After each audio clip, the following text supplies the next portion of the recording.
Hello friends, this is a meta fanfic. How are you all? Please support to subscribe this channel for watching new interesting stories. This video included a self-recorded human introduction in the first 30 seconds, followed by AI generated narration for creative storytelling purposes.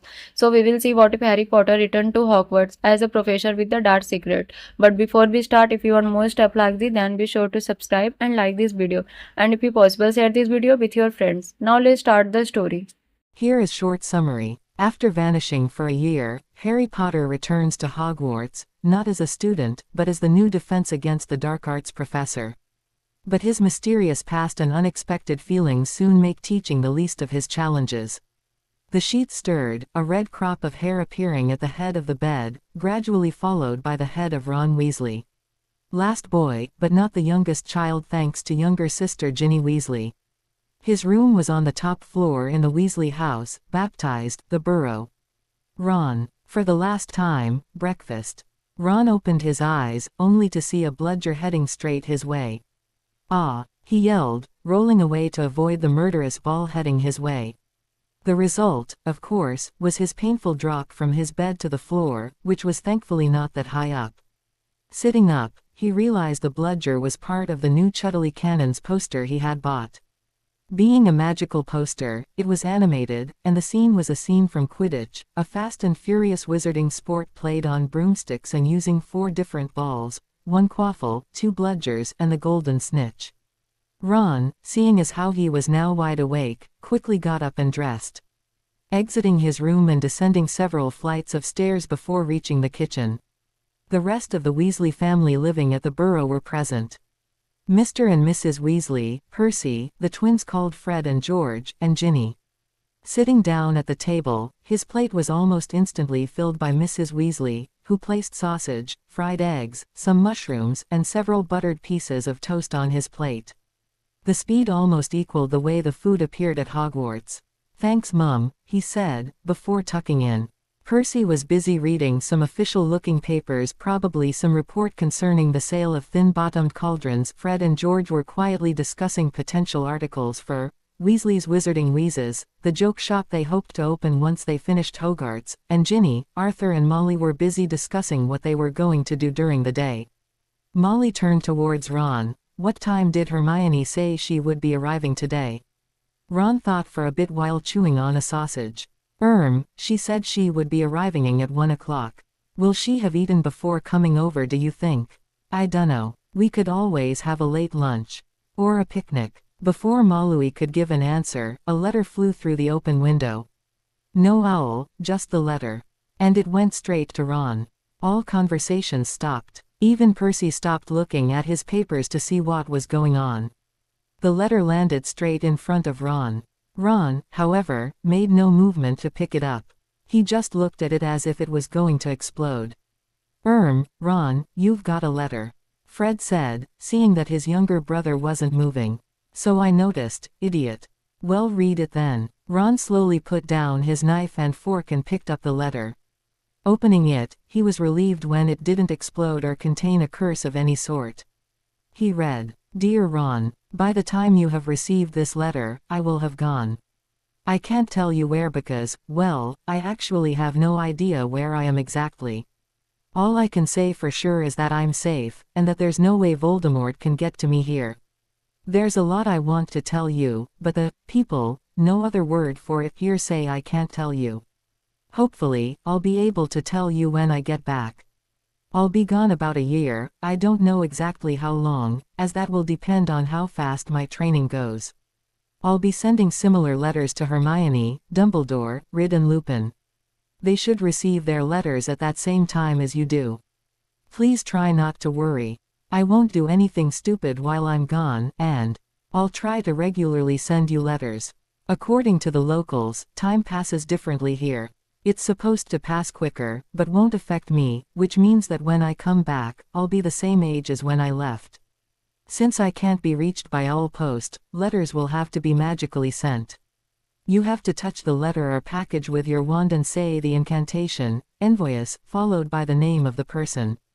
If the letter is urgent, the incantation becomes, Envoyus Urgens, followed by the name of the person. Since you can't do magic during the holidays, you'll have to ask your parents or one of your older brothers to do it for you. Well, I hope to be in touch soon and receive a letter soon. See you soon, Harry. Are you going to read it out loud? Molly asked. He nodded and complied, as if on automatic pilot, replacing Voldemort with you know who. A stunned silence followed the reading of the letter. He's gone, Molly exclaimed, finally coming to her senses. Arthur just nodded, his gaping jaw unable to give a voiced answer. Percy, Fred, George and Ginny just stared at the letter that Ron was holding. Ron could do nothing other than stare at the letter. Finally, after what seemed like an eternity of silence, Ron said, "We have to contact Dumbledore." Quicker done than said. Or is it the other way round? They turned to see Albus' head floating in the fireplace. "Professor, did you just receive a letter from Harry?" Ron quickly asked his headmaster. "I did. Does it say where he is?" Ron asked hopefully. "I'm afraid not. May I come over?" "Of course, Albus," Arthur said. His head disappeared, only to be replaced by a popping noise as Albus Dumbledore, headmaster of Hogwarts, came out of the fire. In his hand he clutched the letter Harry had sent him. "Can I see your letter, Ron?" Albus said. "Yes, of course. Here you go," Ron said, handing his letter to Dumbledore.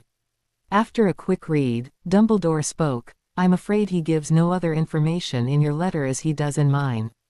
"Do you have any idea where he could have gone?" Arthur asked, hoping the headmaster would have at least a plausible theory about the whole thing. "The only possibility I can come up with is that Harry left to some alternate dimension or plane that can be magically attained. The question is, how did he reach it in the first place?" Assuming, of course, that my theory proves correct. The fire behind Dumbledore roared green flames as Hermione stumbled out of the fire, covered in soot unlike Dumbledore.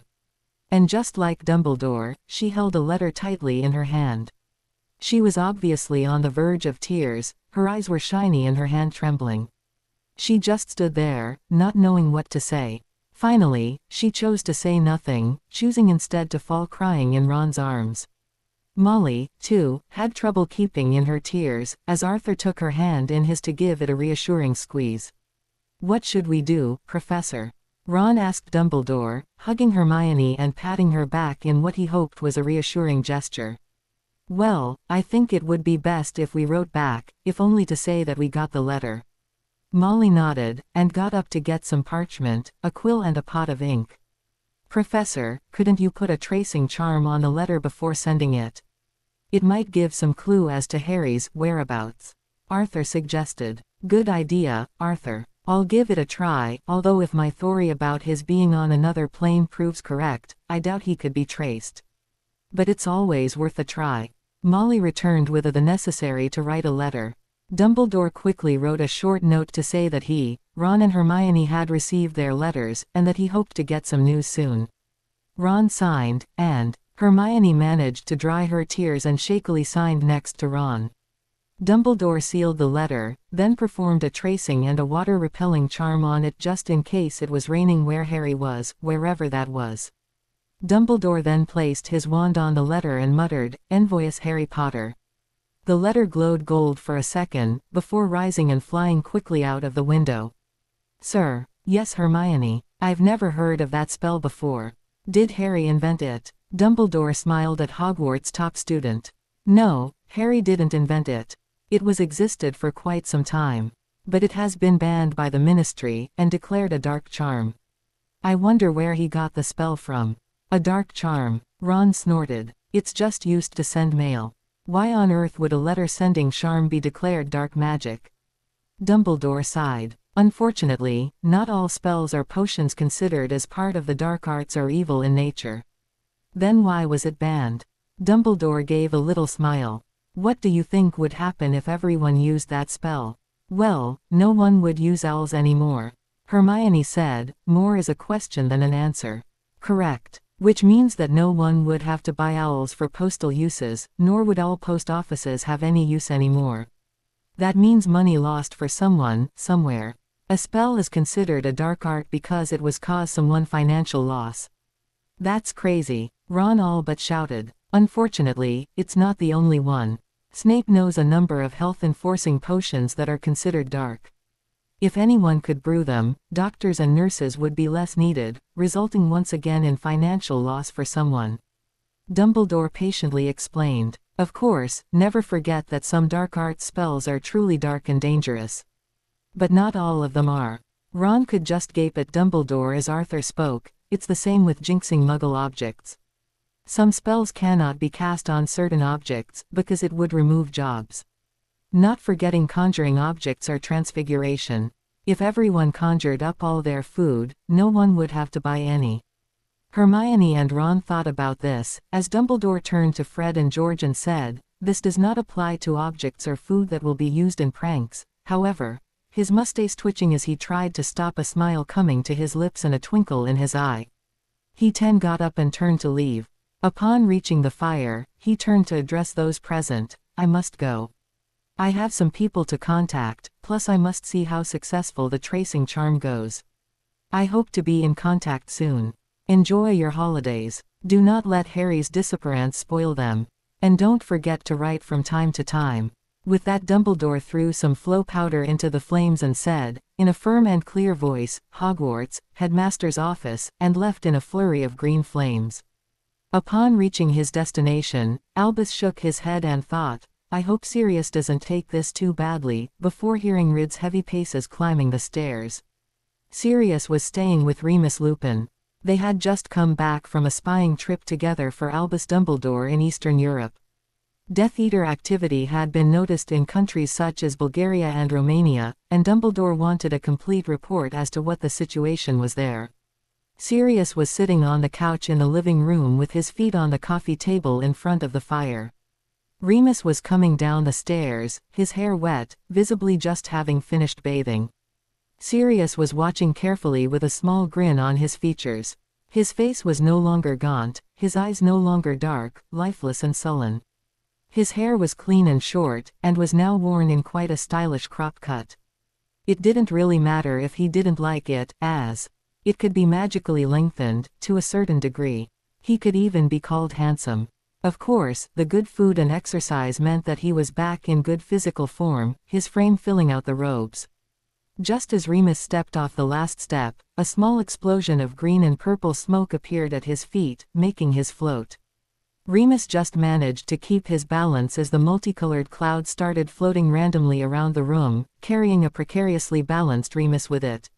Sirius. Said person was, of course, rolling around on the floor laughing his head off, holding onto his ribs as if they were going to burst through his sides at any moment. 5 minutes later, when Sirius finally managed to control himself once again, he took out his wand and performed the counter curse. Remus slowly floated back to the floor, where the cloud vanished, freeing its temporary prisoner. Remus looked over at Sirius, who had a huge grin on his face, and said, "You know this means war, don't you?" "Of course I do, Moony old friend, old buddy, old pal. I wouldn't have it any other way." Remus had been one of Sirius' best friends when he was at Hogwarts. He was also a werewolf, but this didn't prevent his from being one of the kindest, most patient people Sirius knew. He was also one of the best pranksters he knew, as they had belonged to the Marauders, probably the biggest troublemakers Hogwarts has ever had the privilege of teaching. Good food and exercise also showed on Remus. As a werewolf, he had increased physical attributes, but his frame was still large enough to be intimidating when need be. Remus was about to retort to Sirius when a letter came through the open window. It didn't matter the windows were open, since Remus' house was so much in the countryside that nobody ever passed by accident. Remus caught the letter in mid-flight and quickly opened it. His eyes went wide as he read. "Is it bad news?" Sirius asked, noticing Remus' reaction to reading the letter. "What does it say?" "You better read it for yourself," and gave the letter to his friend who had come to stand just in front of him.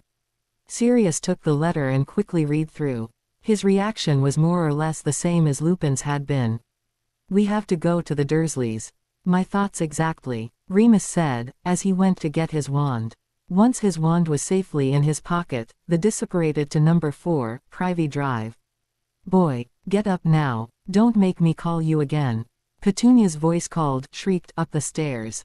She then entered the kitchen once again, attending to the sausages and eggs that were being cooked. She didn't want to have to take care of them. He should be doing that, she thought savagely. What is that boy doing? Vernon Dursley asked, looking over the top of his newspaper to his wife. Whatever it is, can I punish him for not coming down? Dudley asked. He was no longer on the diet that Smeltings had put him on, as it had failed to make him lose anything other than his temper. If anything, he had continued to put on weight since he would binge and raid the fridge. His clothes would have to be tailor-made from now on, and probably forevermore. Of course you can, son, Vernon said, returning to his paper.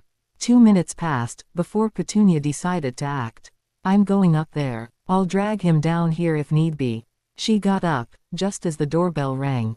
She went to open it and met with, "Good morning," Remus joyfully said. Beside him was a big black dog. "And you are?" "My name is Remus Lupin. May I come in?" "What do you want?" "We don't want any of your kind in here." Vernon's voice came from the kitchen. "Who is it, dear?" "It's one of them." The scraping of chairs could be heard, and Vernon entered the hall.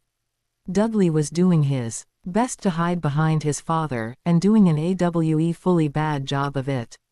"What do you want?" Vernon spat out, not bothering to hide the disgust and disdain from his voice. "I would like to see Harry, please." "Boy's not up yet. We called, and he still isn't down yet." Turning his fat head towards the top of the stairs, he shouted, "Harry, come down this instant." Yet, there was still no reply. Remus kept his eyes on the top of the stairs, in the hope of seeing Harry come down at any moment. See, no consideration whatsoever. I wonder what made me keep him when he turned up after his stupid parents got themselves killed. He never got the chance to finish his sentence as Sirius transformed back into a human, whipped his wand out of his robe pocket and leveled it at Vernon's head.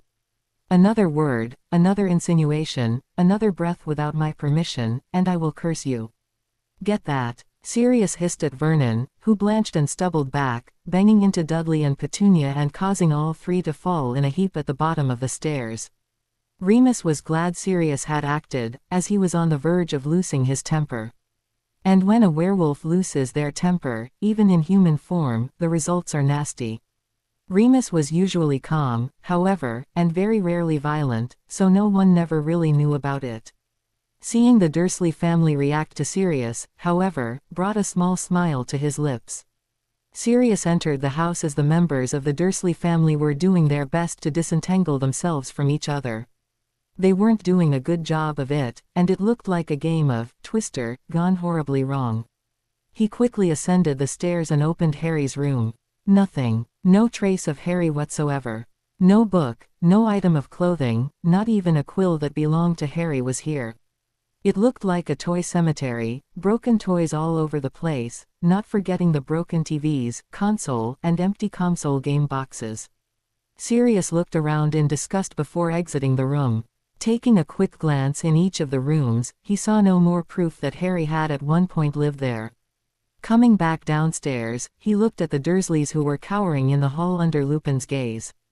Hearing Sirius come down, he looked hopefully at his friend, only to be met with a look of disgust and a shake of the head.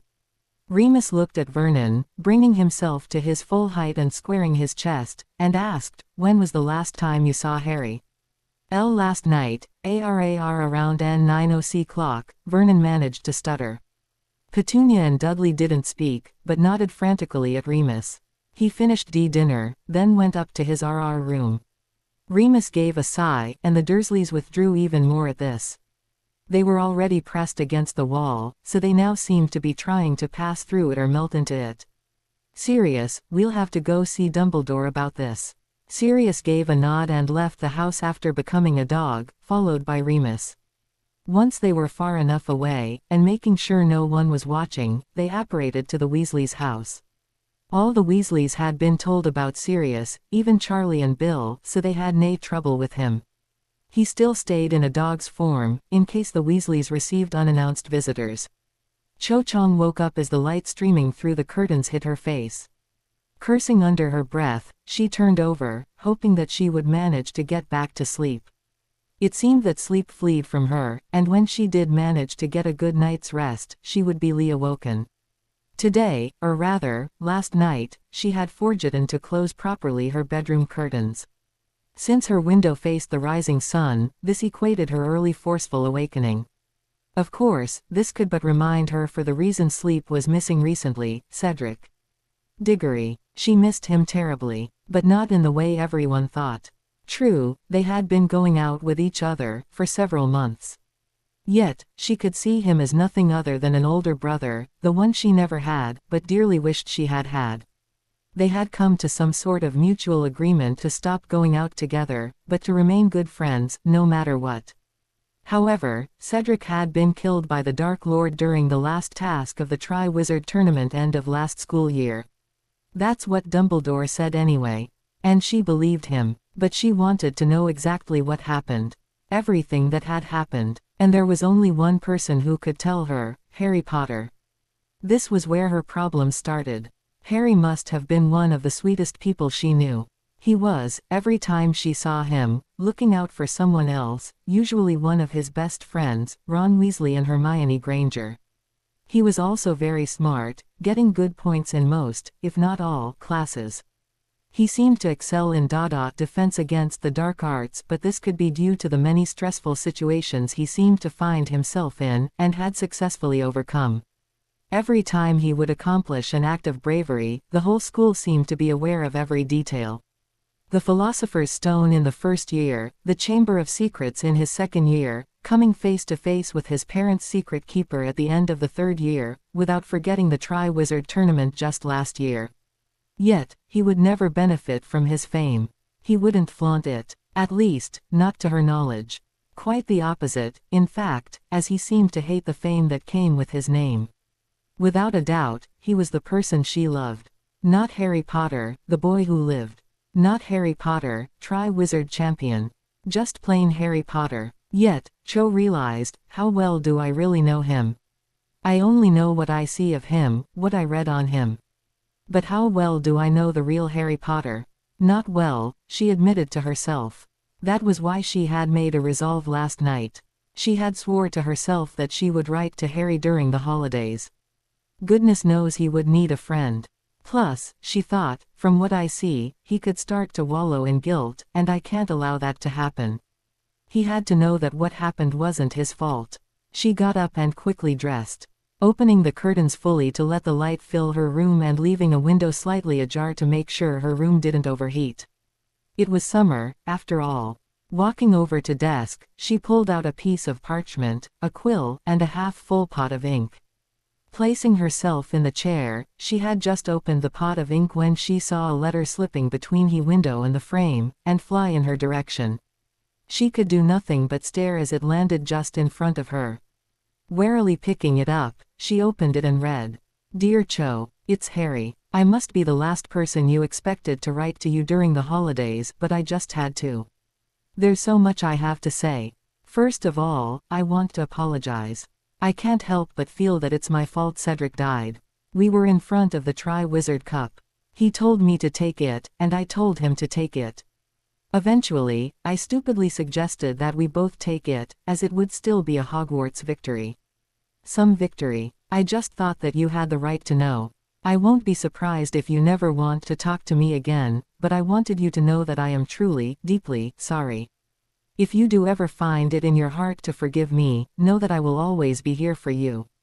If you want to ask me something, anything, don't hesitate. It's the least I can do.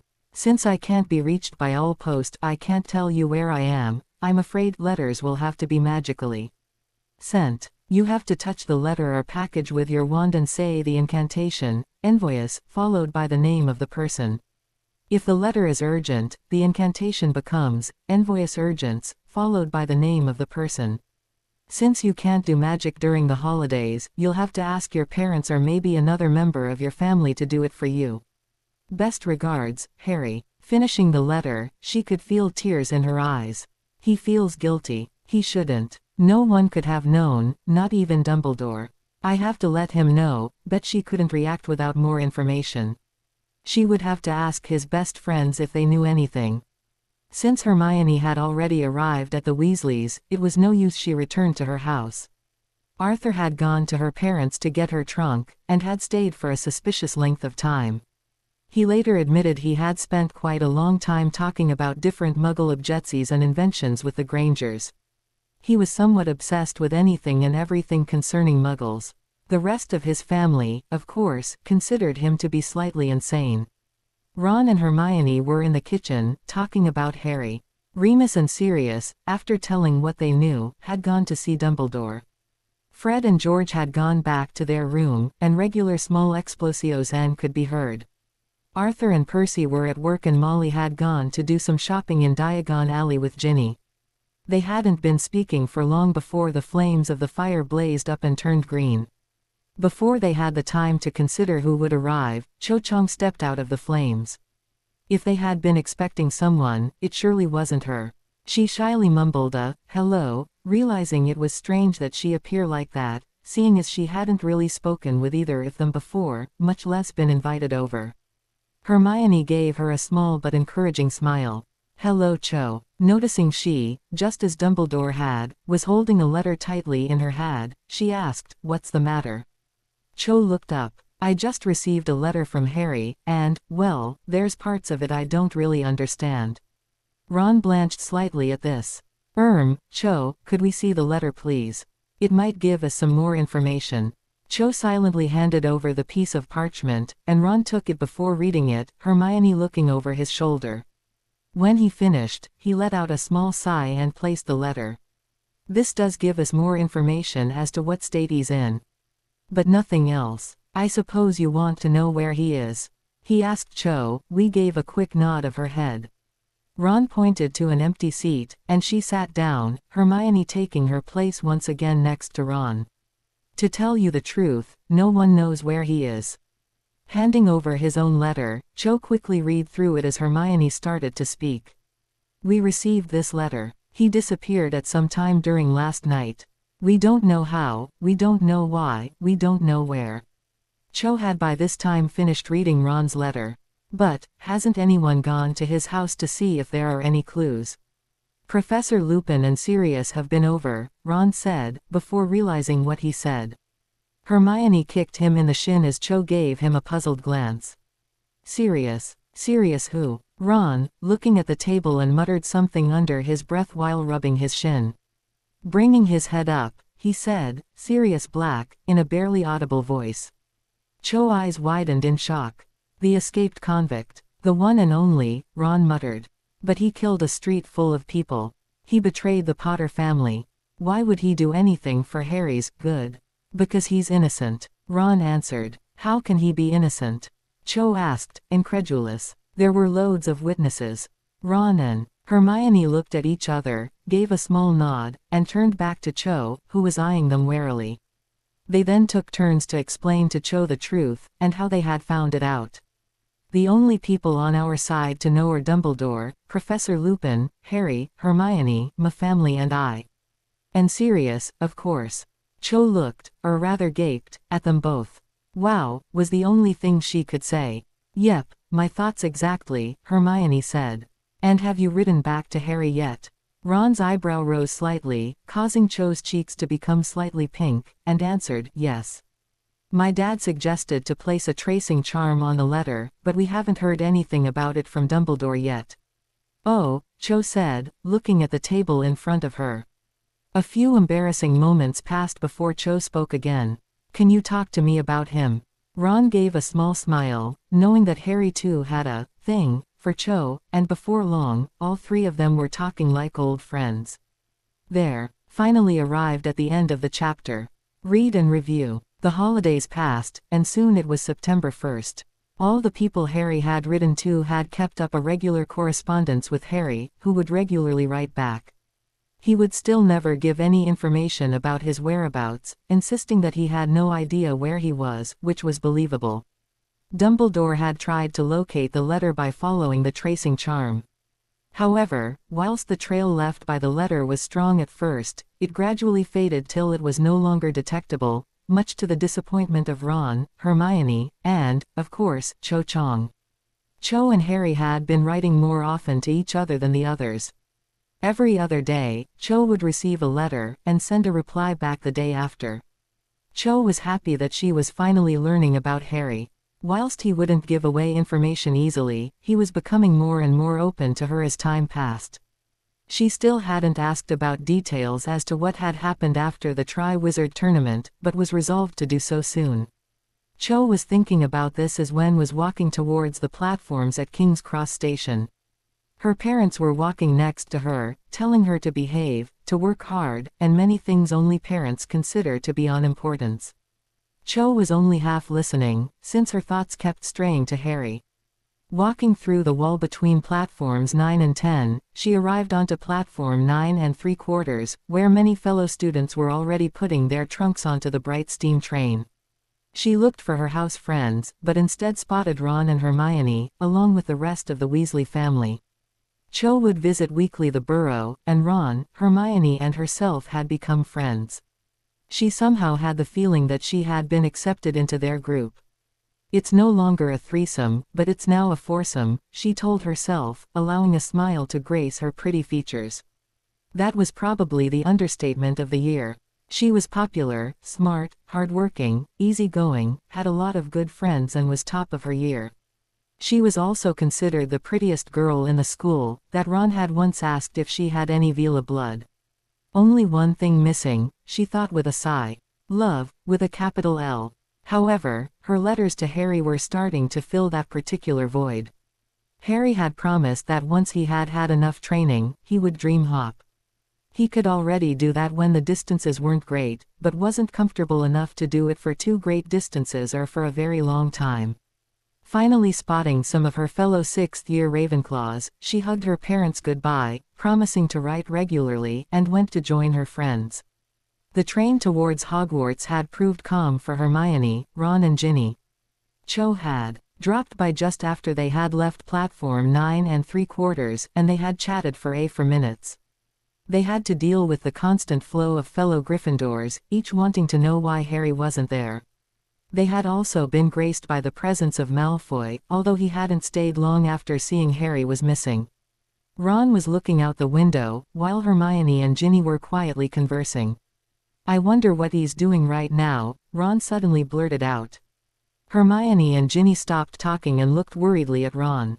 Whilst he seemed to be okay on the outside, they both knew that it was bothering him more than he let on. Ginny shared the bond with Ron that can only be found between siblings, and Ron and Hermione had grown much closer since she had stayed a whole month at the Burrow without Harry. All of his letters mentions training, he's probably learning some powerful spells, or maybe weapons fighting. Hermione suggested. Was the only reply he gave. Just think of all the things he'll be learning, she continued, while Ron rolled his eyes, but I wonder what he'll do for his owls. Maybe he can pass them from where he is, or when he comes back. Possibly. A few minutes of awkward silence ensued before Hermione decided to try again. Who do you think will be the new Dada teacher this year?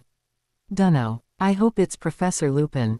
He was definitely the best we've had so far. He gave a small sigh.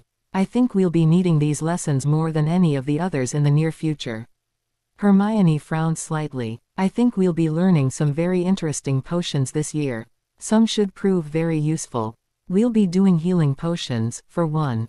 I know. I'm still smarting about how many corrections you made on my potions essay.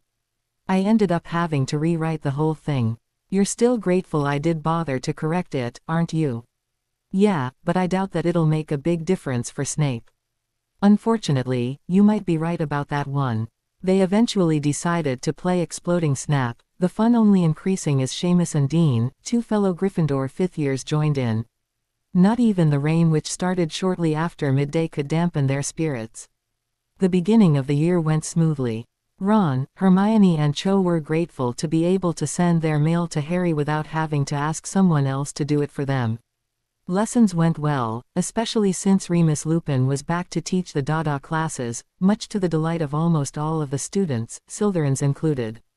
The only students who voiced any complaints about it were Malfoy, Goyle and Crabbe, but their voices weighed little compared to all the other students, so they kept their complaints to themselves. Dumbledore had explained the real reason of Harry's disappearance to the Hogwarts staff. Flitwick had fallen of his chair, Rid sniffed loudly despite having been one of the few to have received a letter from Harry, McGonagall just gasped and stayed, mouth gaping at the headmaster. Trelawney started going on how she already knew thanks to her inner eye having warned her beforehand, before being quietened by the glares from her fellow teachers. Even Snape, whose animosity towards Harry was well known, was strangely subdued during that particular staff meeting. At the Great Feast, however, he had given a washed-down version, explaining that Harry would be gone a year for additional training. Whenever Malfoy crossed paths with Ron or Hermione, however, he would go on loudly that Harry had gone into hiding from the Dark Lord. This usually resulted in points being taken from the Slytherin house by Hermione, who had been made prefect, the other Gryffindor prefect being Dean Thomas, Ron being immensely glad he hadn't been made prefect. Snape would make up for it in potions lessons, but to a lesser extent than before. And, strangely, if he ever heard a remark about Harry's whereabouts, points would be removed, even from his own house. Since Harry had been the Gryffindor Seeker, tryouts were being held for Keeper and Seeker position, plus reserves for the next year. Ron Weasley was made Keeper, whereas Ginny was made Seeker, bringing to 4 the number of Weasleys on the Gryffindor team. Seamus and Dean were made Reserve Beaters, and Reserve Chasers had been chosen. They still had to find a Reserve Seeker, however. As soon as they had been announced the news, Ron had written to Harry, urgently sending the piece of parchment to Harry. Just 1 hour later, Harry had answered, saying he would send a present. What they got, however, was beyond whatever they had expected. "Ron, wake up. Practice. Bugger off, I wanna sleep." Ron answered whoever it was that was trying to wake him. Sighing, Fred was left no choice. Pointing his wand towards Ron's head, he muttered a few chosen words. Ron was soon soaking wet. "Oi, what was that for?" Ron spluttered angrily. "You wouldn't get up," Fred answered back, the grin he was wearing barely visible in the dark. "Our captain Katie Bell had been made team captain, wants us to go train." It was barely mid-September, but Katie was being almost as obsessive as Oliver Wood had been. Ron had made the team as Keeper, and Ginny was made Seeker. "All right, I'm coming." Quickly getting dressed, he left his dorm and made his way down to the common room. The team was gathered in front of the fire, where 2 long boxes were to be found. "What are you all doing there?"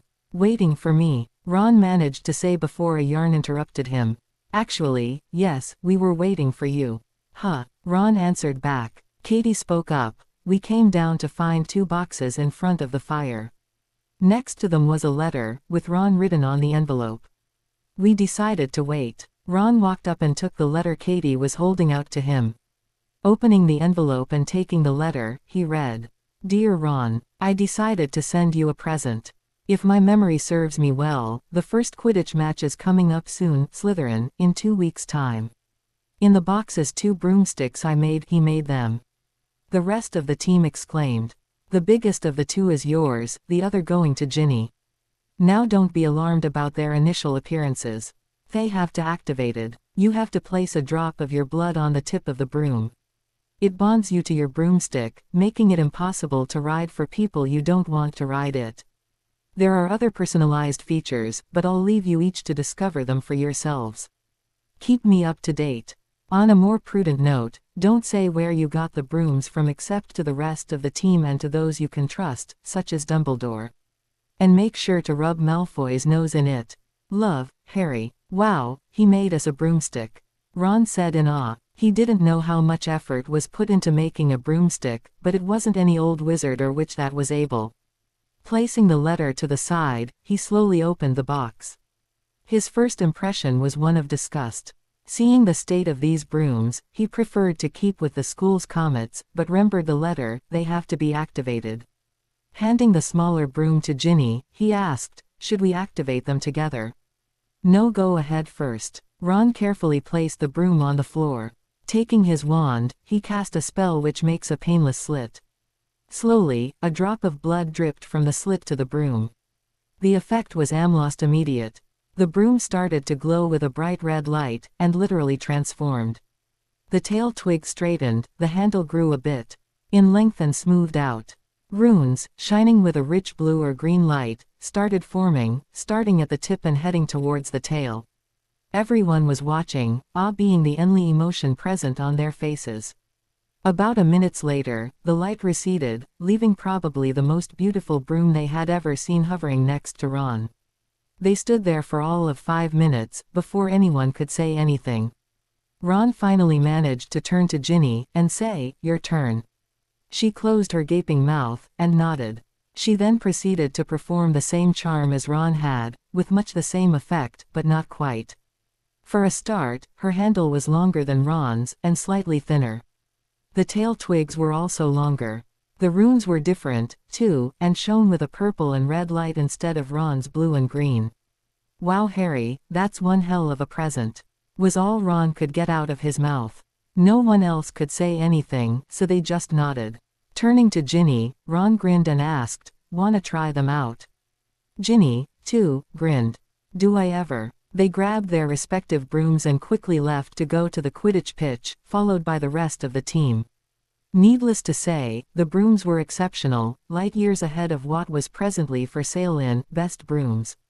Ginny's had brilliant flying possibilities, being fast and maneuverable. She also found some of Harry's extras. Gold-colored objects glowed slightly, but this could be avoided by touching a certain rune. She could also give her broom a short burst of extra high speed, but only for a short time, roughly the length of the Quidditch pitch.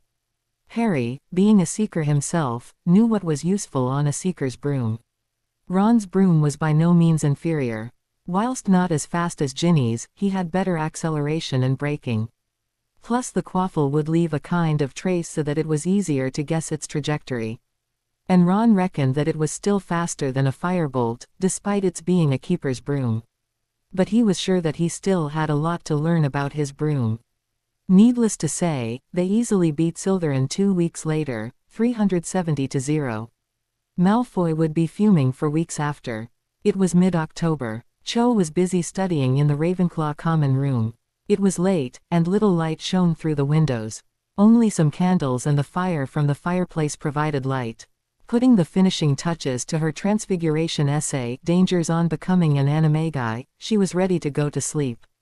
Just a few minutes later, she was in bed, and had fallen asleep. Asterisk dream sequence. She was, somewhere. It was as if she was floating in the sky on a sunny day, yet she definitely felt something underneath her feet. She tried walking, and whilst she had the impression we was moving, she was visibly getting nowhere. "Trying to get away from me, are you?" Cho spun around. About 10 meters away, stood Harry. "Harry, no an evil ghost come to haunt you in your dreams. Of course it's me, Harry," she exclaimed, running to Harry and throwing herself at him, hugging him as if he would die tomorrow. "Hello Cho," he said softly. Cho was now crying onto Harry's chest. He was dressed in ordinary black Hogwarts robes, as was Cho. When she finally stopped crying, she stepped back to take a good look at Harry. She knew that she had finally reached her tallest, measuring 5 feet 8 inches, about 1.75 meters, and Harry was about half a foot taller.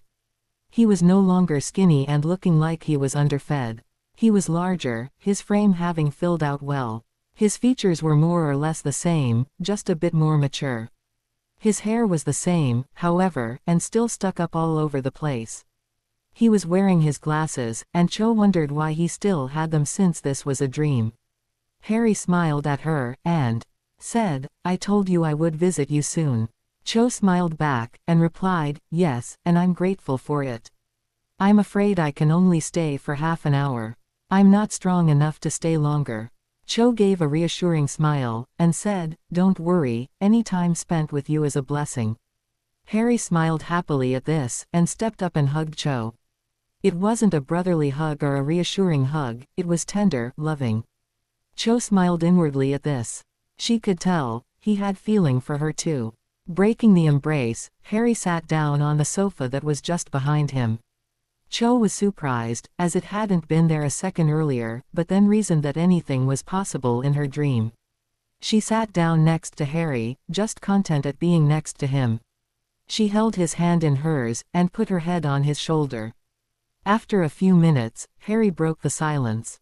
"I'm sorry to break such a pleasant moment, but yes, if I came tonight, it's because in one of my first letters, I promised to tell you what happened to Cedric." Cho gulped slightly at this. But she wanted to know, had to know, what had happened to Cedric and Harry. She had to know how Cedric had died. But, she realized, she was also desperate to know what Harry had gone through. She could visualize spelling. Remember sometimes seeing Harry walking through the corridors, head hung, other students pointing him out and whispering behind his back. Looking up into Harry's Amaranel green eyes, she firmly said, I want to know what happened. Not just concerning Cedric. Everything. I'm warning you, it isn't pretty. That's not the important issue. You were involved. And what concerns you concerns me too. Harry tilted his head while looking at Cho, then gave a small nod. Standing up, he helped Cho get to her feet. Hold both my hands. She compiled. Harry closed his eyes, and the scenery changed. The clouds turned black, and some form of land rushed up from below. In no time at all, the whole scene played from Harry's point of view. She saw Harry writhe in pain while Cedric was killed by the killing curse. She was the Death Eaters, and gasped during the duel with Voldemort. Seeing Cedric ask Harry was too much for her, as tears started to fall down her face. Finally, she saw Harry run away and portkey away with Cedric's body. The blue sky and white clouds came back. Harry, too, had tears in his eyes. And Cho couldn't stop crying. They hugged, both being comforted by the presence of the other. Thank you, Harry. What for? For making you cry. He managed to joke back through his own tears. For showing me what happened, without holding back. It was the least I could do. I still feel guilty, despite what everyone says. Harry, objectively speaking, no one could have done anything. Harry sighed and looked Cho directly in the eye. Thanks. It helped to hear you say it, and not read it from a letter. They continued hugging for a few minutes, before Harry said he had to go, but not before promising to be back soon. Cho woke up. Looking at her alarm clock, she saw that she had only been sleeping for half an hour, just like Harry had said. Content, she lay back down, and fell asleep once again for pleasant dreams about Harry. The rest of the year passed calmly. Hermione was studying like there was no tomorrow and telling everyone they should do likewise. You realize owls are this year, don't you? Was what she seemed to say the most. Ron would usually just roll his eyes, but was surprised to find himself studying more than before. It's probably because Harry's not here to drag me into trouble. Thinking of Harry made Ron think of Voldemort. Nothing new had been heard of him, making Fudge become smug at his ignoring Dumbledore's warning.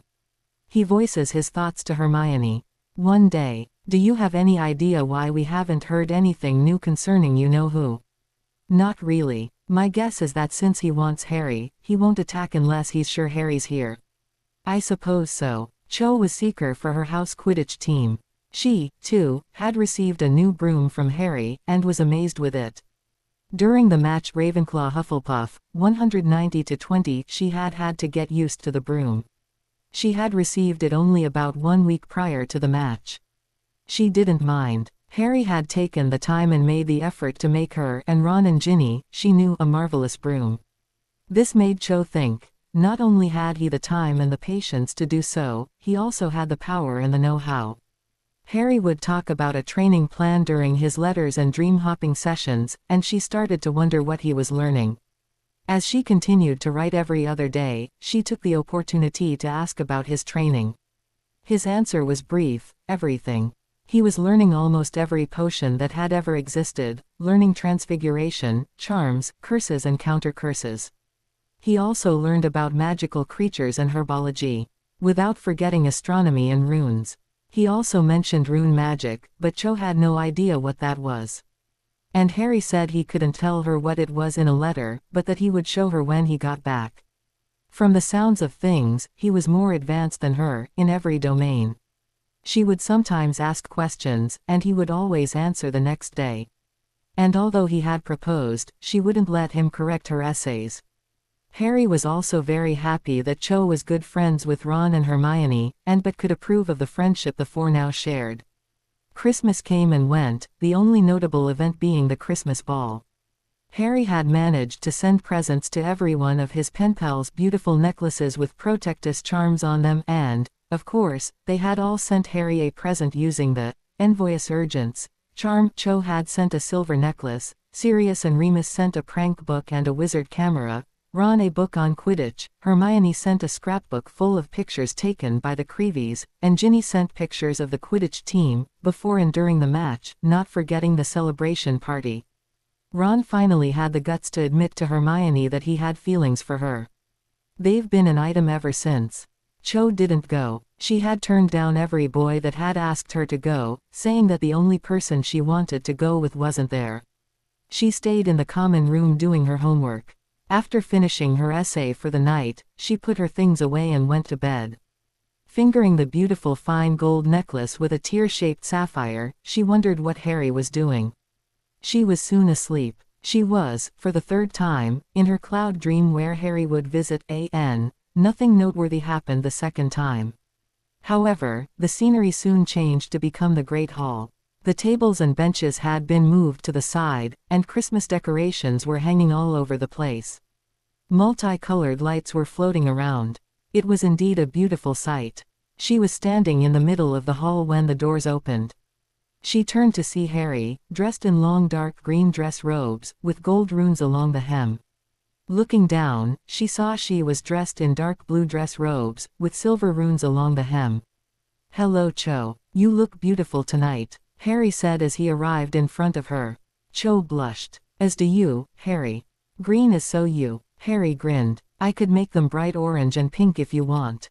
Cho rolled her eyes, but couldn't stop the smile from reaching her lips. "Well, I provided the place and the people. For the rest, I'm going to need you help." Cho gave Harry a puzzled look. "What do you need my help for?" Harry gave a small smile. "Just think of a song you like." Cho, despite finding the small demand strange, complied, thinking of different songs she would hear on the wizard radio. She found one she liked, as was surprised to hear the song being played. The music filled the hall, and it was impossible to say where the music was coming from. She looked at Harry. "How did you do that?" "I didn't do anything. You chose the song," Harry said, giving her his trademark lopsided grin. Bowing low, he offered her his hand and said, "May I have the pleasure of this dance?" Cho looked at him, the smile growing on her face. Looking around, she said, "I dunno, there's so many people to choose from." Harry gave her his best puppy eyes look, failing miserably. This sent Cho laughing hysterically, and Harry joined in. "I'll have to work on that look, among others." "Which others?" "My evil look, for one." He made an attempt at glaring. To Cho, however, he looked like he was trying to squint and become cross eyes at the same time, while sticking out his lower lip. Of course, this set Cho laughing again, and it was several minutes before she managed to regain control of herself. Looking at Harry and holding his outstretched hand in hers, she said, "I would be delighted to have this dance." They danced for what seemed hours. Cho thankfully knew enough songs to avoid hearing the same song twice. There were fast songs, and quite a few slow. Harry preferred these, often repeating that he was a really bad dancer. However, the time spent together was bliss for each of them. They would talk while they danced. Eventually, the dream came to a close. They parted with and Harry promised to come back. Cho woke up. Looking at her clock, she saw it was 7 o'clock in the morning. She had spent all night dreaming about Harry. Voldemort was fuming. Harry was nowhere to be found. His spies couldn't find anything. None of his faithful Death Eaters had any news except Snape. Snape had recently come back, saying that he hadn't come back after the first calling so as not to arouse Dumbledore's suspicions. Voldemort performed the Crucio curse on Snape, causing him to writhe in pain for several minutes before the curse was lifted. Voldemort didn't trust him completely yet. He had come back too quickly for his taste. However, he was the only one who could bring back some news, any news, about the boy who lived. "Snape!" he yelled. A figure, wearing a long, black, hooded cloak, his feature indistinguishable behind a mask, stepped forward and bowed. "Yes, Master. Do you have any news about Potter?" "No, my lord. It seems the boy only writes every fortnight, as Albus only gives us news of the boy being alive every 2 weeks. If this regularity is kept, Dumbledore should receive a new letter in 3 days' time." Snape stepped back, filling the hole he had created in the circle of Death Eaters. Voldemort looked around the circle. And why is it that only Snape can give me some information? My lord, it seems that the Potter boy has disappeared from the face of the earth, said a voice on Snape's left. Crucio! Voldemort screamed, causing the Death Eater to scream in pain as the Cruciatus curse acted. After keeping the curse for a whole 10 minutes, he lifted the wand. The man was alive, but only barely. At the next meeting, I want to hear something, anything, from everyone. Got that? A murmured, yes lord, swept through the assembly before all the Death Eaters dissipated away to their respective homes, save Wormtail, who left to the place you couldn't call it anything else. He and Voldemort were staying so as to make preparations for his master's return. I have to wait, because these incompetent fools aren't able to find one stupid, idiotic boy, he hissed. I can't attack Hogwarts, since that muggle-loving fool could hurt me. I have yet to attain the same power I had before forcefully leaving my body. I am forced to wait. Being patient, as any self-respecting Slytherin is, and being forced to wait are two completely different things. And Lucius. He was useful before, but now, he seems incompetent. He can't even convince his son, his own flesh and blood, to follow me. I will have to keep a better eye on him from now on.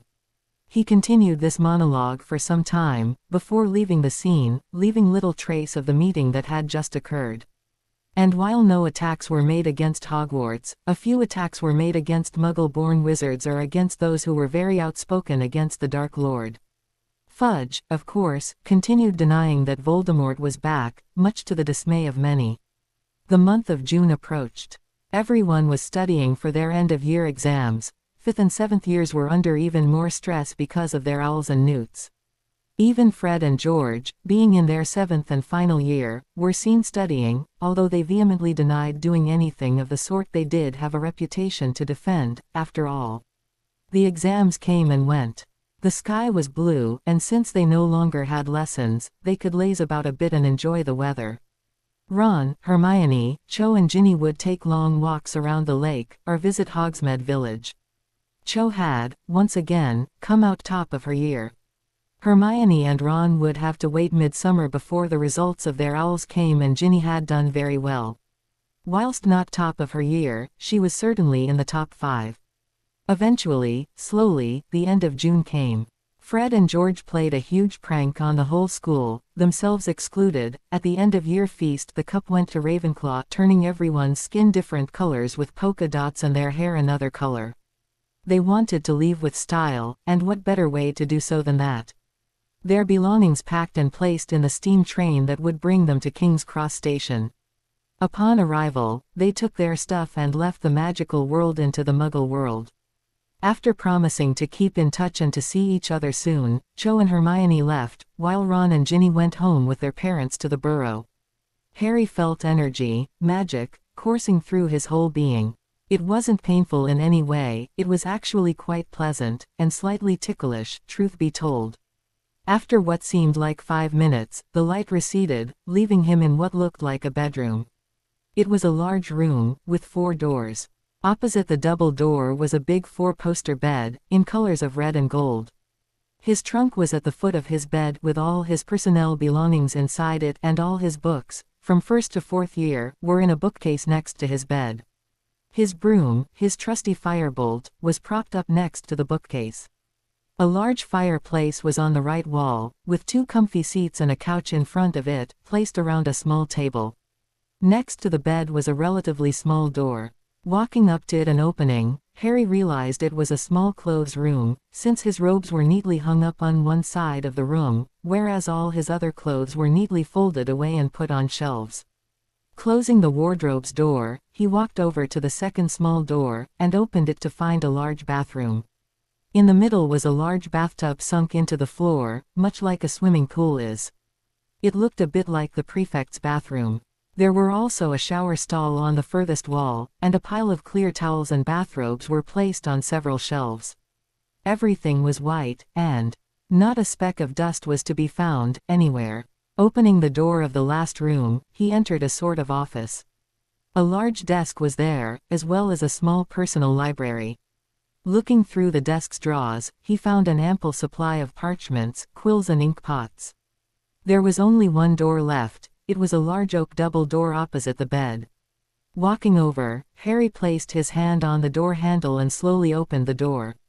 Beyond stretched a corridor. He couldn't see the end of it. On each side, at irregular distances, were more doors. Harry didn't open any yet, as he had no idea what was behind each door. On each door, however, there was a small plaque with a word followed sometimes by a number: Transfiguration 1, Potions 1, Library, Dueling, Combat. Harry did notice that most of the words were magic-related, being names of lessons he had had at Hogwarts, and that the numbers varied from 1 to 8. Ha-r-r-y-y-y, a voice called from in front, making Harry jump. Ha-Harry, the voice called again a few seconds later. There was no menace in the voice. More like impatience. Harry slowly advanced, the end of the corridor coming into view. A door was there, on the far wall. A golden light seemed to be seeping through its cracks, bathing the small portion of corridor in an eerie light. Approaching it, Harry could feel some kind of warmth coming from the door. Upon reaching it, he carefully touched the wood. It was warm, but not hot. He put his hand on the door handle, and slowly turned it, opening the door, and stepped into the light. Hello, Harry. Harry couldn't see anything in the room due to the golden light that he was bathing in. And yet, it wasn't blinding him. He didn't have to shield or close his eyes. Hello. You must be wondering where you are you not? Actually, yeah, I am. Very well. The answer to this question will answer another question of yours: why does Voldemort want to kill you? Harry gasped. This was a question he had asked Dumbledore, who had told him he would answer it only when Harry was ready. The voice must think that Harry was ready. Sir, are you sure I'm ready to have the answer to that question? Harry asked, doing his best to appear brave. Yes, I am, for you are of age. I thought that wizards were only of age after 17 or 18. I'm only 15. Times change, young one. In times before yours, wizards and witches were considered of age when they reached the age of 15. Thus, for us, you are of age. What do you mean, us? First things first. First, where are you? The answer is simple: elsewhere. What do you mean, elsewhere? You are not where you were before. You cannot be elsewhere but elsewhere. Some answer. Does this somewhere have a name? It does, actually. It's called Godric's Haven. Godric. As in, Godric Gryffindor. For example, yes. But what am I doing here? What will I do here? Why am I here? One question at a time. First, why are you here? Answer: because you are my heir. Harry really wasn't expecting this. And you are. Haven't you guessed yet? Godric Gryffindor. Not quite, but close enough. I am the memory of Godric as it is when he made this haven, so in a sense, I am Godric Gryffindor.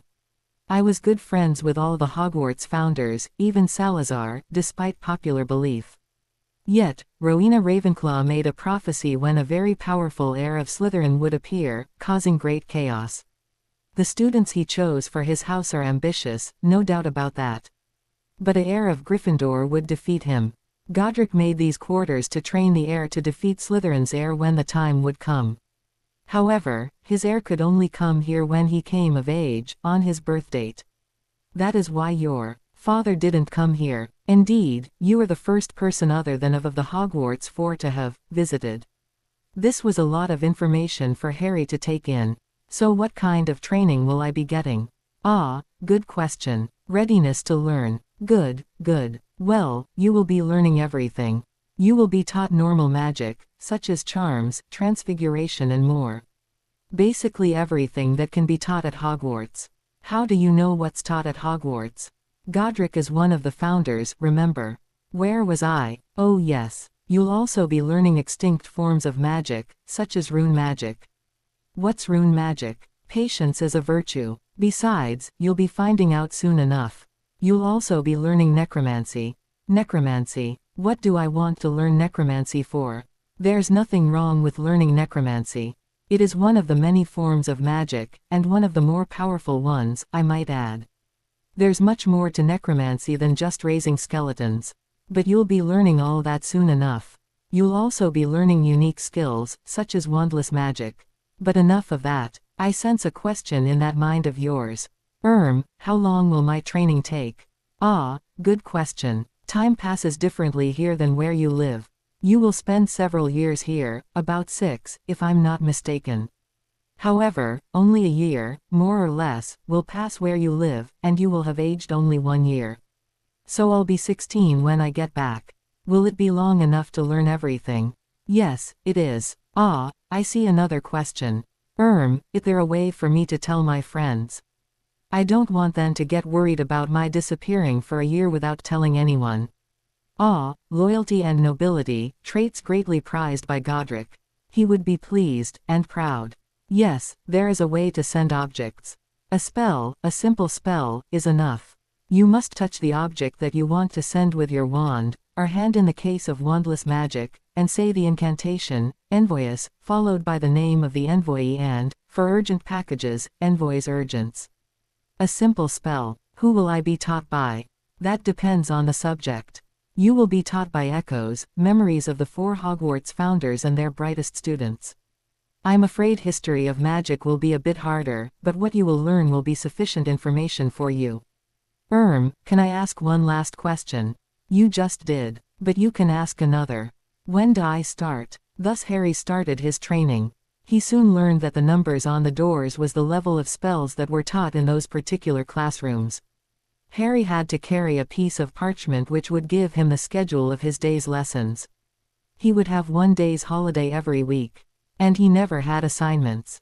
When his teachers, whoever they were, judged his level sufficient, he could pass year, so to speak. Pass level would be a more appropriate description. Besides the lessons he would have had at Hogwarts, he had many other classes.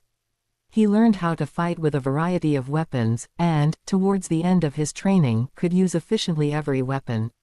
Of course, Harry could use some weapons better, and was particularly fond of broadswords, although he has also very skilled with 2-handed weapons, swords, axes and hammers.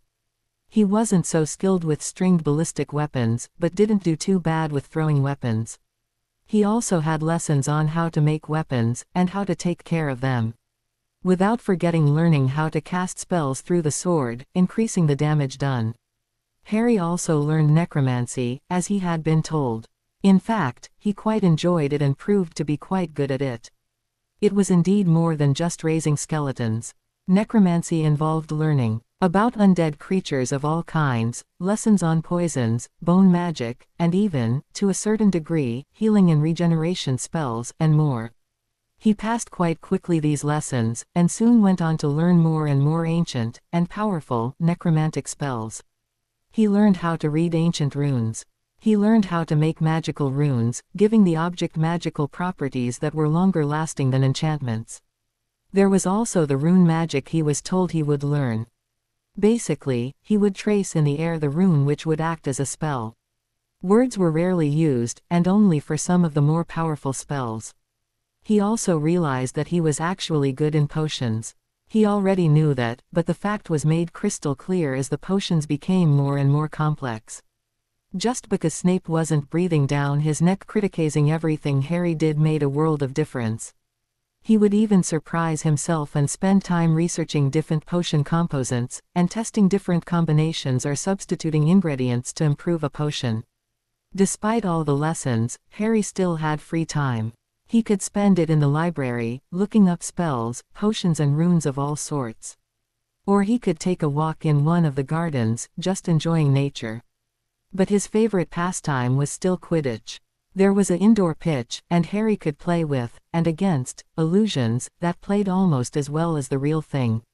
It wasn't as good as playing with his fellow housemates, but it wasn't a bad substitute. Of course, he would regularly receive letters from all his friends. He was very happy that Cho had reacted the way she had, and was glad that she got on well with the rest of his friends. Sirius was, of course, always writing letters asking if he was okay, acting worse than a mother. He also managed to get the date right to send them a gift for Christmas, and was glad they all liked it. Not forgetting the long letter of thanks he had received from Cho, Ron and Ginny for the brooms. Ron had written several feet of thanks, and Harry was sure Hermione must have stopped his from writing more. All in all, he didn't feel alone. Plus, he could always go to the room where Godric's memory resided and talk to him. It was strange talking to a memory, but he was good company, and had sharp wit. Harry knew he was nearing the end of his training. He had mastered most of the subjects. Of course, Harry was very good in anything connected to the dark arts. This would be useful with what Harry had in mind. Harry was presently training armed combat.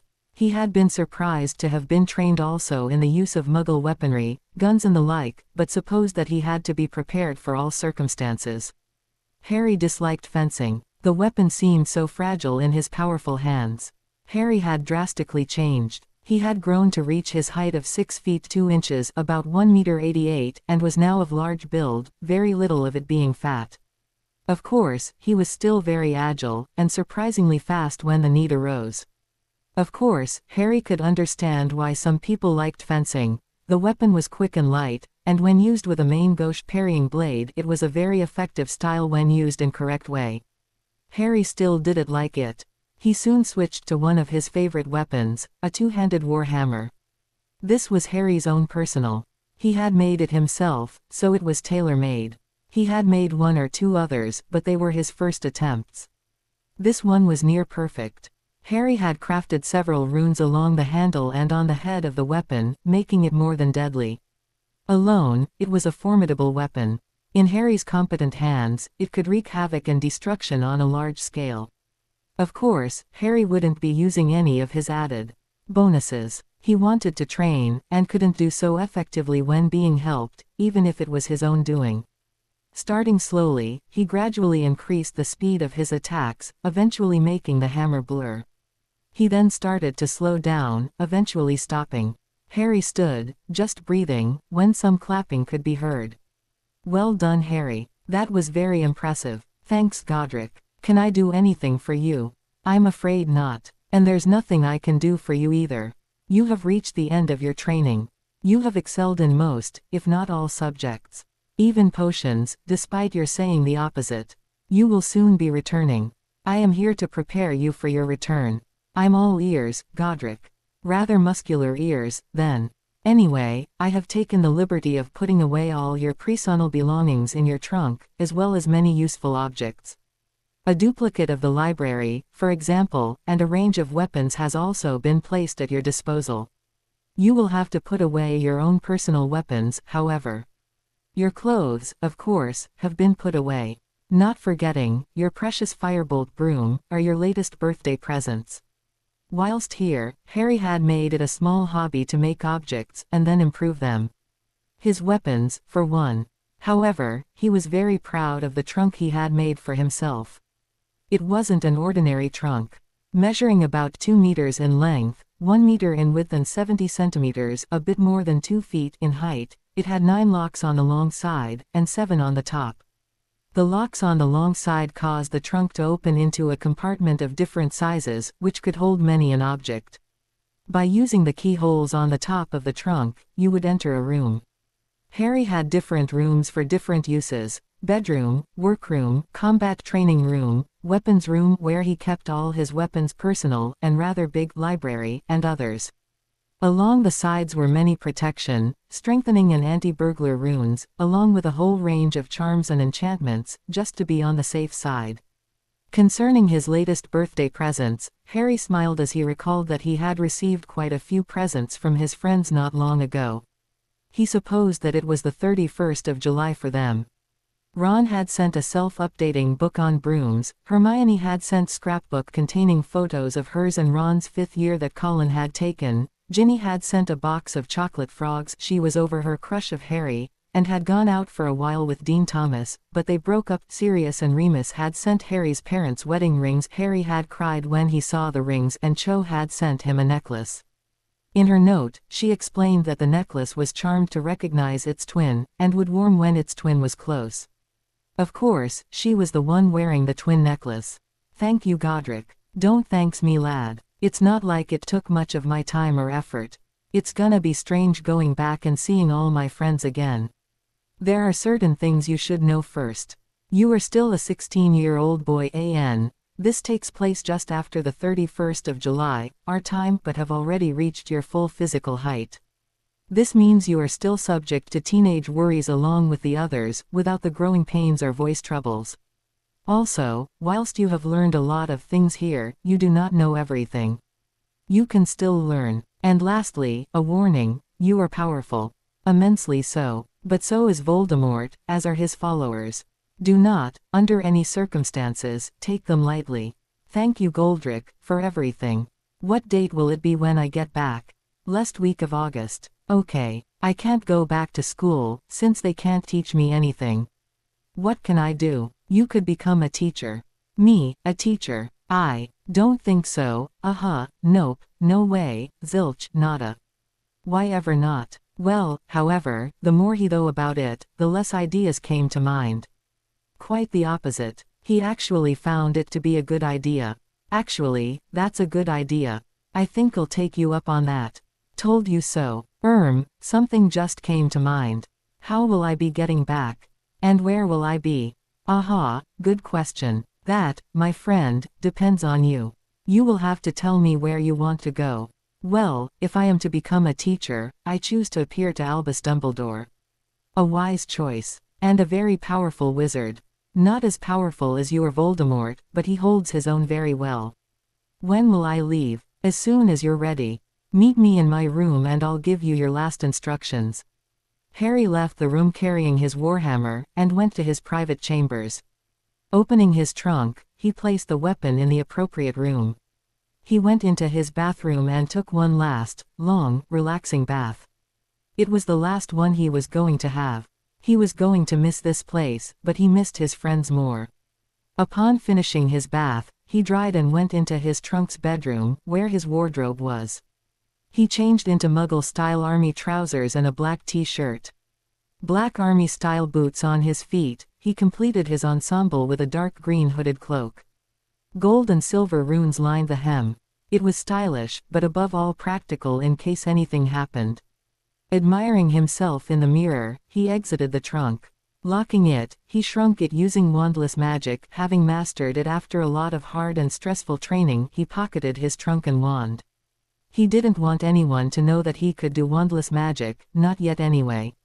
Entering his workroom, he wrote a quick note to each of his correspondents except Dumbledore, saying that he would be unreachable for a few weeks, but that he would contact them when he was reachable once more. He sent the letters urgently, before sending a letter to Dumbledore saying he would contact him soon. Harry conjured up a wizarding camera and was decided upon taking photos of each and every room. He took one last look at the room that had been his all this time, took a few photos, and left, closing the door behind him.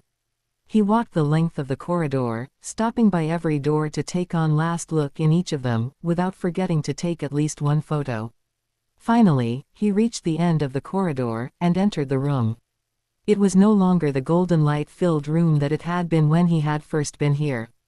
Now, it looked remarkably like the Gryffindor common room, but considering Godric himself had built the Haven, it wasn't so surprising after all. Ah, there you are. Ready, are you? Yes Godric, I am. Good. You have been a most special student, and I wish you good luck, whatever task you undertake. Thank you. It is an honor to have known you, Godric. And I will never forget my stay here. It has also been an honor to have known you, Harry James Gryffindor Potter. To leave, you must enter the fire in the fireplace, pronouncing the name of the place you wish to go, not unlike the flow network, without the powder. But with that sickening spinning effect. Drat. I was hoping that would be the case. Oh well, I better be off. Thanks again. With that, Harry put up his hood and stepped into the fire, saying, Hogwarts headmaster's office. His office, a rather large circular room, was the same as it had always been. Animated painting of former headmasters were on the walls, and there were many magical gadgets to be seen. Fawkes was also there. The Phoenix was asleep on his perch, his head tucked under his wing. Albus Dumbledore looked quite tired and strained. He had spent the year wondering where Voldemort would strike, and doing his best to organize some sort of resistance. Sirius had been sent to visit what was referred to as the Old Crowd, a large group of close-knit friends from different houses, Slytherin included, who trusted each other. They had fought Voldemort years ago, during his first rise to power, and Dumbledore would need their help soon, if not immediately. He was distracted, however, as the fire blazed green. He wasn't expecting anyone, and did what any respectful wizard would do: he drew his wand. A tall green-cloaked figure stepped out of the fireplace. Once firmly on his feet, he drew himself up to his full height.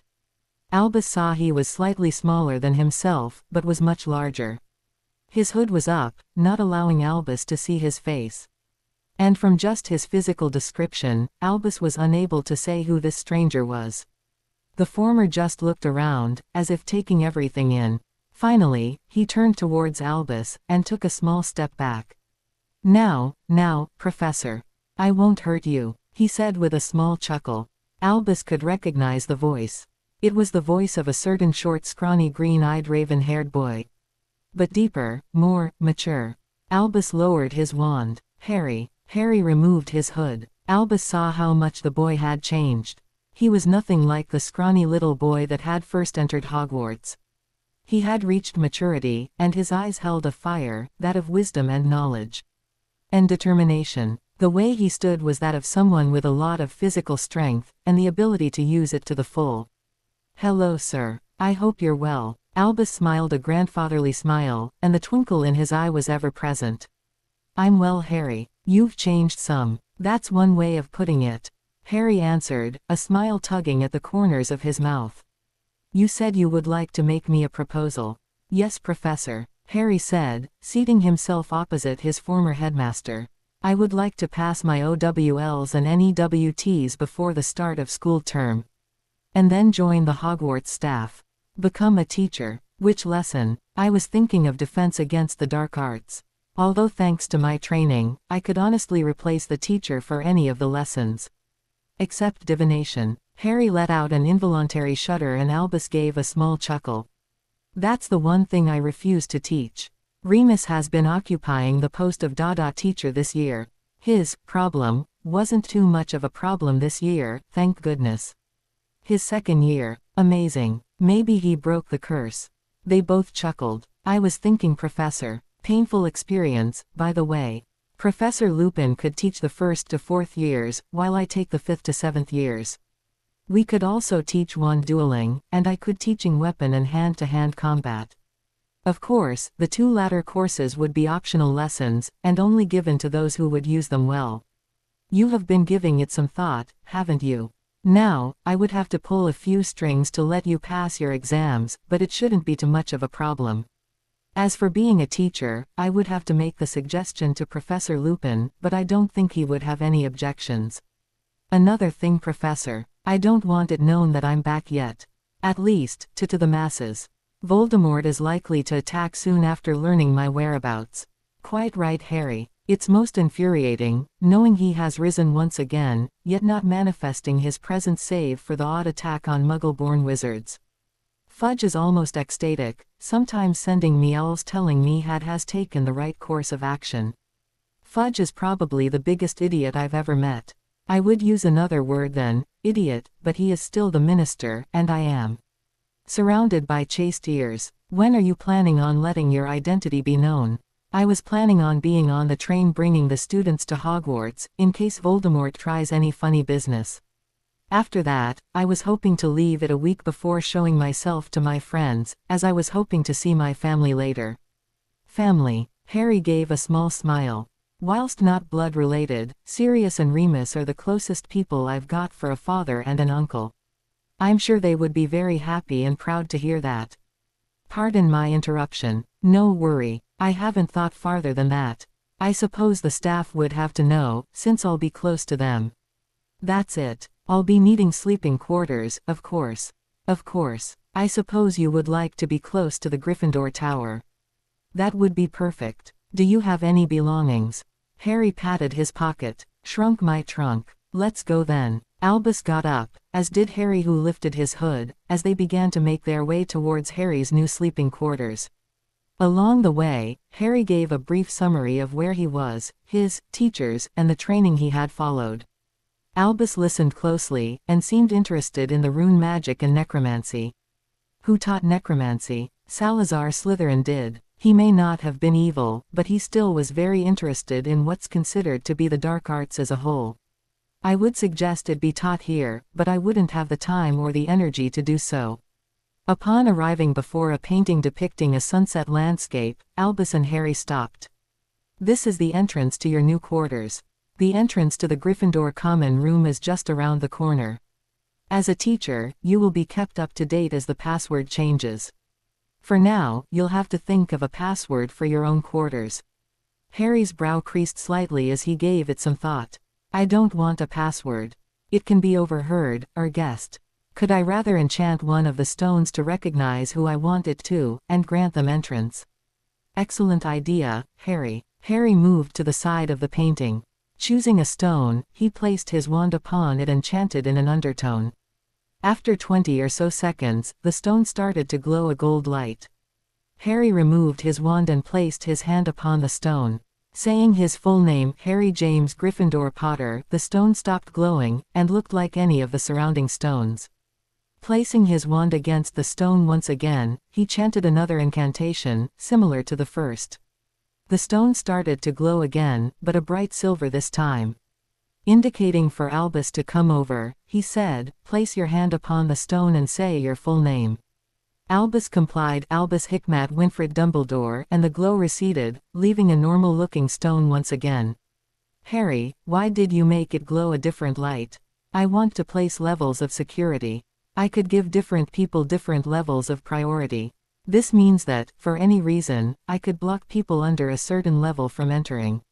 I could allow certain students to enter in normal circumstances, but block them if need be, only allowing teachers or above to enter. I could also place a trap that imprisons those who try to gain unwanted entry. Very clever. Harry smiled. Thanks. Pray tell, what level did you put me in? Aha. You were level 3. Since they are to be my personal chambers, I am level 1. Well, now that my curiosity has been satisfied, let me show you where you will live for the next few months. Albus placed his hand on the stone, and the painting slid to the side, leaving a respectable entranceway. Albus stepped in first, followed by Harry, who removed his hood once he was inside. It was a large common room-type room, measuring about 15 meters in length and 10 in width. The entrance hole was halfway across the room. On the left wall was a fireplace, a large fire burning merrily away. A sofa and 2 comfy chairs surrounded a coffee table in front of the fire.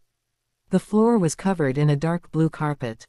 Near the fireplace were 2 empty sets of shelves opposite the entrance hole. Slightly to the left was a door that Harry soon found out led into a small private office library-type room.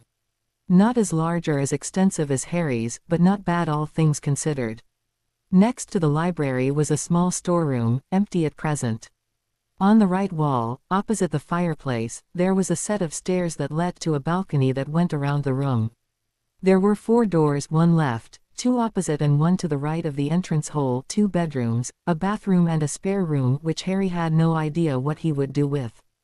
The main bedroom, which was above the fireplace, had a staircase down leading into another room.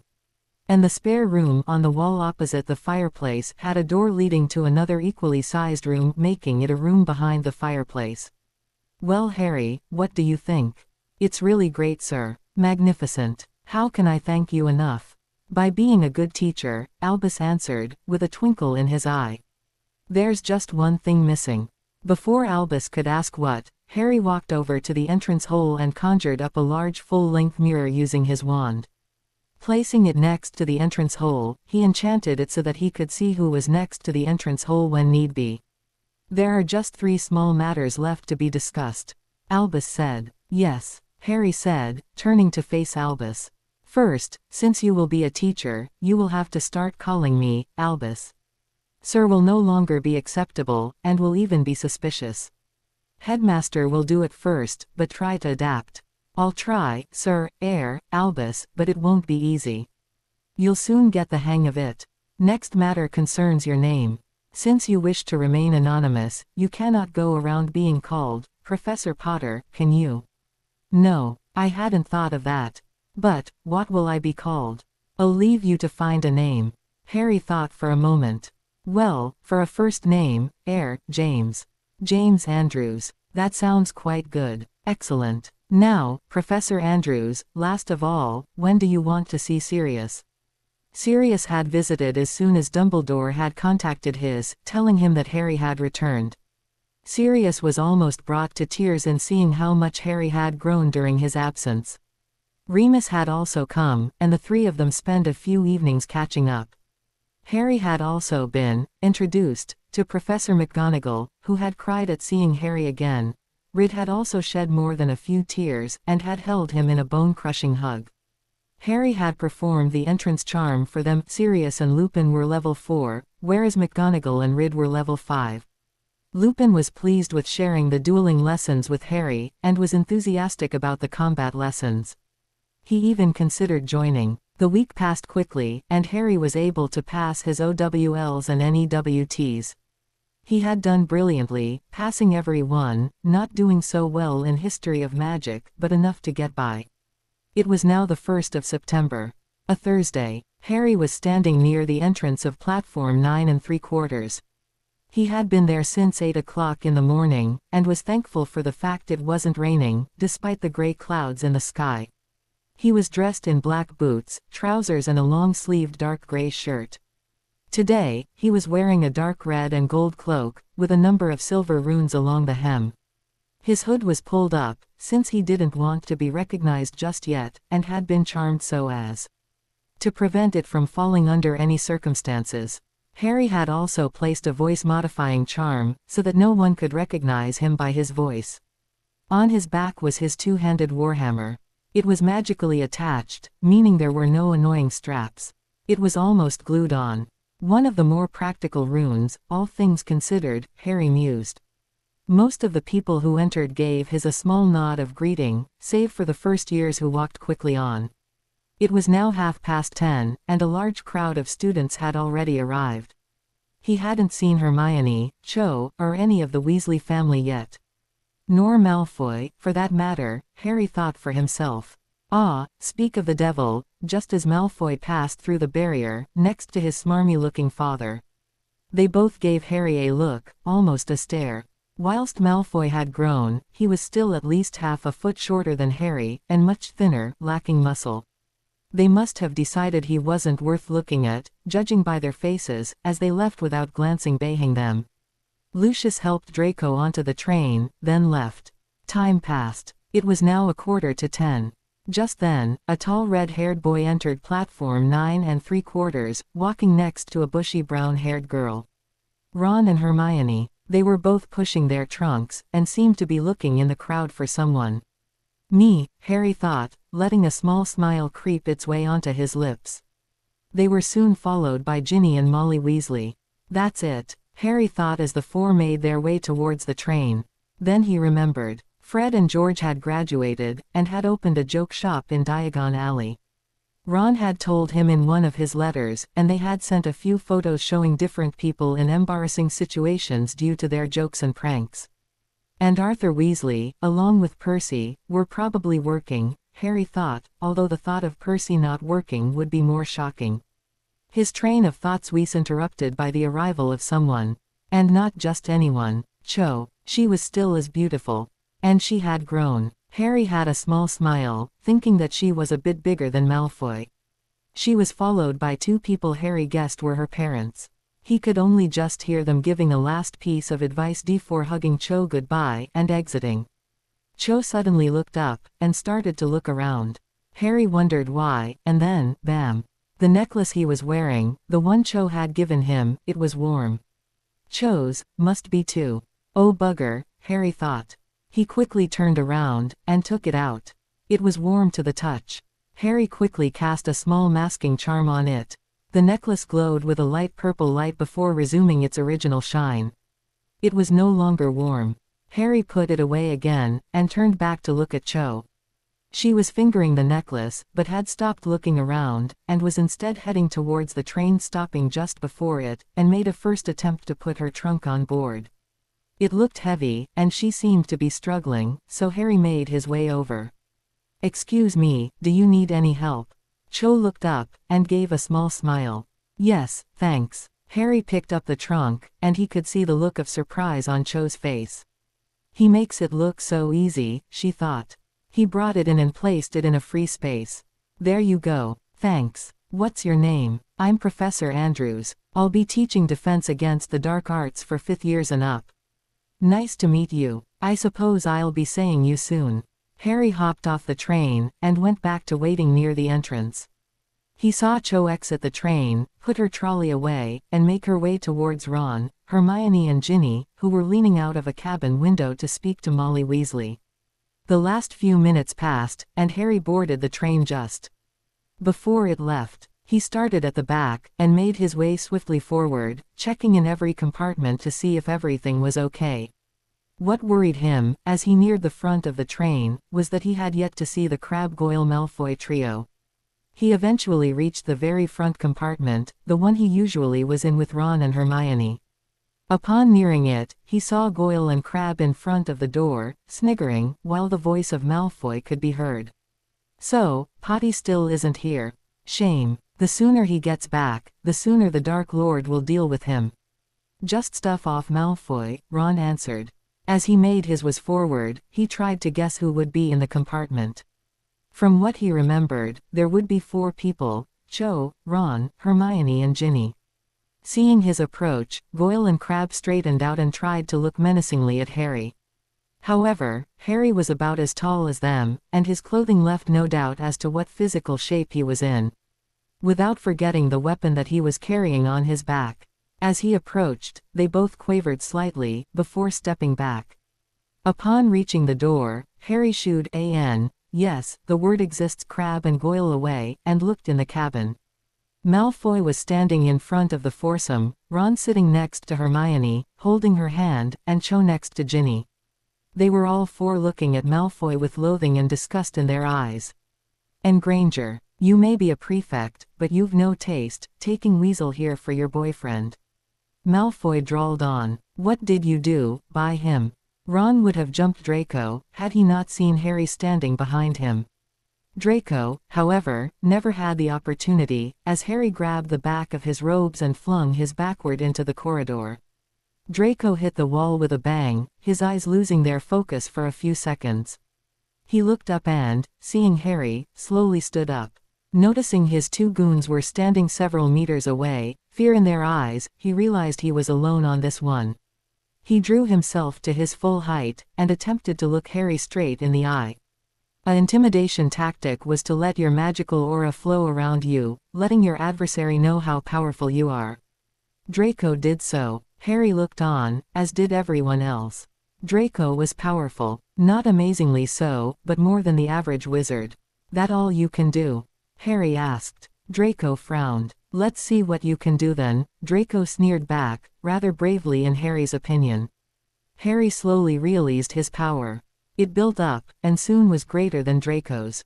But it didn't stop. Harry directed his aura towards Draco, who could feel the pressure of Harry's aura pushing, almost beating itself into him. Draco was sweating, and Crabbe and Golly were powerless to do anything. Is that enough, or do you want me to continue? Harry sneered, letting the contempt be clearly heard in his voice. Draco said nothing, but stopped his aura. Harry did likewise. Draco chose this moment to say something very stupid. If you try anything against me, my father shall hear of it. He had barely finished his sentence when he felt himself slam into the wall behind him, for the 2nd time. Harry brought his face very close and hissed, I know who your father is, and, more importantly, what he is. And I'm not scared of him in any way. Bring him to me, and he won't leave unscathed. Harry dumped Draco unceremoniously on the floor. Now go, before I take off house points and give detention, even before the school year has started. Draco did the smartest thing yet, and quickly left, followed by Goyle and Crabbe. Harry turned to the cabin, only to see his friends looking at him. Cho was the first to speak. Wow, Professor. That was incredible. About time someone did that to that git, Ron. Seconded. Ginny glanced nervously at the floor, while Hermione asked, won't you get into trouble for doing that? If I would get into trouble, I wouldn't have done it, Harry answered. He entered the compartment and closed the door behind him. Let me present myself, I am Professor Andrews. I'll be teaching Dada for 5th to 7th years. What will we be learning this year, Professor? Hermione eagerly asked, while Ron rolled his eyes. Fifth years will be learning about curses and shields, sixth years about various dark creatures, and seventh years will be learning a mixture of both. I'll also be teaching dueling with Professor Lupin and combat training. Both these courses are optional, however, and will only be taught to those I deem worthy. Do you mind if I sleep here? The rest of the train is rather full. Not at all, Professor. When do you want us to wake you up? Hermione answered. Whenever the trolley lady passes. I'll probably be hungry by then. And don't worry about waking me up, no need to speak in whispers. And don't hesitate to wake me if anything happens. With that, Harry took the seat next to the door, put his warhammer beside him, and fell asleep. The four friends spoke for the whole trip. They were also visited by different people they knew. They woke Harry when the goods trolley passed, and he had bought some cauldron cakes. Bertie bought every flavor beams and some chocolate frogs, which he had shared with all present. They spent the rest of the trip speaking, save Hermione, who had to go to an hour-long prefects' meeting shortly after lunch. Harry was careful to remain distant, as a professor would. They tried to ask him questions about himself, but he would give as evasive answers as possible, without actually lying. He just couldn't lie to his friends. They did seem a bit shocked when they learned he was only 16. How come you're a teacher and you're just 16? Cho had questioned, not meaning to be disrespectful. I've had special training, was all Harry had answered. During the trip, Harry had muttered a spell which permitted the caster to see the magical aura that surround wizards and witches, letting them have a rough estimate of their magical power. Hermione, he saw, was very powerful. Not as much as Dumbledore, and no way as powerful as himself, but way above average. Cho and Ron weren't far behind, and Ginny was slightly behind that. This was good, since they all seemed interested in the dueling lessons. They had nearly arrived at Hogwarts, and Sky had decided that rain would end the day. It wasn't a downpour, but rain was coming down at a respectable rate. Ron and Harry had left the cabin to let the gills put on their robes. Harry had managed to get a better look at Ron physically. He was slightly taller than Harry, and had developed quite a muscular frame from playing keeper. He was no way as physically strong as Harry, but it wasn't negligible, and could improve with proper training. Harry briefly wondered why Draco still dared to insult them with Hermione's magic power and Ron's physical strength. Harry had to leave 5 minutes prior to arrival. As soon as the train arrived, he exited the carriage, and joined Rid to bring the first years to the castle that would be their home for the next 10 months. The students had entered the hall and were seated, the first years had been sorted, and Dumbledore had just stood up. The teacher's table was complete, save for one seat where Harry should have been sitting, next to Professor Lupin. Harry had to check something in the grounds with Rid, in the rain. Poor them. Another start of year, just enough time to cram our heads with knowledge. Never let pass an opportunity to learn. I will repeat it once again, despite what the Missistry says, Voldemort, everyone, save Dumbledore and Lupin flinched, has returned. It's not because he has shown no signs that he hasn't returned. The Forbidden Forest is just that, forbidden. Also, Argus Filch has told me that screeching frisbees have been added to the forbidden items list. The complete list of 657 articles can be seen in his office. And no student, other than prefects, will be permitted unaccompanied outside their common rooms after 9 o'clock. On a lighter note, we have a new teacher this year, who will be teaching advanced defense against the dark arts, as well as dueling and combat, both of which are optional courses.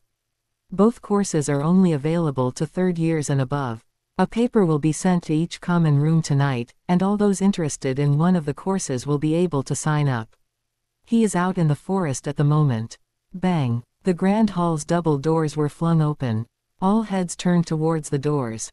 There stood Harry, his features indistinguishable under his hood. His cloak was wet, and water was dripping off it onto the floor. His warhammer was still on his back. It was an impressive sight. Harry didn't move, he was too busy scanning the great hall. Then, slowly, he walked forward, the eyes of every student and several teachers upon him and the echo of his boots easily heard in the silence. He made his way towards the teacher's table, and sat next to Remus Lupin. Sirius, in dog's form, was at Lupin's feet. "I ask you to welcome, Professor Andrews."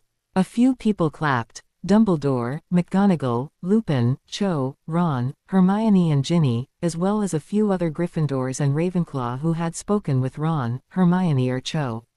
Harry didn't seem bothered, and the smattering of applause quickly died down. Now, for the most important part, tuck in. Food magically appeared on every plate, and the whole hall started to bustle with talking and laughter. Dumbledore leant towards Harry and whispered, "You certainly know how to make an entrance." Harry leant towards Dumbledore and whispered back, "Always wanted to do that." Hodrick had to put his crossbow away. "He will be arriving shortly," before turning and starting to eat. He had quickly finished, despite having taken a large serving, and was soon making small talk with several of the teachers. He even surprised himself when he spoke for a short while with Snape on potions, discussing ingredients and the like. The meal was soon over, and the plates were cleared. Dumbledore stood up again, and said, "Prefects, will you now bring students back to their common rooms? Lessons start tomorrow. Have a good night all." Students left, following their respective house prefects. Harry noticed Malfoy had been made prefect this year, and wondered how much his father had had to pay to get that. "Well, I'm off to bed," Lupin said. "I believe I have the 4th years tomorrow morning." "Good luck. You'll need it," Harry quipped back. "I'll walk with you to your chambers." Harry and Lupin bid the other teachers good night, and left the Great Hall. When they were sure they were alone, Lupin asked, "So, do you know when you'll tell them?" "I'm hesitating between giving them detection at the same time or making an appointment." "I'd say an appointment. They'll be happy to see you, and it would be suspicious if they came back happy from detention." "I suppose so. I'll see them after my Dada classes next week, and speak to them." "Good man." They arrived at Lupin's quarters. Harry stepped in to say a quick hello to Sirius, who was posing as Lupin's faithful dog, before heading towards his own quarters. Harry didn't have any lessons the next day, a Friday, so he had spent a part of the day patrolling the school, the other part preparing for the evening's lessons. He was quite happy about that.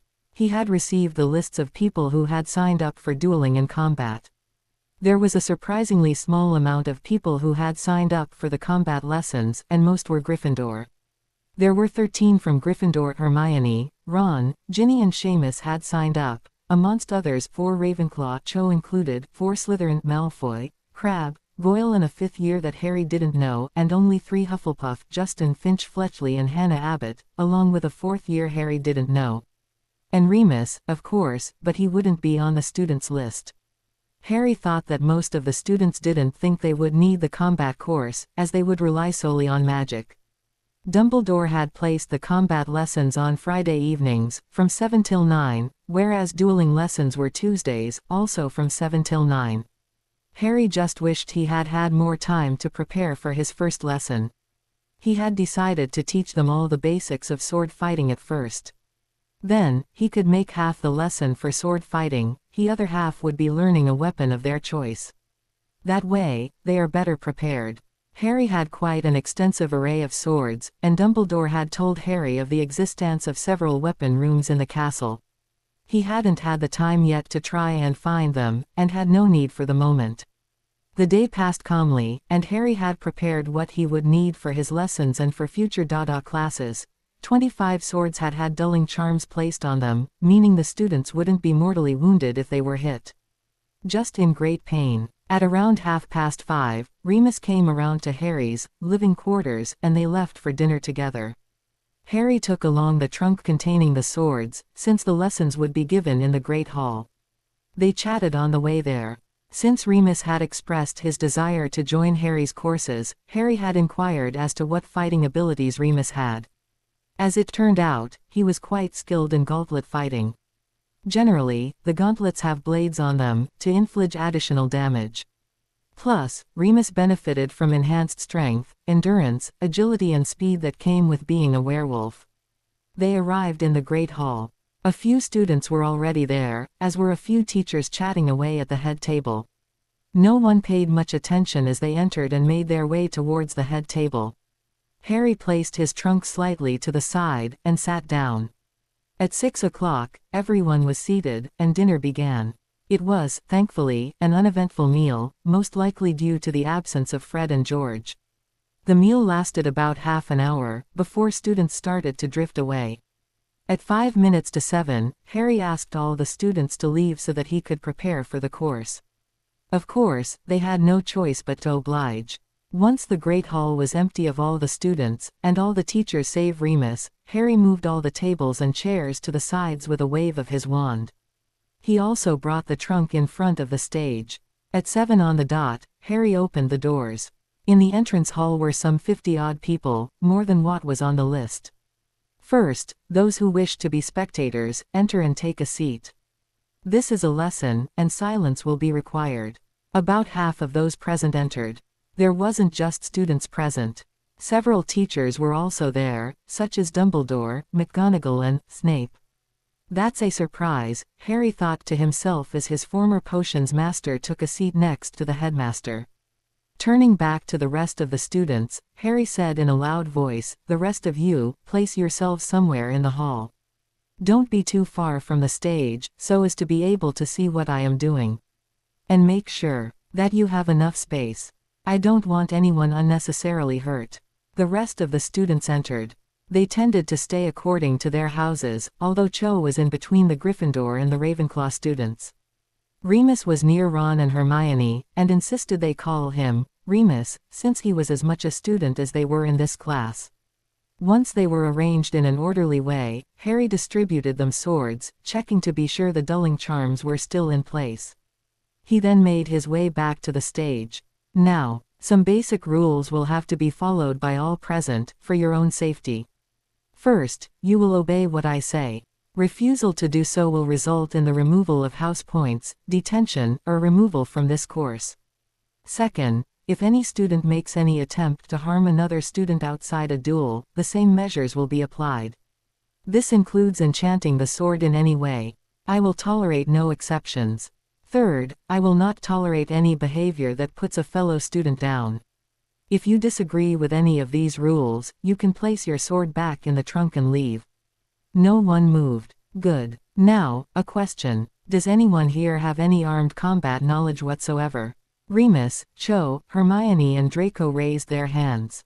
Harry already knew of Remus's, but asked the others. Miss Granger, I have some knowledge in fencing, sir.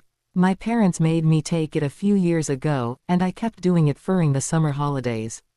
Mr. Malfoy, fencing also, since I was 8, sir. With the same drawl he always had when answering. Miss Chong, I have some knowledge with daggers and knives, Professor. Combat or throwing? Harry questioned. Both, sir. Good, she can be a valuable asset, Harry thought to himself. Okay. At first, we will be concentrating on normal swordsplay. After a time I see fit, probably about a month or so, I will be teaching you a second weapon, of your choice. Now, these lessons won't be easy. I am not training you to be able to prance about swinging from chandeliers, waving a sword in the air. You will learn to harm someone. To physically impair them. That is why I will have no qualms as to throwing someone out if they refuse to follow basic safety guidelines. Last of all, for next lessons, you will be expected to wear something less cumbersome than your school robes. I suggest plain trousers and t-shirt, with comfortable shoes. Or something along those lines. Harry then started the lesson. He taught a few basic moves and counters, before pairing everyone up to practice. Hermione went with Cho, while Remus went with Ron, but I can't attack a teacher, he kept saying. When it was 9 o'clock, Harry made everyone put the sword away. He had been paying attention during the lessons, making corrections when necessary. Malfoy had a tendency to hold the sword too much like a fencing rapier. A normal sword is heavier than a rapier, and requires more arm movement, whereas fencing is mainly in the forearm and wrist. Ron, however, seemed to be quite good. Hermione had it pretty easy too, not making the same mistakes as Malfoy. Cho seemed, on the other hand, to be having some difficulty. I think she might be too used to knife fighting. Swords are much heavier, Harry thought. Then, it struck him. He could talk to them, offering extra lessons. I would like an extra word with Miss Chong and Miss Granger, as well as Mr. Weasley. The rest of you may go. They waited patiently on the side, talking with Remus while Harry got the rest of the swords and put the tables and chairs back in their original positions. The spectators had, as a whole, left. Dumbledore had congratulated Professor Andrews for a good lesson before leaving. Even Snape seemed to have thought that the lesson was worth attending. Finally, Harry was left with Remus, Cho, Hermione and Ron. "First of all, congratulations on surviving your first lesson." They chuckled, although Hermione and Cho seemed a bit out of breath, and Ron's forehead glistened with sweat. "Now, Miss Granger, you proved to be quite good, probably thanks to your fencing lessons. And you, Mr. Weasley, seem to have quite a talent with swords." Ron beamed at these words. Being the sixth son, he was always looking for a way to shine. And while he knew both Bill and Charlie, the two older brothers, were able swordsmen, he might be able to shine in this way. "However, I think your knife training might prove to be a small handicap with swords, Miss Chong. However, I would like to propose additional lessons for the three of you." Remus coughed rather loudly into his hand. "Four of you." Remus, Hermione and Ron all three seemed quite eager at this. Cho was rather hesitant, however. "A problem, Miss Chong?" Harry asked. I know this might seem quite premature, but could I start with extra knife fighting lessons?" Harry gave this a little thought. "I don't see why not. However, to be able to fully benefit from the sword fighting classes, you will have to try to get a lit extra practice in when you can." "Yes, Professor. Is Sunday evening, from 7 till 9, okay with you?" Nods all around. "Good. If you want, I can provide all of you with dulled swords, so that you can practice by yourselves. Come by my quarters tomorrow morning after breakfast." Sir, where are your quarters?" Hermione asked. Harry explained them the way, as well as telling them how to make their presence known. The students left, leaving Harry with Remus. Harry lifted the truck onto his shoulder, seemingly not bothered by the weight of 25 swords in there. "Will you tell them tomorrow or Sunday?" Remus asked. "I would like to do it tomorrow, but we'll have to see how it goes." "Did you enjoy your first lesson?" "Yes, sorry, James. You did very well, thanks. Truth be told, my arms are a bit sore. I'll need those extra lessons, Professor," Remus said with a grin. Harry rolled his eyes. "Hey, do you think that Sirius would like lessons too? I think he already had some during his Auror training. He was a good swordman, if memory serves me well. He could maybe help you with your extra lessons, while you help Cho." "Good idea, that," Harry agreed. "He's staying in your room, isn't he?" "Yes. I'll talk to him later. He might want to pass to talk about it with you." "Okay. Good night, Remus. Good night, James." With that, they both left the Great Hall and went their way to their respective chambers. Saturday morning came. Ron and Hermione got up quite early. They told Ginny what Professor Andrews had told them the day before, since she had already gone to bed when they came back the night before. Ginny had enjoyed the lessons, but not enough to have extra private lessons. Ron wanted to have them, and was eager to see the professor again. Hermione was exited, and talked of finding a book on sword fighting in the library. Ron just rolled his eyes when she said this, but said nothing himself. The three of them went to breakfast, and caught Cho just as she was about to enter the Great Hall. After a brief hello, they went each to their respective tables and started to eat. The tables started to fill up gradually as time went on. Harry wasn't there yet. Only half the teachers were there, along with Dumbledore. Ron, Hermione and Ginny were halfway through their meal when Harry and Remus entered the hall, chatting away, with a big black dog known as Snuffles beside them. Harry and Remus were happily chatting away, and their entrance was, for the most part, unnoticed. However, all those who had been to Harry's lesson the day before noticed, and started whispering amongst themselves. Harry and Remus reached the head table. Harry vaulted over and took his place between Remus and Snape. Snape greeted him with a curt nod of the head, and Dumbledore gave him a warm smile. Rid, who was seated on the opposite side of the table, gave Harry a small wave before starting to eat. He started to heap sausages, fried tomatoes, mushrooms, bacon, eggs and toast on his plate before he started to eat it. In all, he ate more than Remus and Snape put together. Breakfast was over. Harry and Remus stood up to leave, and saw Hermione, Ron, Ginny and Cho do likewise. The six left the Great Hall, making small talk.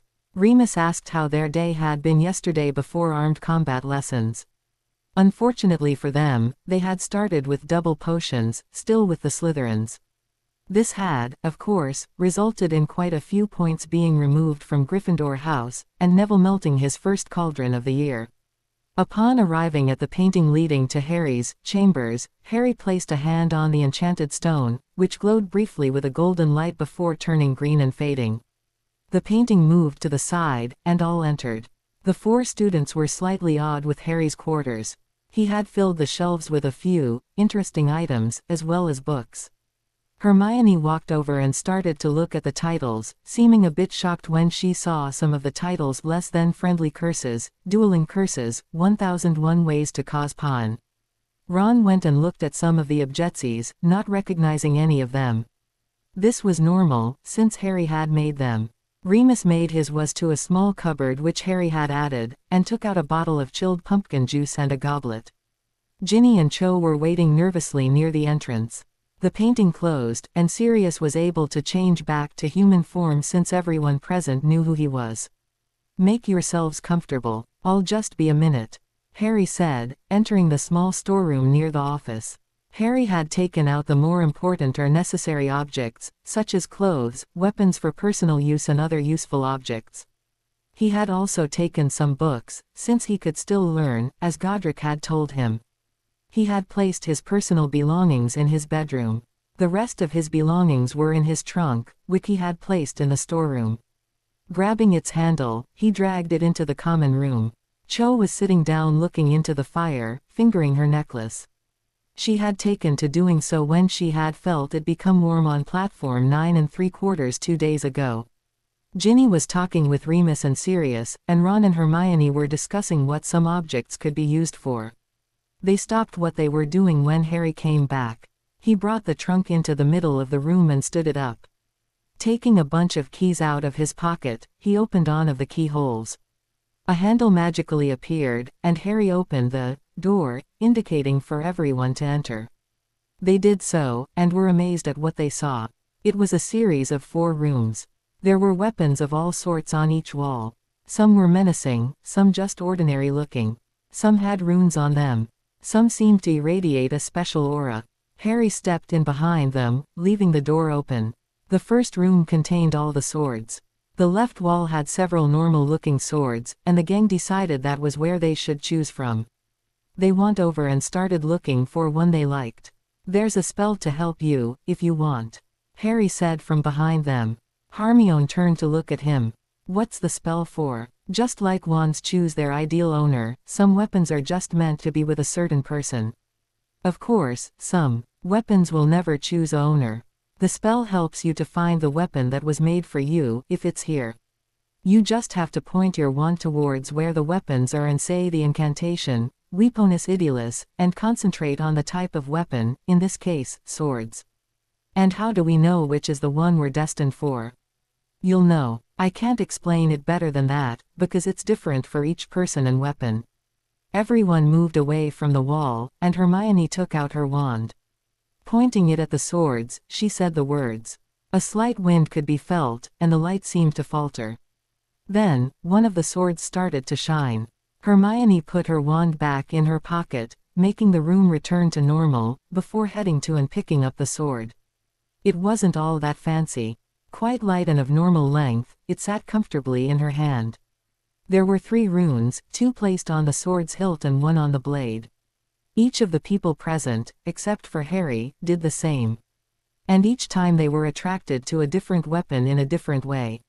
Ron's sword was slightly longer and wider than a normal sword, and was also heavier. The hilt was covered in leather, and the metal had a slight green tinge to it. There were also the 3 same runes as on Hermione's sword. Ginny's had sword of normal length, but was almost as wide as Ron's. There was only 1 rune on the hilt. Cho's sword was the longest, longer than Ron's, but was thinner. The blade had a blue hue to it. There was 2 runes on the blade and 2 runes on the hilt. Sirius had a long black bladed sword, with several silver runes on the hilt and blade. Finally, Remus had a long sword. The hilt was shaped like a wolf's claw. There weren't any runes, however. The spell you used gave you the best choice of the weapons present. It's still possible that there is a better sword or better weapon type for you somewhere. Miss Chong, since you will be learning knife fighting early, would you like to find suitable knives? Yes please, Professor. And no professor business here. You may call me James when not in lessons. They followed James Harry into the next room. One of the walls was covered in knives and short blades of all sorts. Some were single, some came in pairs. Cho performed the spell again, and was drawn to a pair of long daggers. The hilts ended in what looked like birds' claws. The hand was in leather, and the blades had the same bluish shine as her sword. Several small runes were on the hilt and blade. The eagle's claws, Harry whispered, slightly stunned. What? Cho asked, turning around to face Harry. That's what they're called, the eagle's claws. They are very special. I'll teach you about them next lesson, tomorrow, as I will for your swords. Remus, there's one more thing for you, and I won't need a spell to find it. Remus gave Harry a quizzical look at Harry, who just chuckled. Wait for me outside, I'll go get them, heading into another room as the rest of them exited Harry's trunk and compared their swords. Harry returned a minute later holding a pair of gauntlets.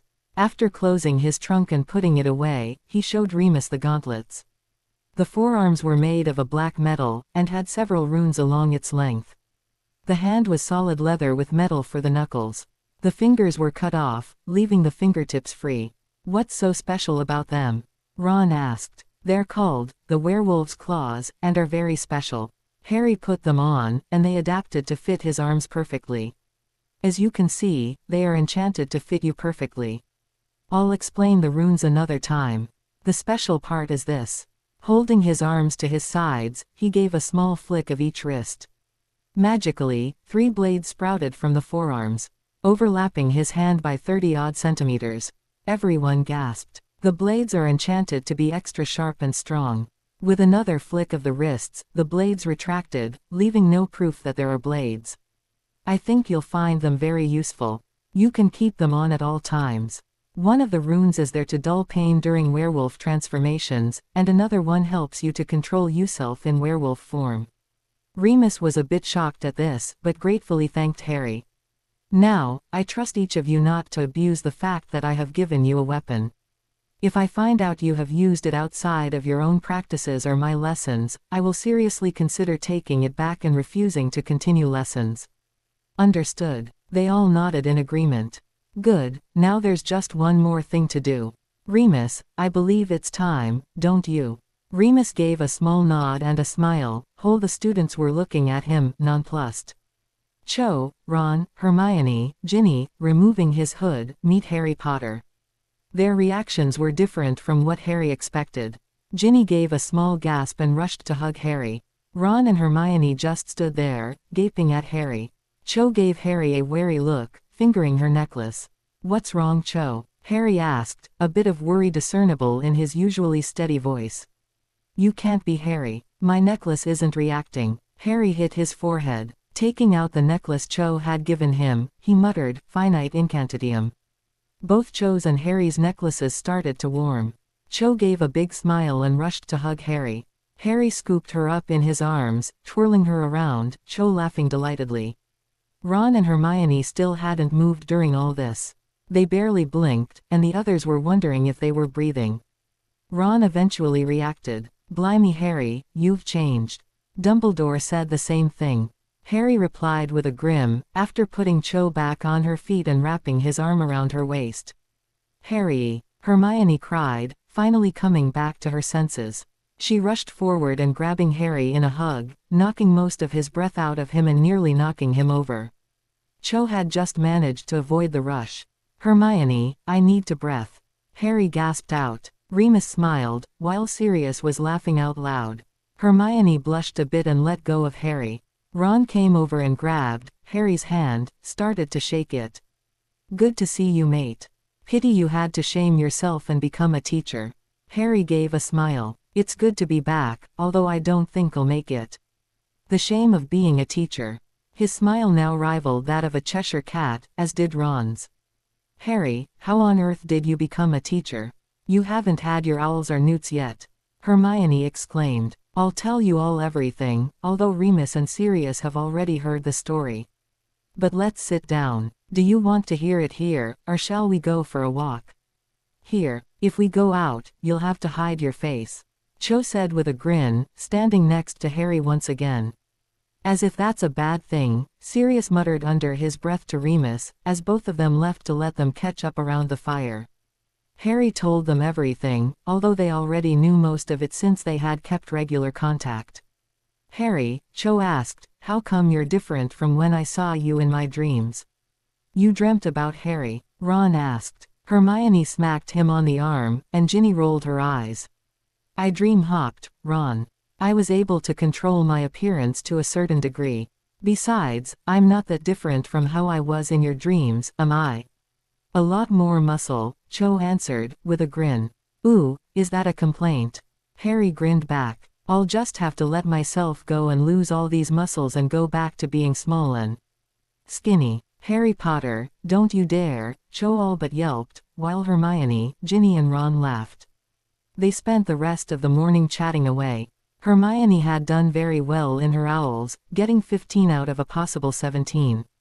Ron hadn't done too badly himself, getting a more than respectable 12 out of 16 owls. They don't have the same optional courses, remember. Mum was dead chuffed at that, Ron had said. Hermione had spent half the holidays at the Burrow. Fred and George had started their joke shop, and it was doing really well. Hey, Harry, when do you think you'll show yourself to the rest of the world? Ron asked. I dunno. I was thinking about a couple of weeks, but it also depends on what actions Voldemort will take. Whilst they flinched, they didn't tell him not to mention the name. Progress indeed, Harry thought to himself. Checkmate, Ron exclaimed. Ah, I'll still never be able to beat you at chess, Ron. Harry said. It was Sunday afternoon, and the gang was once again gathered in Harry's private quarters. The girls were playing Exploding Snap, and all three had slightly singed eyebrows. Harry had challenged Ron to a game of wizard's chess, but had still taken a beating. I can do any spell, potion or charm you can name, and many you can't, and Ron still kicks my at chess. I'm frankly disgusted, Harry cheerfully said with a grin on his face. That's because you're still hopeless at it. Another game? Ron asked hopefully. No thanks, my hide has had its daily beating today. Let's join the girls. Oi, we're women over here, the better half of the human race. Hermione quipped back, before the cards in her hands exploded as Cho put down her last two cards. No fair, I was distracted. That's called strategy, Cho said, as Hermione and Ginny mock scowled at her. She just got up unfazed and walked over to Harry, wrapping her arms around him before him. Some whistling could be heard from the entrance. Go Harry, Sirius called, as he and Remus entered. Watch it, I might have to take my revenge for that, Harry said, conjuring up a leash and collar in his hand without taking his eyes from Cho. Sirius put on a pained expression and flung his hand up in mock terror, before running around the room emitting a high-pitched scream. What did you come up for? You miss me already? Harry asked once Sirius had been immobilized, Ron and Hermione sitting on his back. I wanted to see how my favorite godson was going, Sirius said from the floor, having been immobilized by Ron and Hermione who were sitting on his legs and back respectively. I'm your only godson. So, great. I got beaten at chess, and now my godfather watches my every move like a mother hen, Harry said, grinning at his godfather, who had managed to get up. Ron and Hermione stood next to him, holding hands. Hey, it's 5 o'clock. Dinner is in about 2 hours. And you were bored, Harry stated. So, your comebacks are so witty, Sirius. Thank you. I wanted to know if anyone wanted to go for a walk or something. Sure, Harry said. Anyone else? Everyone agreed, and they were soon walking around the lake. Cho and Harry were holding hands, as were Ron and Hermione. Ginny was walking next to Remus, and Sirius was in a dog's form till they were away from prying eyes. To avoid running around with his hood up permanently, Harry had decided to disguise his features with a few spells. He was now blonde, with pale blue eyes. His features were a bit sharper, and his cheekbones slightly higher, giving him a more aristocratic look. His scar was, of course, gone, as were his glasses. I don't know if I mentioned it, but Harry had his sight magically corrected and wore non-correcting glasses. He still wore his cloak, and his warhammer was still on his back. Harry and Cho weren't too worried about anyone seeing them. They were too far away from anyone else, and they had plenty of time to react if anyone got to a good 10-minute walk. They arrived at a small AC-love stone beach, hidden from prying eyes. Harry cast a dissimule charm, so that anyone looking wouldn't see them unless those hidden wanted them to. We should go for a swim one day, while the weather is still warm. Harry lazily suggested. The sun was still in the sky, and the day was still bright. Cho was sitting next to Harry, who had his arm around her waist and was leaning on his shoulder. Ron was in almost the same position next to Hermione, and Sirius, Remus and Ginny were grouped together, seated opposite the two couples. Sure, the weather should stay warm another month or so. Unless you want to swim in the freezing water like Crumb did. Ron said. True, we thought he was barmy then. Harry said. I personally think he still is. Ron quipped, getting a friendly swat on the arm from Hermione. Remember, Ron, if Crumb hadn't started flirting with me, you might never had found the guts to ask me. Hermione said, putting her arm around her boyfriend. I'll remember to write him a thank you note. I'll help you, Harry added, grinning. So, are you all ready for your extra lessons tonight? Ah, thanks for reminding us, Ron said, rolling his eyes. Hermione might be a bookworm. Hey, I am here, but you better not become a fanatical teacher. You wish, Harry answered, grinning. Besides, I am first and foremost your friend before I am a teacher. Just don't tell anyone else that. You're not my teacher, Sirius said. Quiet. Stop finding flaws in my answers. It destroys my reputation. What reputation? I dunno. But whatever it is, it destroys it, Harry told Sirius. Cho was starting to fall asleep by the time they started to go back, and had to lean upon Harry at first. Harry had asked if she wanted to be carried, but Cho said she would fall asleep if she was carried, and settled for leaning upon Harry while she walked. They arrived at the castle slightly before 7. Harry and Cho had to let go of each other, and Harry put his hood up and charmed it in place, removing his disguise. Dinner was an uneventful gathering, thanks goodness. It seemed that the absence of the Weasley twins and any air of theirs calmed down things a great deal, although the year is still young. Harry still sat at the head table, chatting with any teacher close enough to provide intelligent conversation. He chatted for a bit with McGonagall and Sprout, before talking about brooms with Hooch. Rid was tending to some new bizarre and probably deadly creature, and was absent for the entirety of the meal. After the meal, Harry was heading up to his chambers alone. He had enjoyed the meal, but had decided to let the others speak to their classmates. It would be suspicious if they started hanging around with a teacher. He wanted to prepare tonight's combat lesson and tomorrow's Dada lessons. Harry was blessed with his schedule. Dumbledore was lucky to have 2 Dada teachers, because one could give lessons while the other patrolled. And 2 people with such knowledge in the dark arts and how to fight them was useful. But Harry knew that it was necessary. Without it, the next attack by Voldemort or any Death Eater could be fatal to a lot of people. That's why he wanted to teach the students the most possible, so that they could do their best in the upcoming war. Upon arrival, he opened the door and entered his chambers. With a wave of his hand, he moved the furniture to leave a bit more room for tonight's lesson, and put his warhammer next to the fireplace. He then entered his office and took the books he would need for tomorrow and started to read. Tomorrow he had 5th years, Gryffindors and Slytherin the morning, Ravenclaw and Hufflepuff the afternoon. His schedule left his quite a lot of free time, and he intended to put that time to good use, patrolling the school and improving the magical and non-magical defenses. He had reviewed the first 6 chapters of his book Fire and Ice Curses for the Temperamental, when his door opened. Sirius in a dog's form, Remus, Ginny, Hermione, Ron and Cho entered, all except Ginny carrying the weapons Harry had given them the day before. "Hiya Harry," Ginny piped. "What are you reading?" Harry looked up and showed her the cover. "I was brushing up for tomorrow's lesson." "Good. I'm glad we don't have to do the unforgivables anymore." They were horrible. Yeah, I remember when we had them. Ron was terrified when Moody cast them on spiders, Hermione said. That's not fair. You know how much I hate spiders. Ron shuddered at the thought. Haven't Fred and George thought of selling it in their shop yet? The transforming teddy bear, Harry asked while putting his book down. No, thanks goodness. Although I should mention it.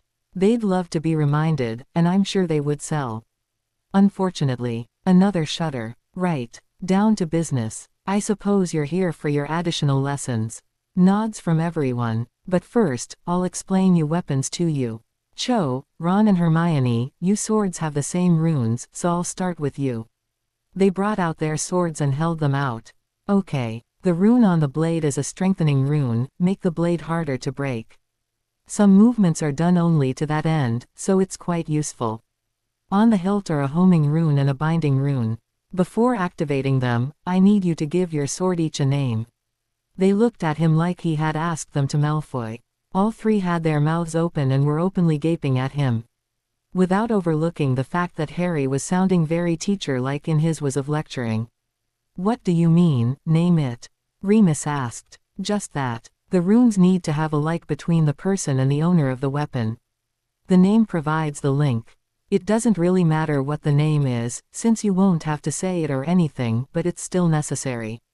Okay. Ron started. I'll call mine, ORC Blade. It's green, so, it's okay, Ron. You don't have to justify yourself, Harry said with a grin. What about you, Hermione? I don't know really. Laura. This time, Harry and Ron looked at Hermione strangely. Laura. Hermione blushed, muttering, my middle name. Cho. What about you? I'm thinking of calling it, Harry James Potter. Harry stared open-mouthed at Cho, while the others cracked up and started laughing out loud. Ron even had tears in his eyes. Only kidding. I'm calling it Rowena. Okay. Harry had managed to get himself under control. Once you've chosen your name, you hold the sword in your hand and say, Myarmum, followed by the name you've given your weapon. Myarmum Laura. Myarmum ORC Slayer. Myarmum Rowena. The weapons glowed briefly, before returning to normal. Good. Ron, pass me your sword. Ron hesitated, but handed nonetheless his sword to Harry, who proceeded to throw it across the room. Now, call it back. What did you do that for? Ron asked. Vision the sword in your hand. Ron raised an eyebrow at Harry, but did so. The sword flew from where it had landed to Ron's outstretched hand. Whoa, Ron exclaimed, a bit surprised. That's the effect of the homing rune. The binding rune means that the sword cannot be used against you or by someone who's your enemy. Brilliant, Harry. Thanks for this, Ron said, putting the sword back in its sheath. Thanks a lot, Harry, Hermione seconded, also putting her sword away. Cho, you have one more rune on your sword, on its blade. Cho looked at the blade, and nodded. Good. Hold the sword and say, Glacialis. Glacialis. The sword was immediately surrounded in a blue light, and started to radiate cold. It causes extra damage, but if you keep it in contact with someone for long enough, they'll go unconscious. And, to turn it off? Cho asked, still enthralled by the weapon she was holding. Cancelius. She uttered the counter spell and the blade returned to normal. Okay. Ginny, there's only the binding rune on your sword, so you'll have to repeat the same process. Ginny obliged, calling her sword, Morgana. Right. Remus, I'm afraid that there aren't any runes on your blade. However, I placed a few enchantments on yours when I made it, basically strengthening enchantments and the like. As for the gauntlets, other than the runes relating to your condition, they're just damage-enhancing and protection runes. There's also a healing rune, so that you heal faster. I would recommend you wear them at all times, but I'm not putting you under obligation to do so. Okay, Harry, Remus said, putting the gauntlets on. They adapted themselves to the right size. To make the claws appear, you have to will them to appear. As soon as the words left Harry's mouth, the blade sprouted from Remus' arms. Same applies to retract them. They are very sharp and strong, so you shouldn't worry about breaking them.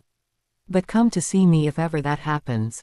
Thank you, Harry, Remus said calmly, looking at the weapons on his arms, very impressed and, if you looked well enough, relieved. Probably due to the healing and pain-controlling runes on it, Harry thought. Sirius, you're left. Sirius gave a mock salute.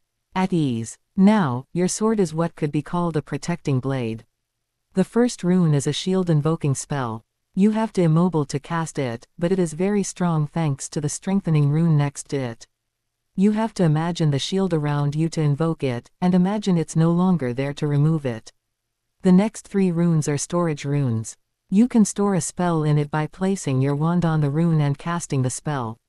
You have to end the spell with a keyword that activates the spell. And you built this sword? Sirius said. Yep. One of the better weapons, I must admit. I had some free time, and wanted to apply what I had learned. Harry, it's brilliant, Sirius said. I'm very proud of you, as I'm sure your parents would be. Thanks, Sirius. It means a lot coming from you, Harry said, with a smile on his face. Now, onto the actual lessons. We'll start with a warm-up. They placed themselves in the room so as not to get in each other's way. Ginny went to sit down next to the fire, and started to read the book Harry had been looking through before they had arrived. Noticing this, Harry called out, "You can practice them if you want to, Ginny. Just be careful as to where you're aiming." "Okay, thanks." After a half-an-hour workout, they were ready. They went quickly through the basics Harry had shown them 2 days ago, and Harry then paired them up to practice. Remus and Sirius were against each other, and Ron was with Hermione. Cho went with Harry, who drilled her for the next 15 minutes. "Okay, Sirius, do you think you can handle them for the next hour?" "I'm gonna start Cho's knife fighting. Not even married and already fighting. This is promising," Sirius said with a big grin plastered on his face. "Ah, you're hopeless. What am I going to do with you?"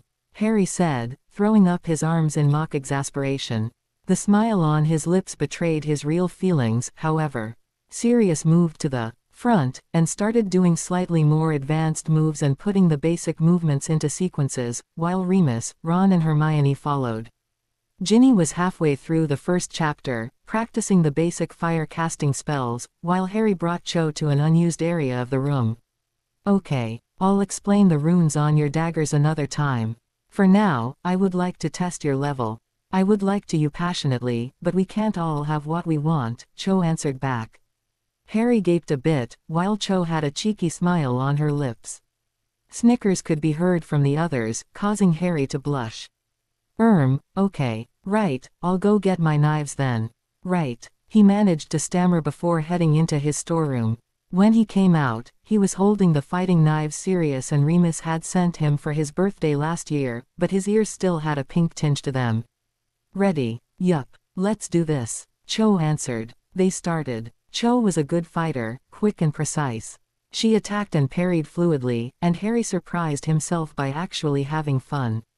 The knives flew, and the noise of a blade hitting another rang through the room. It was an enthralling sight. Sirius stopped giving his lesson just to watch, and the others followed suit, impressed by the speed they were going at. Harry suddenly had an idea. Cho thrust her knife forward, aiming for the heart. Harry sidestepped the blow, capturing her arm between his arm and body. He followed by bringing his other arm up and trapping her other arm. She struggled slightly before realizing that she was trapped. He faced just scant inches from his. "Caught you," Harry whispered. Cho gave a small smile. "Yes, you did." She moved her head up while Harry lowered his. Their lips were almost touching when Sirius decided to act. Conjuring up a wizard camera, he started to take photos while they ed. "Okay, Harry, lower your head a little bit, so that the light catches better," he called, moving closer while he continued taking photos. Harry and Cho jumped, while Sirius grinned at them. "Padfoot, you are going to pay for that." "Not me, though they will sell like hotcakes when I get them developed," he said, grinning like a maniac. "Colin Creevy would pay double," Ron added. "Ah, what did I do to deserve this?" Harry called out. Cho put her hand on his shoulder, and looked up. "We did this. And ed him again." Harry was surprised, but that was quickly dissipated, as he was once again captured by her lips, her touch, her scent, her all. When they drew apart, he was smiling. "Thanks for reminding me." "You're welcome. Truly a Kodak moment," Hermione said. "What?" Ron, Sirius and Remus asked. Harry and Cho weren't paying attention. Nothing, it's a muggle thing, Hermione said. Don't tell Dad that, Ron quipped. Leaning in, he was about to follow Harry's lead when he heard the clicking of the camera. Good, Ron. Lean more, good. Sirius had moved to be just next to them, and was taking close-up snapshots of them. Sirius, Ron exclaimed. Sirius started running, but didn't have much space. Moony, catch. Sirius called once he was cornered by Ron. Ron followed the camera. Ginny, Remus called, lobbing the camera to Ginny. She jumped to catch it. The three continued to pass it between them, while Cho, Hermione and Harry were laughing at Ron's antics. Hey Ron, let it be. You'll need some souvenir photos, Harry called, once Ron was too tired to continue running. Yeah, I guess, he managed to pant. Okay, I think that's enough for today. Anyone want to use my shower? Morning, James. Harry jumped, causing the sausage that was on his plate to fly through the air and land neatly on Professor Sinistra's plate. However, she was busy talking to Professor Vector and didn't notice she had gained some food. Good morning, Remus. Don't scare me like that. How do you want me to scare you then? Remus answered back with a grin. What were you thinking of? I was thinking of today's lessons. Still nervous? Harry nodded. Don't worry, I'm sure you'll define. Are you going to be hooded or not?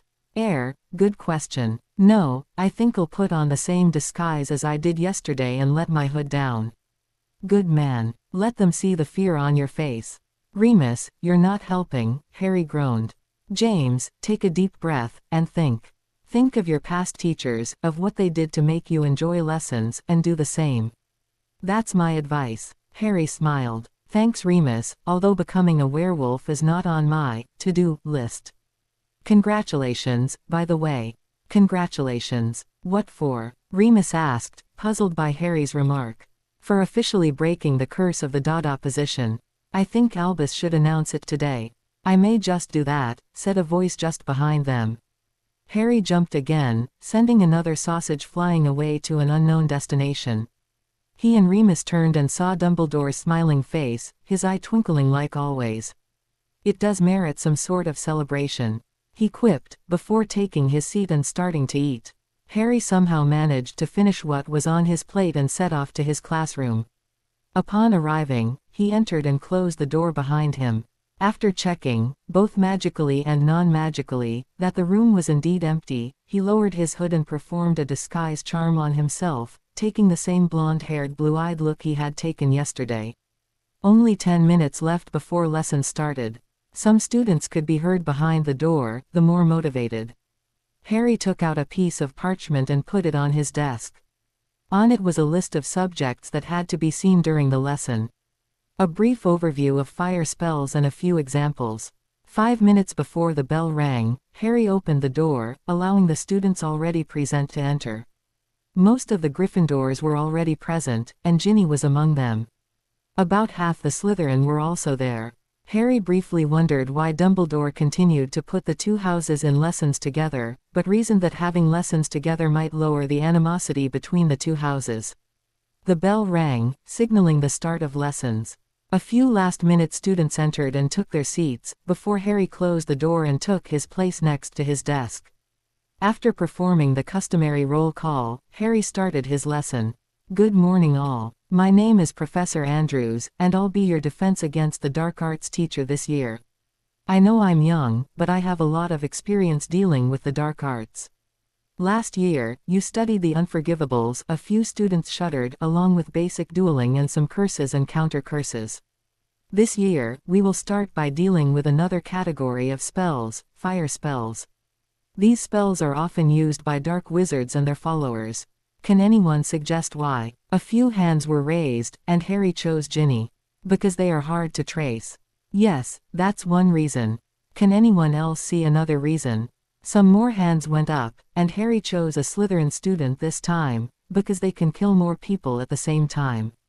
Ah, an interesting point. Anything else? No more hands went up. Anyone? Well, other reasons are that it requires less power to perform, is less draining, and causes a lot of pain. Let's just take the killing curse. It requires a lot of power, has to be cast with precision, and kills with no or little pain. But to burn to death is a painful death indeed. Harry continued his lessons, while the students wrote everything down, giving generalities concerning fire spells, more reasons for their use, and the like. He also showed them a simple fire spell and had them practice. At the end of the lesson, Harry gave them homework. I want you to research 3 different fire-based spells, 6 inches on each spell, to be handed in 2 weeks. A few groans made themselves heard, but nothing more than the usual. The lesson had gone well, and no incidents had happened. No points had had to be removed, which was a good sign in itself. Ginny gave Harry a reassuring smile before leaving, chatting with her friends. At lunch, Harry caught up with Remus. Sirius was lying down in dog's form at Remus' feet, eating whatever Harry or Remus would pass him. How was your morning? Fine, Harry. I had first years. They were most impressed by the werewolf that I am. Please don't tell me you scared them senseless. No, they're still mentally sane. For now, we just had a brief review of what we would see during the year. How about you? I think it went well. They were calm and no disruptions, that must count for something. And I think they were too busy to try anything against each other. Well, I must say, the teachers have been able to reduce house rivalry somewhat during the past year. Except for Severus. Ooh, isn't that a surprise? Harry said sarcastically. Severus Snape was the potions master, head of the Slytherin house, and very biased where his students were concerned. He also had an open animosity where students from Gryffindor were concerned. Harry seemed to take the brunt of this, often having points removed for no apparent reason. And do you have lessons this afternoon? Nope. I have this afternoon free. You, 5th year Ravenclaws and Hufflepuff. And you'd much prefer 7th years, wouldn't you? Remus said with a grin. You're spending too much time with Sirius, he's starting to rub off on you. Ooh, the shame. You're good at avoiding questions, you know. I do my best, Harry grinned. By the way, when will the full moon be? I've still got a week left. Why, would you like to accompany me? I might just do that. You never told us that you had become an animagus. Harry gave a small shrug and continued eating. You didn't ask. And what's your animal form? You'll see. The rest of the say passed without a hitch. After lessons, he returned back to his quarters to see Hermione and Ron in front of the painting. Ah, students. They turned around. Hello hamumph, the rest of the word cut off by Harry's hand on Ron's mouth. Don't reveal my identity. Ron gave an apologetic look as Harry removed his hand. Sorry. Don't worry. No damage done. Harry placed his hand on the stone which glowed gold then green before the painting moved aside to let the threesome enter. You want something to drink? Hermione politely shook her head, while Ron asn word, I wouldn't mind a chilled butterbeer, if you have any. Harry walked over to one of the cupboards and removed 2 bottles of butterbeer. Muttering an incantation, they both chilled and were covered in condensation. Opening them, he gave one to Ron and took a sip from the other. So how was your day, Harry? Hermione asked. Harry indicated the chairs near the fire, and they all sat down, Ron next to Hermione and Harry all by himself. It went well actually. I was a nervous wreck before though. And are you ready for tomorrow? 6th years tomorrow. Goody, goody, Harry said, rolling his eyes. Yeah, I'm ready. I might be able to get a good laugh from this and all, what with teaching Draco. Harry gave an evil grin, mirrored by Ron. Hermione, ever the voice of reason, frowned. Harry, being a teacher does not give you the excuse to take points off for no reason. Tell that to Snape, Ron answered back. Sensing an argument brewing, Harry quickly intervened. I won't take points off for no reason, but I won't hold back from removing them. Nodding in satisfaction, Hermione opened a book and started to read, while Ron and Harry played wizard's chess, crushing Harry in both games they played. It was time for dinner, and Harry insisted they leave his alone afterwards so he could prepare for tomorrow's lessons, although both Ron and Hermione thought he might just receive the visit from a certain Ravenclaw. 8:45 in the morning found Harry in his classroom once again, listening to the exited babble of students outside his door, his warhammer leaning against the desk. He had prepared a list of creatures that would have to be seen during the year. He had considered to start with elementals. Whilst not really dark creatures, they can be manipulated to such ends. Upon hearing the bell indication the start of lessons, Harry performed a small charm to open the door, allowing the students to enter and take their seats.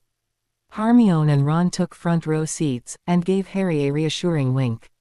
Once all the seats were all filled, Harry cast a small glance over all present. He knew all the faces, if not the names. Draco was sitting in the middle of a row, sidekicks Crabbe and Goyle to one side of him while Pansy Parkinson was seated on his other side, acting girly, in a pug-faced kind of way. Harry supposed that they were going out together. Ah, young love. Yeah, as if. Breaking out of his reverie, Harry took the roll call and decided to open today's lesson as he had done yesterday.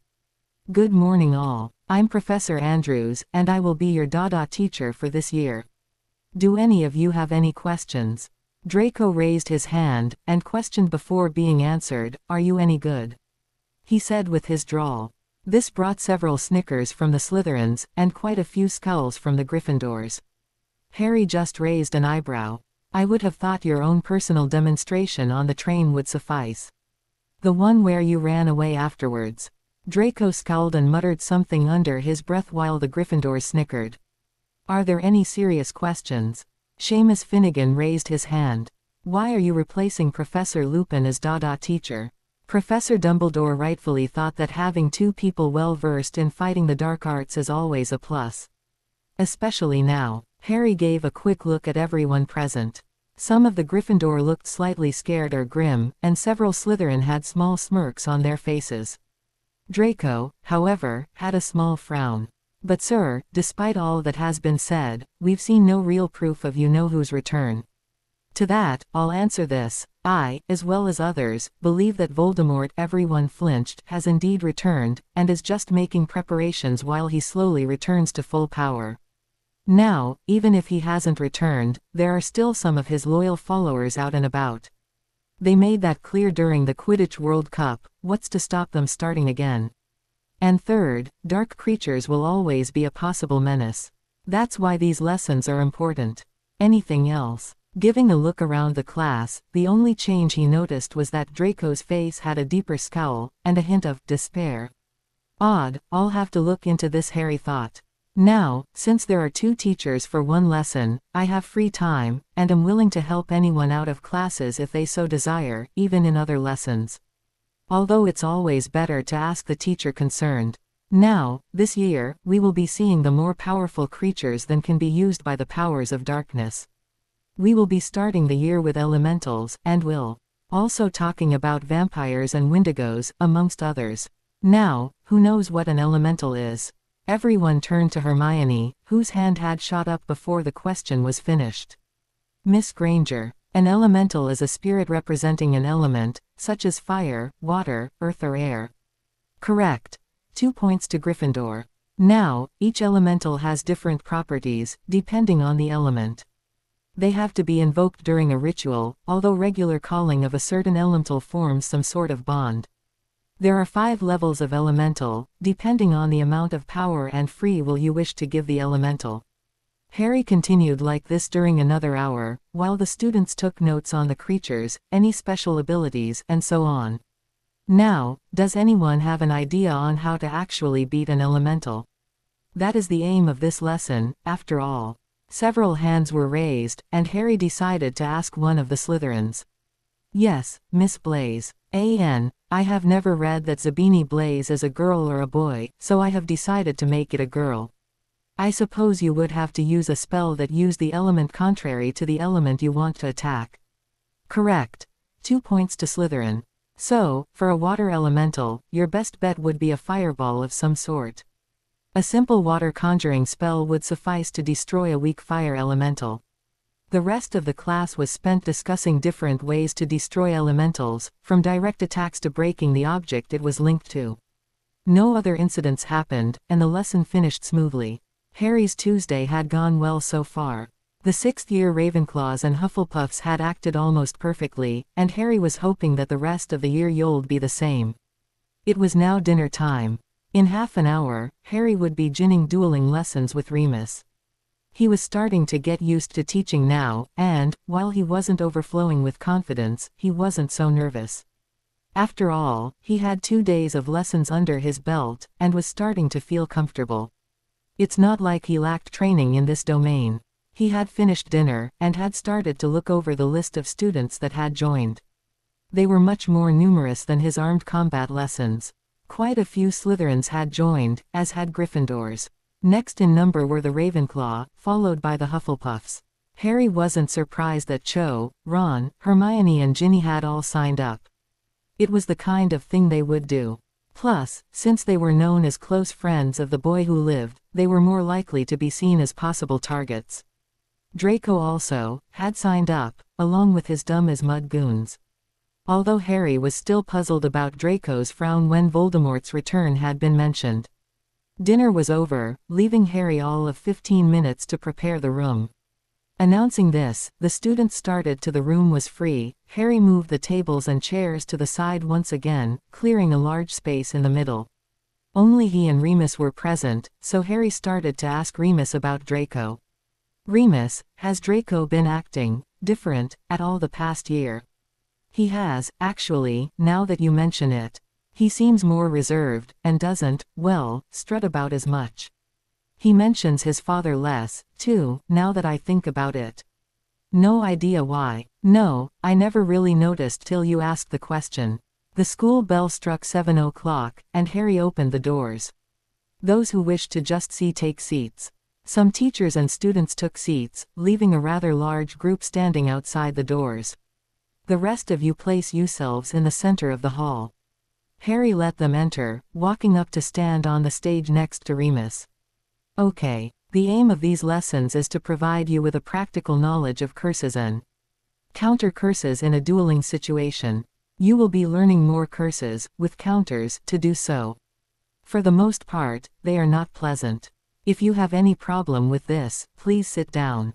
No one moved. Good. Now, this lesson will be to test your level. You will be split up into groups as of next lesson according to skill level. Names will be randomly chosen, and you will duel under Professor Lupin's and my supervision. Harry copied the names from the needle piece of parchment to another, and cast a spell to arrange the names into pairs. The duels went relatively well. There were some darn good duelers, too.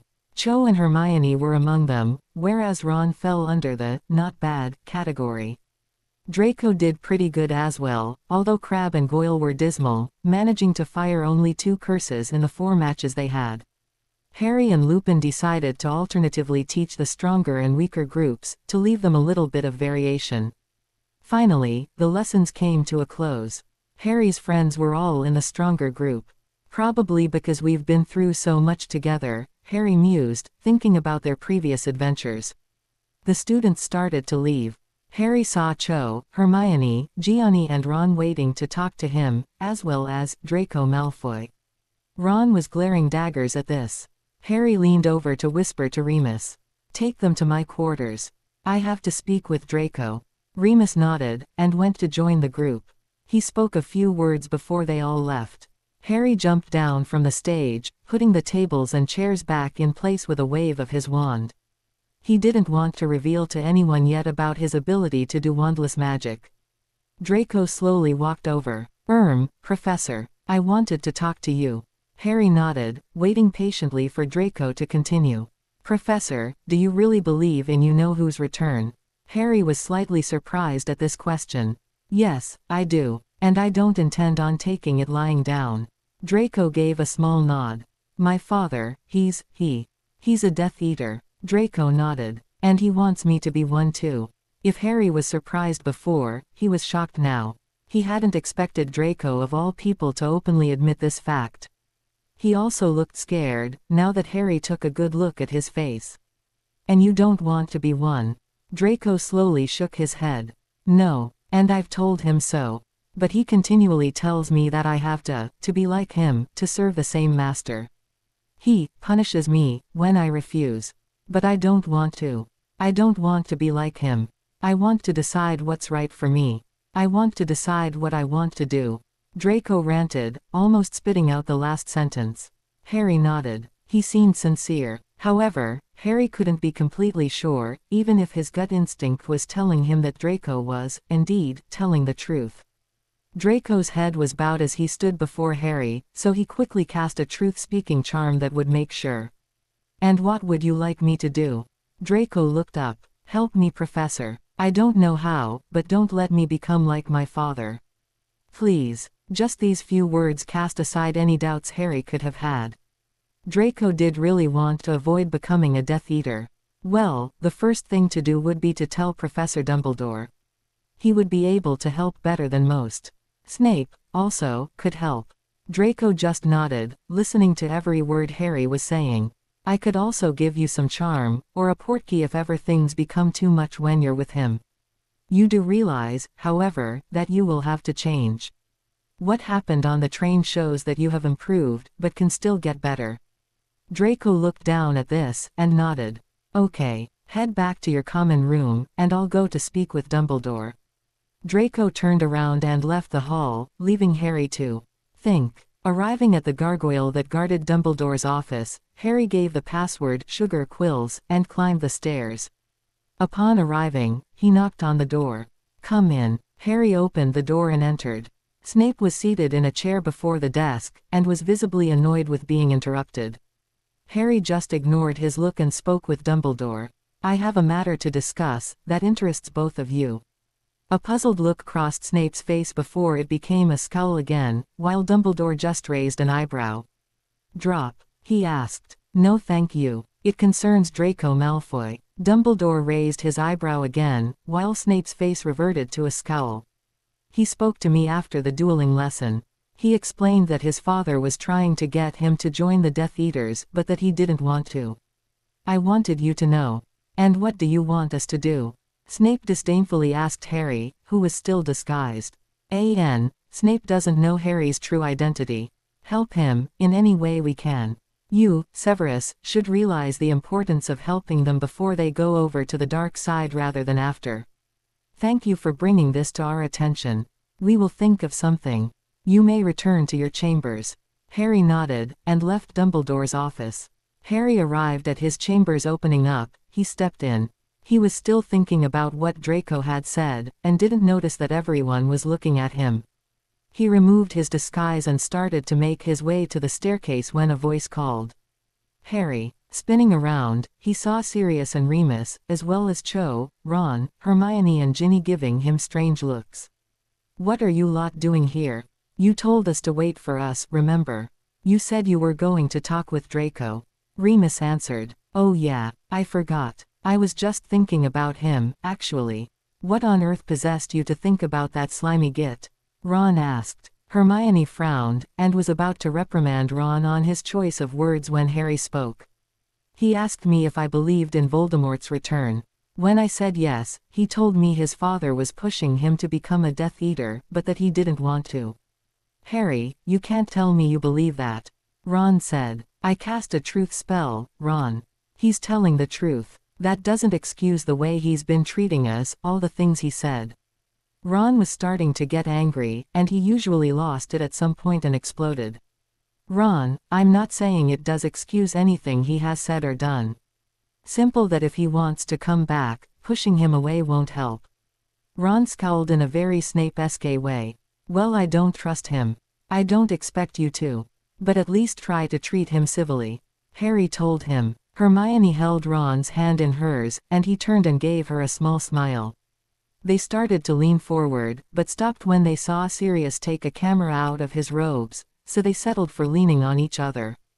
They spent the rest of their time together talking and joking, Harry next to Cho and Ron sticking with Hermione. Hermione, Ron and Ginny didn't stay long, since Hermione insisted they had homework to do, and Sirius and Remus left to get a good night's sleep, leaving Harry alone with Cho. "A romantic evening, just the two of us," Harry sighed contentedly. "Don't get your hopes up too high. Hermione's right, we've got schoolwork to do. And I want to get as many newts as I possibly can." "Don't worry, you'll ace Dada," Harry said with a grin. "Yay, that's one exam I don't have to worry about." Cho smiled back. "Are you really worried about newts, or is there something else?" "Well, there are several things. For one, there's us. What will it look like if someone finds out we're together?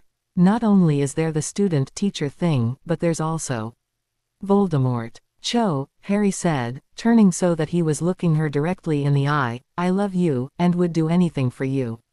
And if Voldemort attacks, I won't let him or anyone else harm you.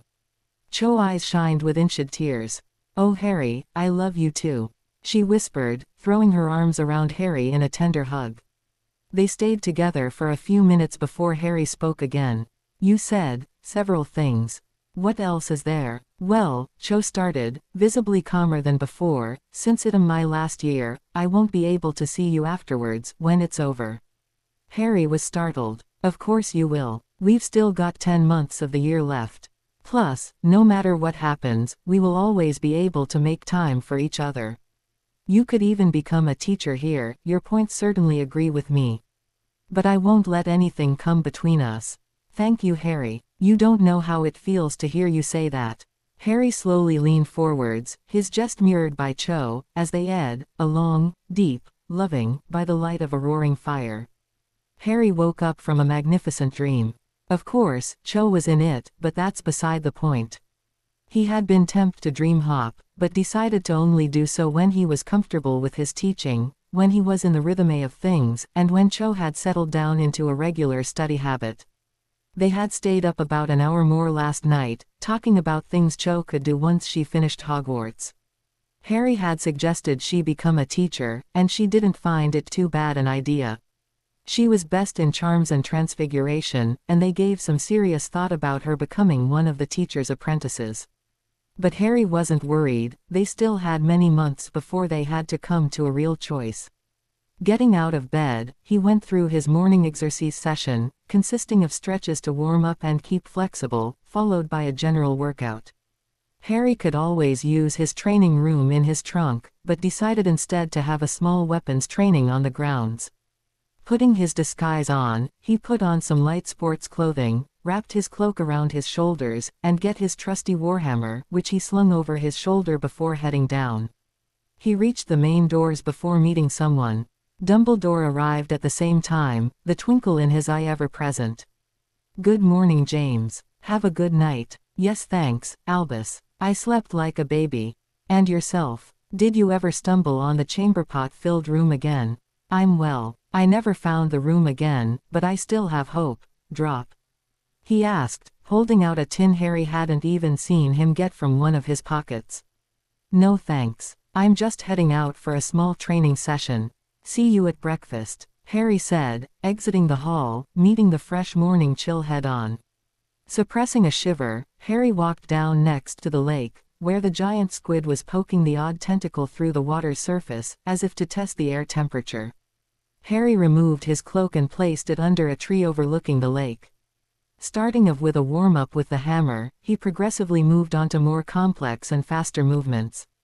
He kept on like this, fighting an imaginary opponent, for about 45 minutes.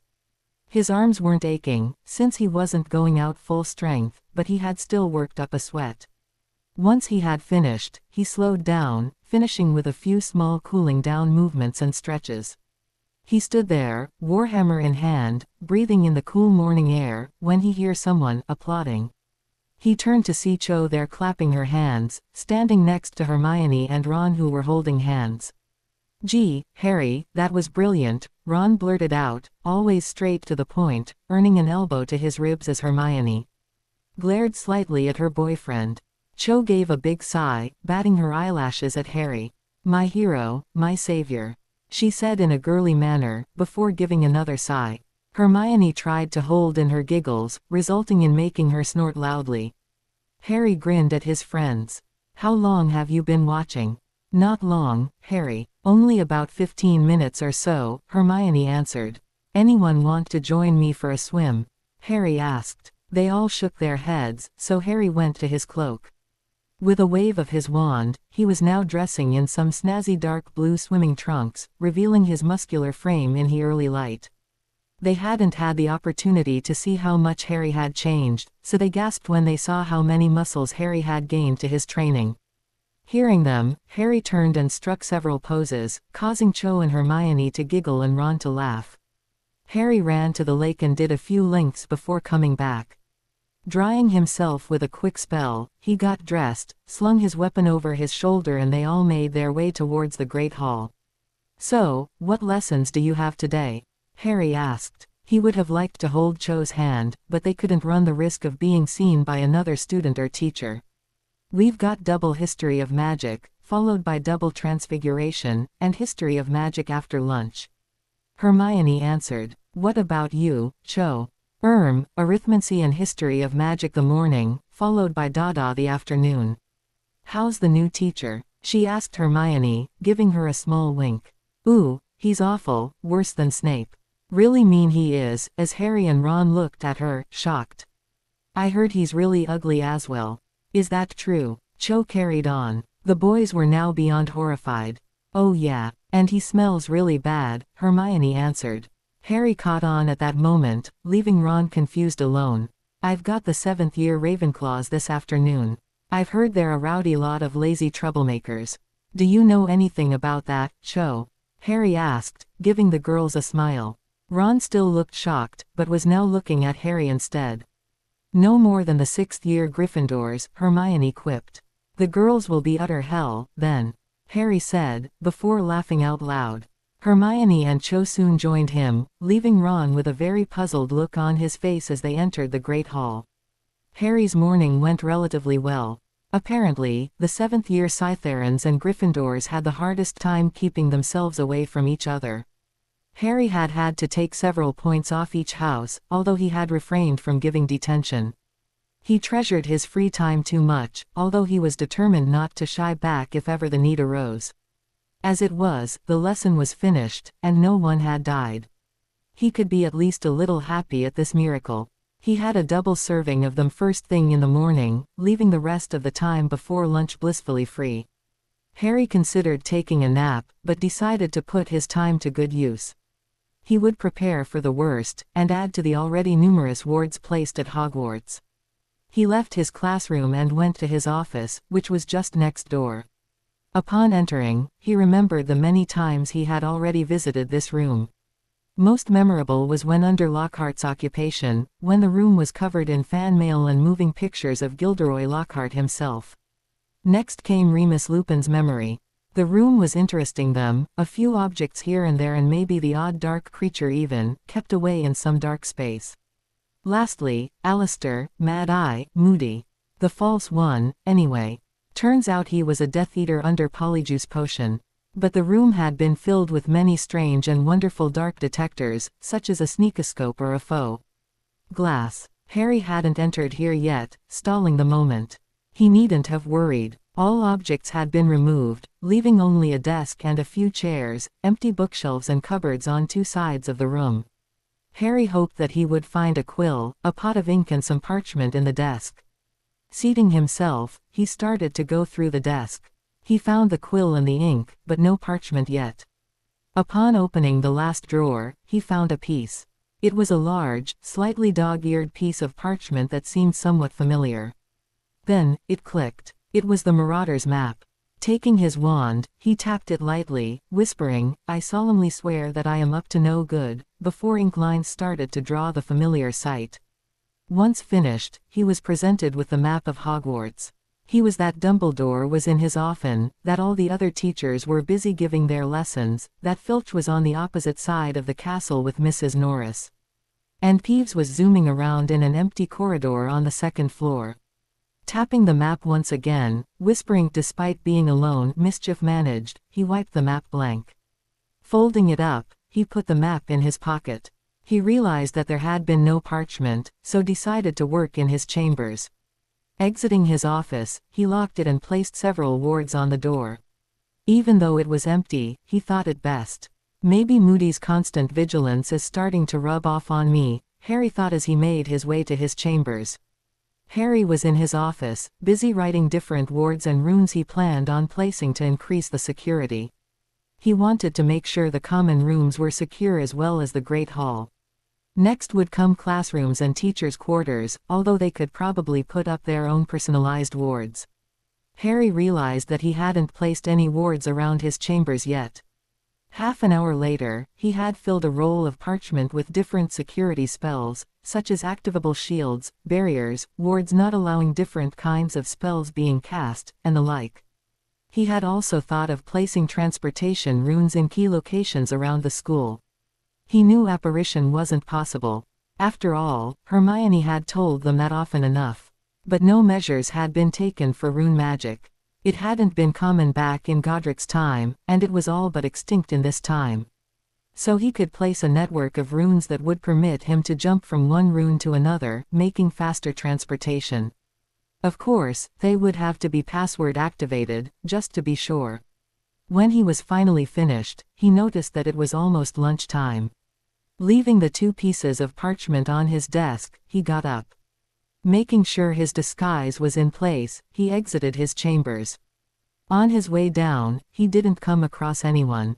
Upon arriving, there were a couple of teachers and students, along with the headmaster already there. Taking a place, he leaned back and put his feet on the table. There wasn't any food yet, so it didn't bother anyone, although he thought he saw one student point in his direction. More students started to fill in, as well as teachers, so Harry sat up and removed his feet before the food. A few seconds later, the serving dishes were full of delicious food. Helping himself to a generous serving of everything, he started eating, sparing the odd glance to the students every now and then. Ron and Hermione were talking with their fellow Gryffindors. Ron seemed to be talking about Quidditch with Dean and Seamus, since he was making big swooping gestures between bites, and Hermione seemed to be talking about some lessons with some 7th years, judging from the look on her face.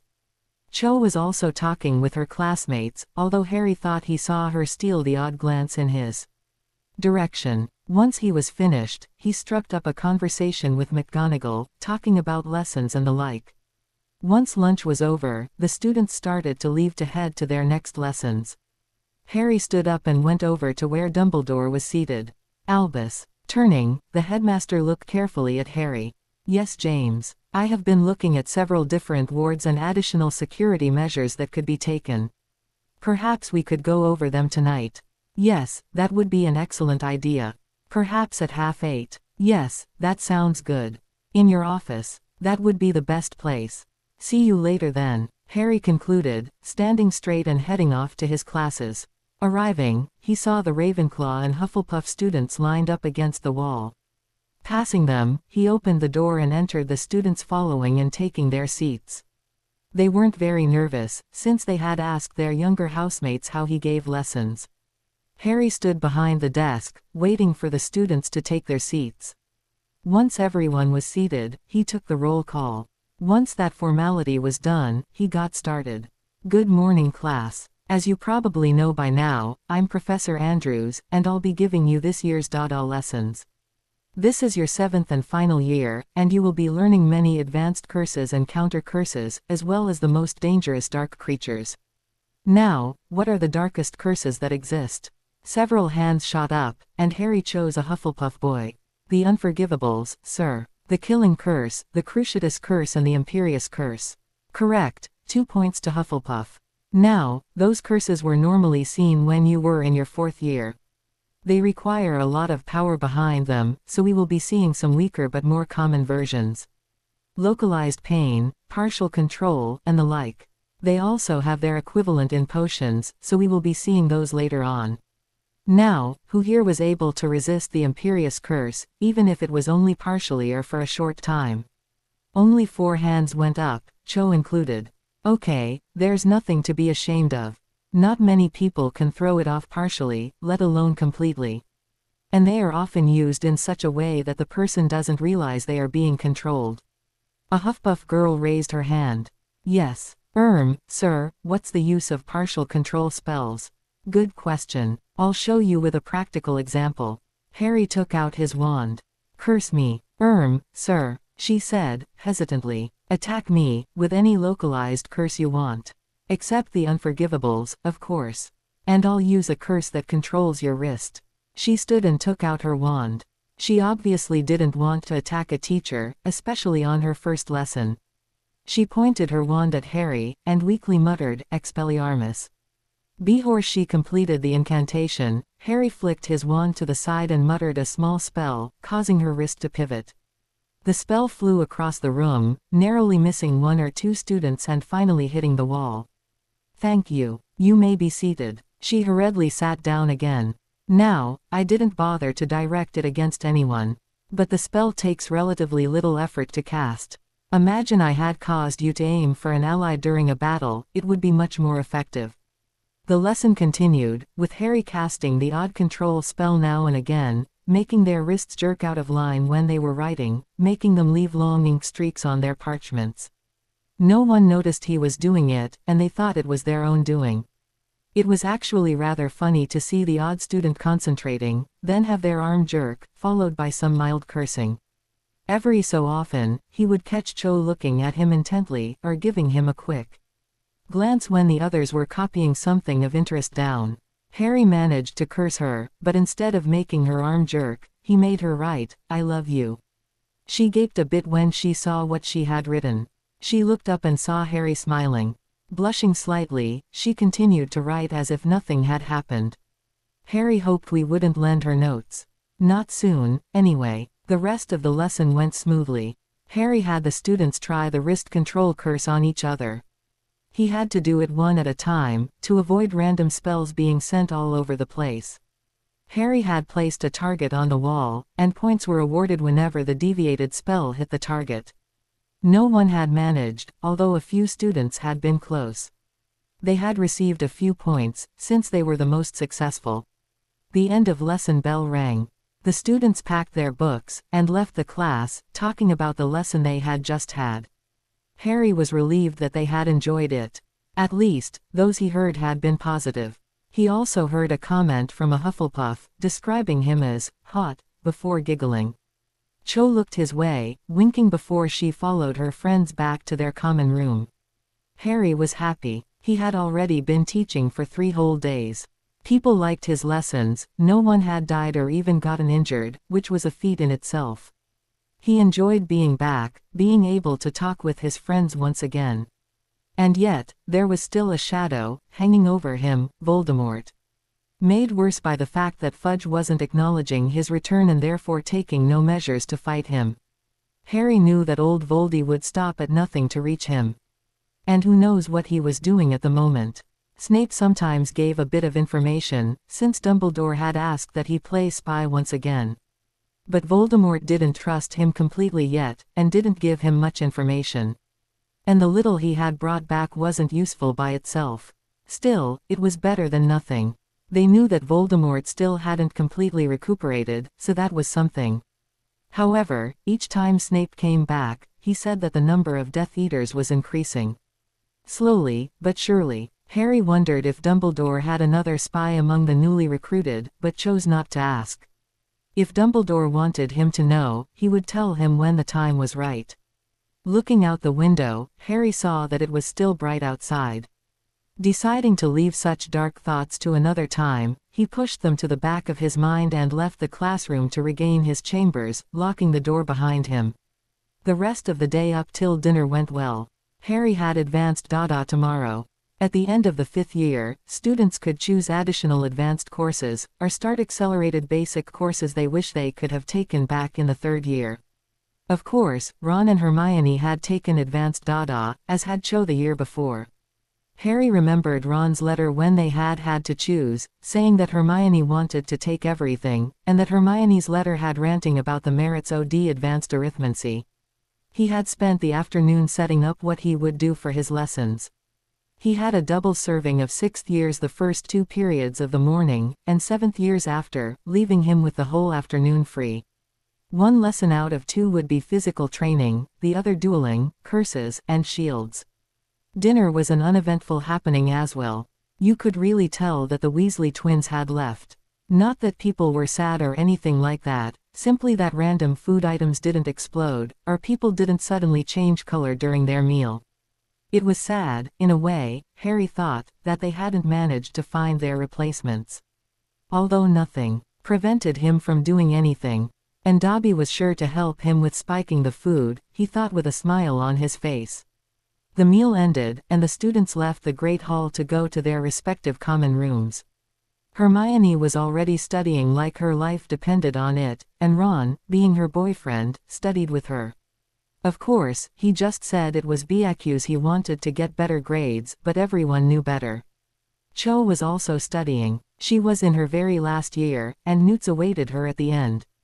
But her grades had been excellent up till now, no reason that would suddenly change. Dumbledore stood, and Harry followed suit. They left the Great Hall, heading towards Dumbledore's office to discuss the additional security measures Harry wanted to place. "Well, James, are you holding out well?" "I'm fine, thanks. It's going much better than I expected. I was nervous, but starting with the relatively tame 5th years, I gained confidence." "It's good. I'm sure you make your lessons interesting." They were still chatting away when they arrived at the stone gargoyle. Giving the password "Ice Mice," the statue moved aside, letting them enter. Once inside the office, Dumbledore took his place behind his desk and Harry took a seat. "Now James, you said you wanted to add additional wards. Do you think they will be useful?" "Yes, sir. I won't be adding additional wards to the whole castle, since the ancient wards are still strong, and will be for a long time. I was more thinking of localized wards, on classrooms, chambers, and common rooms."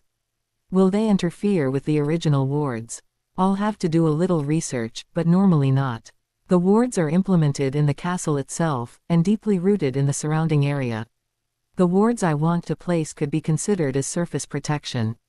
"You have a list." Harry removed the rolls of parchment from one of the numerous inside pockets his cloak had, and gave them to the headmaster. He unrolled them and started to scan. "What about the transportation runes?" "They are runes that would be placed at key locations, mainly classrooms, the staff's personal quarters, house common rooms and the Great Hall.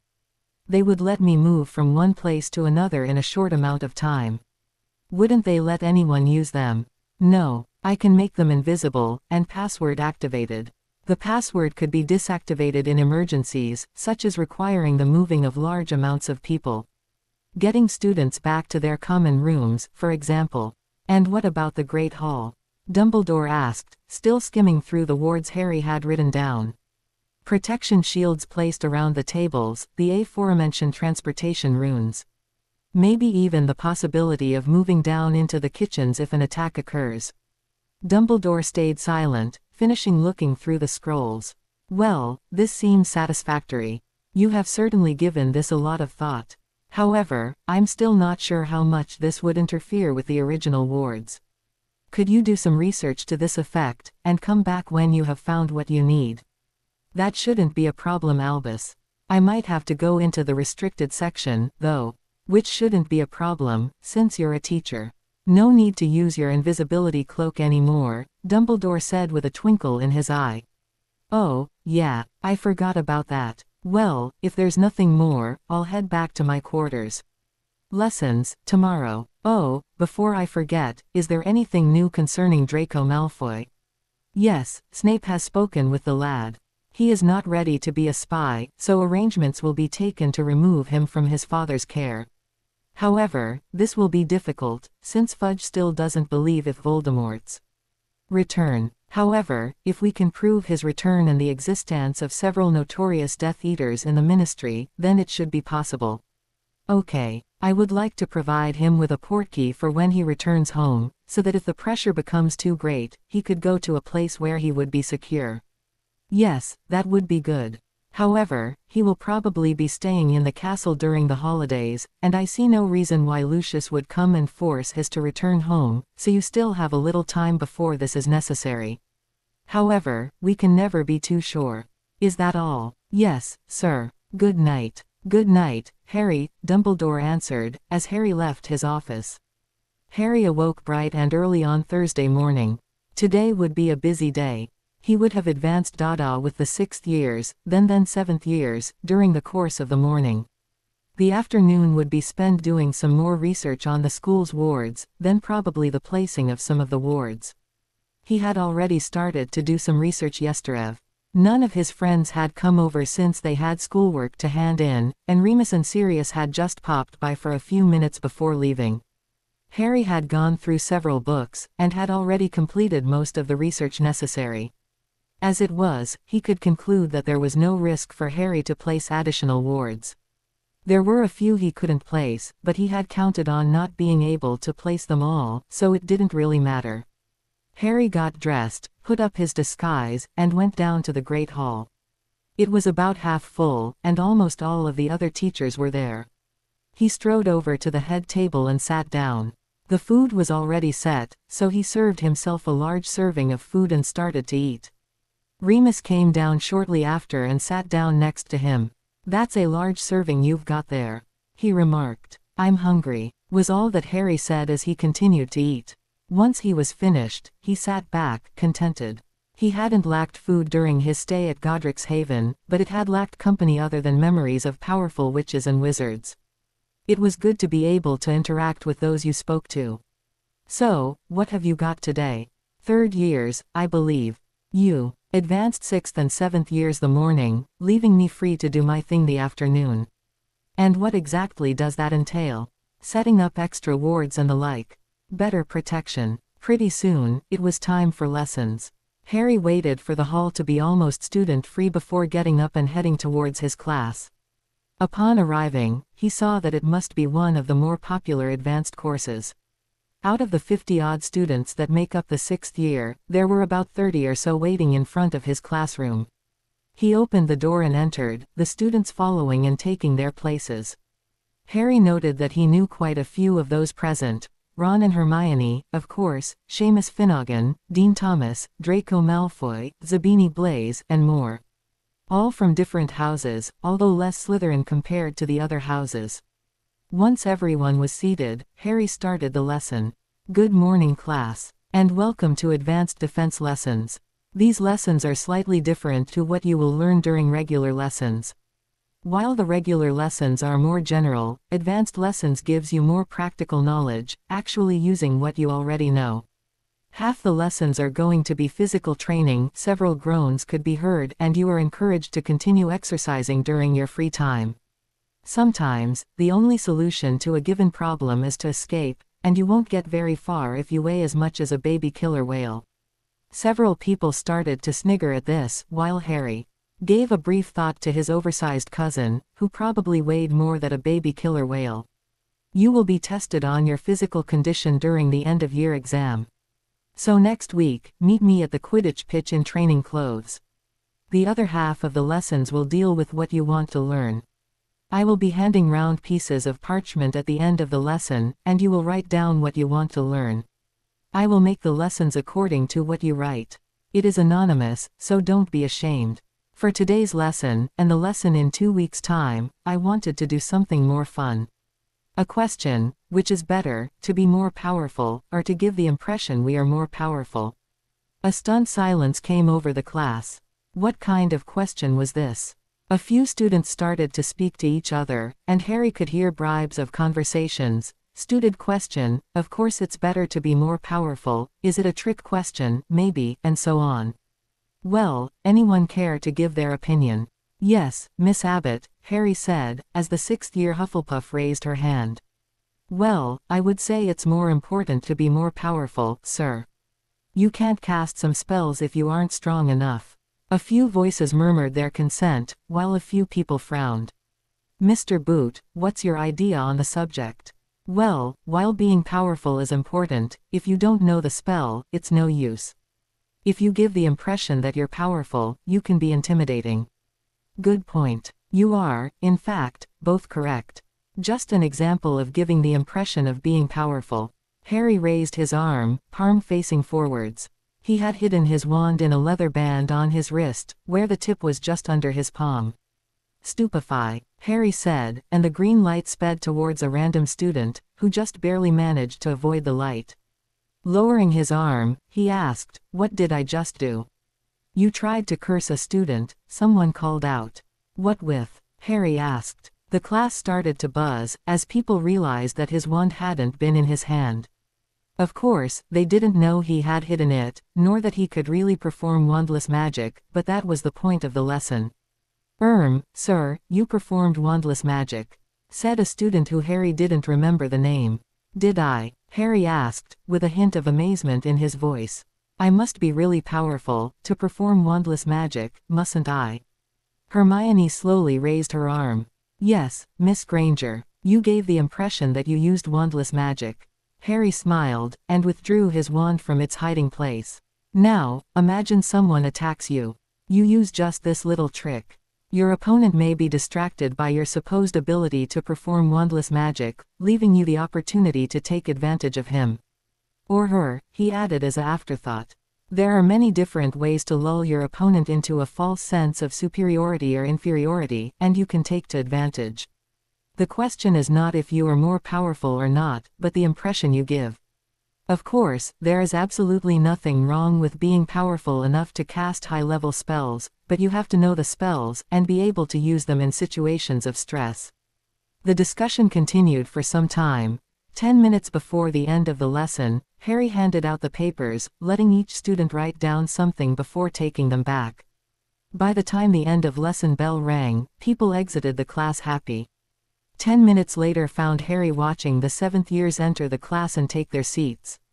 The only face he could say he knew was Cho Chang, who took a front row seat with several other Ravenclaw girls, who were probably her roommates. They were less numerous, but not by much, numbering about 25 or so. Cho had also taken advanced arithmancy, charms and transfiguration, where she really excelled. Not surprisingly, not many people took advanced potions, and they were almost all from Slytherin. Advanced charms was probably the most popular, and chosen by almost all. Harry came out of his reverie just as the last students settled down. Good morning, class. You know who I am, so I won't bother with reintroducing myself.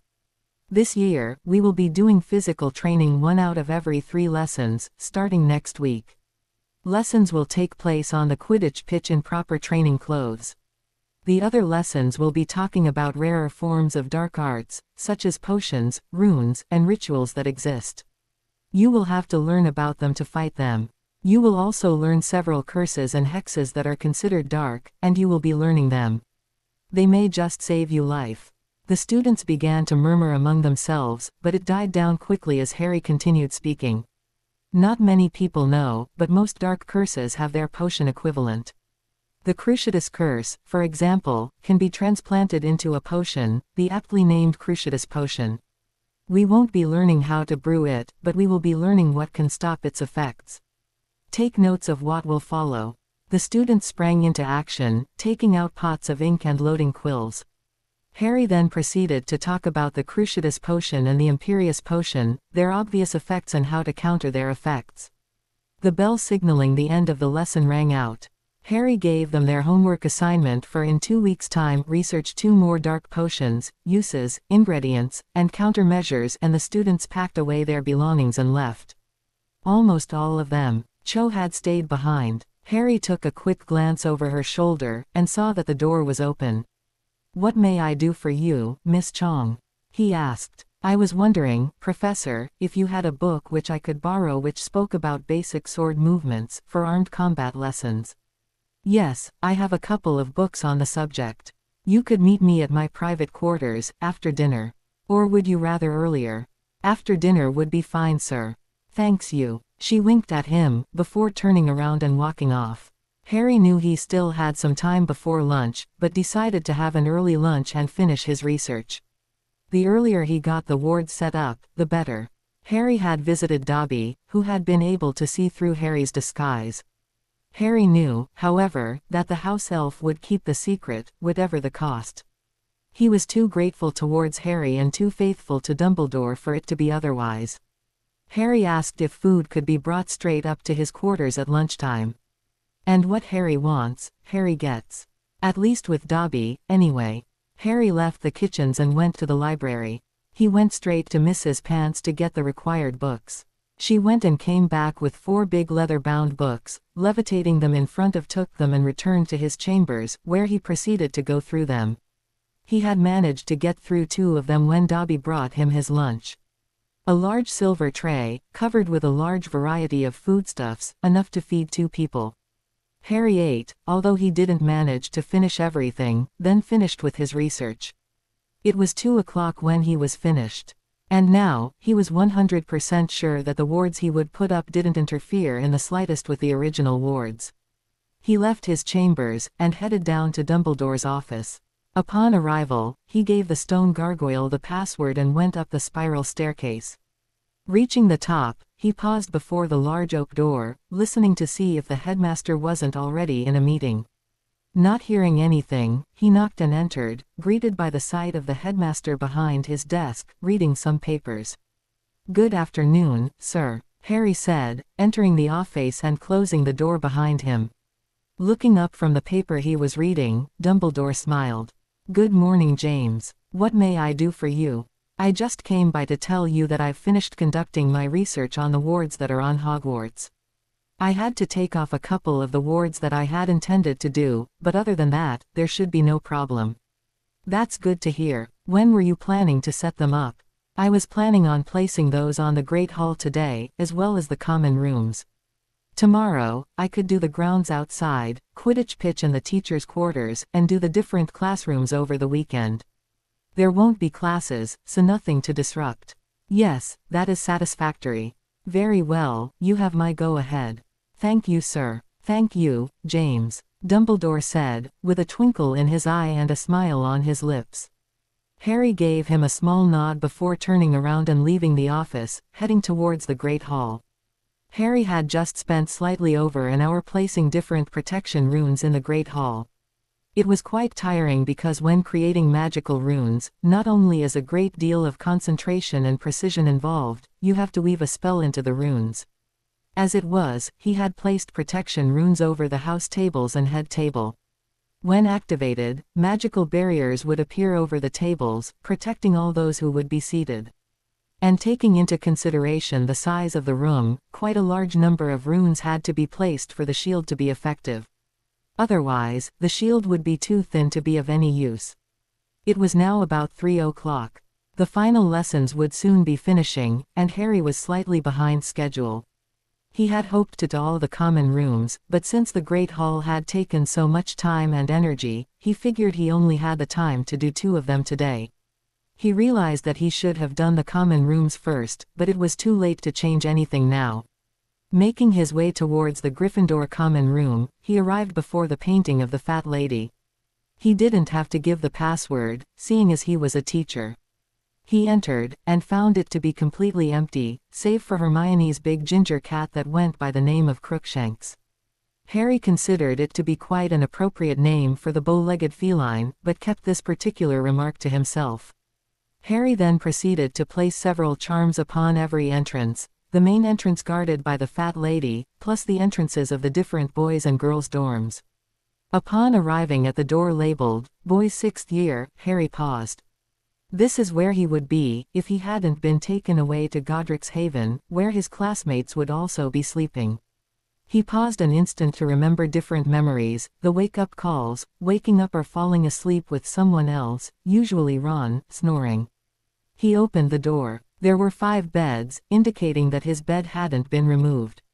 The sheets were clean, as if it was soon to be used. Ron's was just opposite, the bed closest to the door. Next to Ron's and Harry's bed were Dean Thomas's and Seamus Finnegan's beds, with Neville Longbottom's bed at the far end of the wall. Maybe, when he left the school, he would steal his bed and keep it, as a last souvenir. Several posters were on the walls. Ron had a couple of Chudley Cannon's posters next to his bed, whereas Dean had a couple of Muggle football posters. Harry remembered when Ron tried to get them to move by poking the poster with his wand a few years back. Several books littered the floor. Quidditch Through the Ages was next to Ron's bed. No surprises there. The odd school book was to be found. On Neville's bedstead table were several herbology books. Neville may not have been the most magical person, but his abilities in herbology far outclassed almost everyone. Only Hermione got more, and not by much. Harry thought about it, and decided to buy Neville some herbology books. He would appreciate it. Closing the door, he cast the appropriate charms, finished his work, and left to complete the same task on the Ravenclaw common room before the students came back from their lessons. He might even have time to do the other common rooms, if he went quick enough. That night, there was a staff meeting. They usually took place on weekends, but Snape had come back from a meeting with Voldemort. Since he had started playing spy once again, he was regularly called. He would warn Dumbledore of his imminent departure, leave, come back to be patched up before giving what information he could. He had just come back from a meeting, and wanted to give his report the soonest possible time. That's why the entire staff were gathered together in a meeting room next to Dumbledore's office. Everyone was present. The last teacher, Professor Vector, had just entered and taken her seat. Snape was busy scowling at everyone. No one was talking, except for Harry, who was disguised, and Remus, who were discussing the wards Harry was placing. Harry had just sent Cho a note to tell her that there was a sudden teachers' meeting. Of course, she could wait for him, but it would probably finish late. Dumbledore stood up, causing Harry and Remus to fall silent. Good evening. As you know, Professor Snape here present serves as a spy to us. He presents himself, at great personal risk, as a loyal and faithful Death Eater. He will now give us a brief report on today's meeting. Dumbledore took his seat, while Snape stood up. He started, as usual, by asking us what we knew about the whereabouts of the Potter boy. Needless to say, no one was able to give him any information whatsoever. I, too, was unable, since his last letter came slightly under 2 weeks ago. He then told us that he had approached the Dementors, and that they had agreed to join him. However, since he is still gaining forces, they are to stay at Azkaban until he calls them. He is still unable to contact the Giants, being unable to find them. Dumbledore had explained to Harry about that. He had sent Rid, along with Madame Maxime, as envoys to the Giants, to extend the hat of friendship to them. They had agreed, and Dumbledore had had several wizards and witches place powerful protection charms on their place of dwelling, plus making it invisible and unplottable. Anyone not welcome would get the urge to flee from where they were. The closer the proximity, the more powerful the urge. As for the Dementors, they couldn't do anything. Fudge refused to have them removed, and they had nothing with which to buy them. Voldemort could offer them many things, from humans, to the opportunity to strike fear into people's hearts. They were the most foul of creatures, ing the happiness out of those close by. Many were driven mad, which is why wizards fear Azkaban so much. Lastly, he spoke of plans to attack. He says he has a list of different targets, but no date as such. Names he mentioned are Bobaton's Academy of Magic, Diagon Alley, or the Ministry of Magic. He doesn't want to attack Hogwarts yet, he is not yet at full power, and the Potter boy is still nowhere to be found. Do we have any news of him at all, Albus? At this question, Albus gave a brief look at Harry, who gave a small nod. Actually we do. You could even say that you personally know where he is. Snape looked disbelievingly at the headmaster, who chuckled. Harry, if you could. Harry stood up, removing his disguise. Several people gasped, while Snape just stared at him. Harry sat down, content to get the disguise off. It tickled and itched when kept on for long periods of time or when you used a lot of magic at the same time, and it took Harry a lot of self-control to not scratch away madly. Those who hadn't been aware of his identity continued staring at Harry, only stopping when the headmaster continued to talk. Harry had been disguised for obvious security reasons. However, since Voldemort has finally decided to act, Harry's disguise is no longer of importance for the rest of the staff. During this last year, I have been gathering forces, those who fought against Voldemort all those years ago. The Order of Light AN, the Order of the Phoenix is just too cliché as once again operational. The meeting continued for some time, with Dumbledore giving information on the different measures he has taken. A couple of spies had been placed among Voldemort's Death Eaters, places of security had been erected, useful objects created, and the like. A year's worth of preparations. It hadn't been easy, since Minister Fudge had not been helping. However, his position was not strong. Several recent decisions of his hadn't met with success, further demeriting his reputation. It was just a matter of time before he would be removed from his office. The meeting finished. It was decided that Snape would tell Voldemort that Harry was nearing the end of his training, and that Harry would stay in disguise for a little while more. Since Harry didn't know the other teachers very well, they didn't ask him any questions and left to their respective quarters.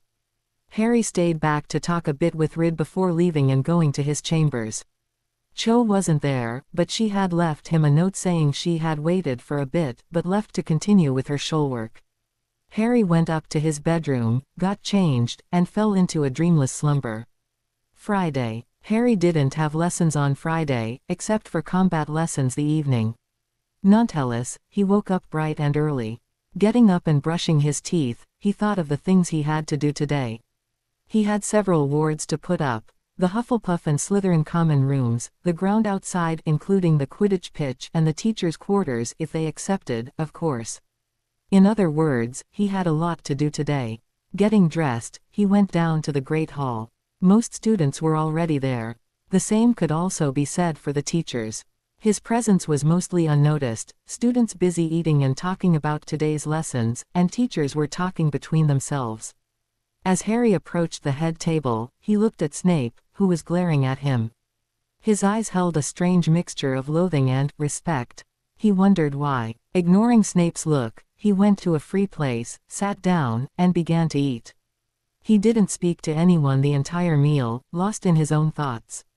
He didn't even notice that Remus had twice tried to strike up a conversation, or that McGonagall had asked him several questions, only to be met with silence. He was so lost that he didn't even notice the glances Cho, Ron and Hermione gave him. The meal was over. Students left their house tables and went each one their way to their respective classes. The teachers left. Soon, only Dumbledore and Harry were left. Dumbledore looked at Harry, and noticed his glazed eyes. Harry. No answer. Moving his hand before Harry's eyes, he asked again, Harry, only to met with the same reply. He decided to act. Voldemort's attacking. No sooner the words were out of his mouth that Harry had jumped to his feet, wand in hand, looking around frantically. Noticing the empty hall and Dumbledore's amused expression, he said, "Where is he? Harry, you may not have noticed, but there's nobody here except for you and me." Yes, well, he didn't finish his sentence, and put away his wand. "I was lost in my thoughts." "Yes, so I noticed. As did Minerva and Remus, since you didn't answer them when they asked you a question." "Oh, I didn't even hear them asking," he said sheepishly. He had been thinking about Voldemort, wondering what he was doing, and the wards that he would put up. "What's worrying you?" Even the most distracted of people would notice 3 different people asking them a question. "You only reacted when I used the name, Voldemort. What could be worrying you so? Other than Voldemort? I mean, it's been a year. So many students here will soon be facing a time of war, and I know for sure that very few, if any, are prepared. I'm worried." Harry sighed. These thoughts had surfaced from time to time, but he had pushed them back. This time, they had come to the fore, taking up all his thoughts. And every word was true. The students just weren't prepared, and couldn't be prepared with the short time they had at their disposal. "James, I know this. And I, too, have been doing my best to prepare Voldemort's return. But that's all we can do, our best. Don't wear yourself out trying to do too much. Even if it isn't enough, your best is just that.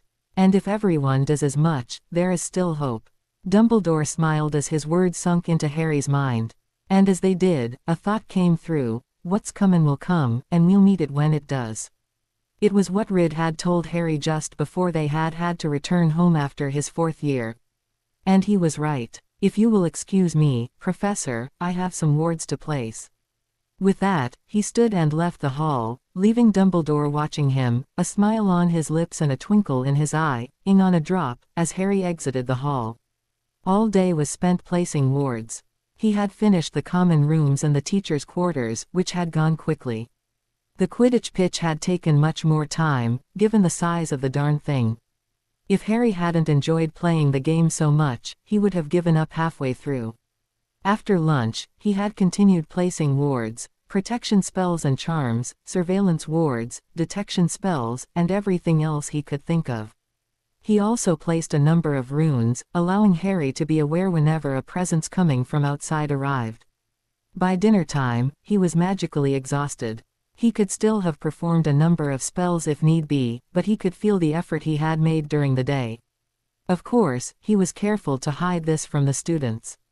If they knew how tired he was, they would start to wonder what he had done during the day and that could lead to situations Harry would rather avoid. Walking slowly over to the head table, he saw Snape had his eyebrows raised. Despite Harry's efforts, he had noticed his state, and was silently questioning the reasons behind it. Harry made his way towards an empty seat and dropped himself into his seat, leaning back and enjoying not being on his feet. Only half of the staff was present, the other half was sure to arrive shortly. Harry, taking slow and deliberate movements, started to put food on his plate.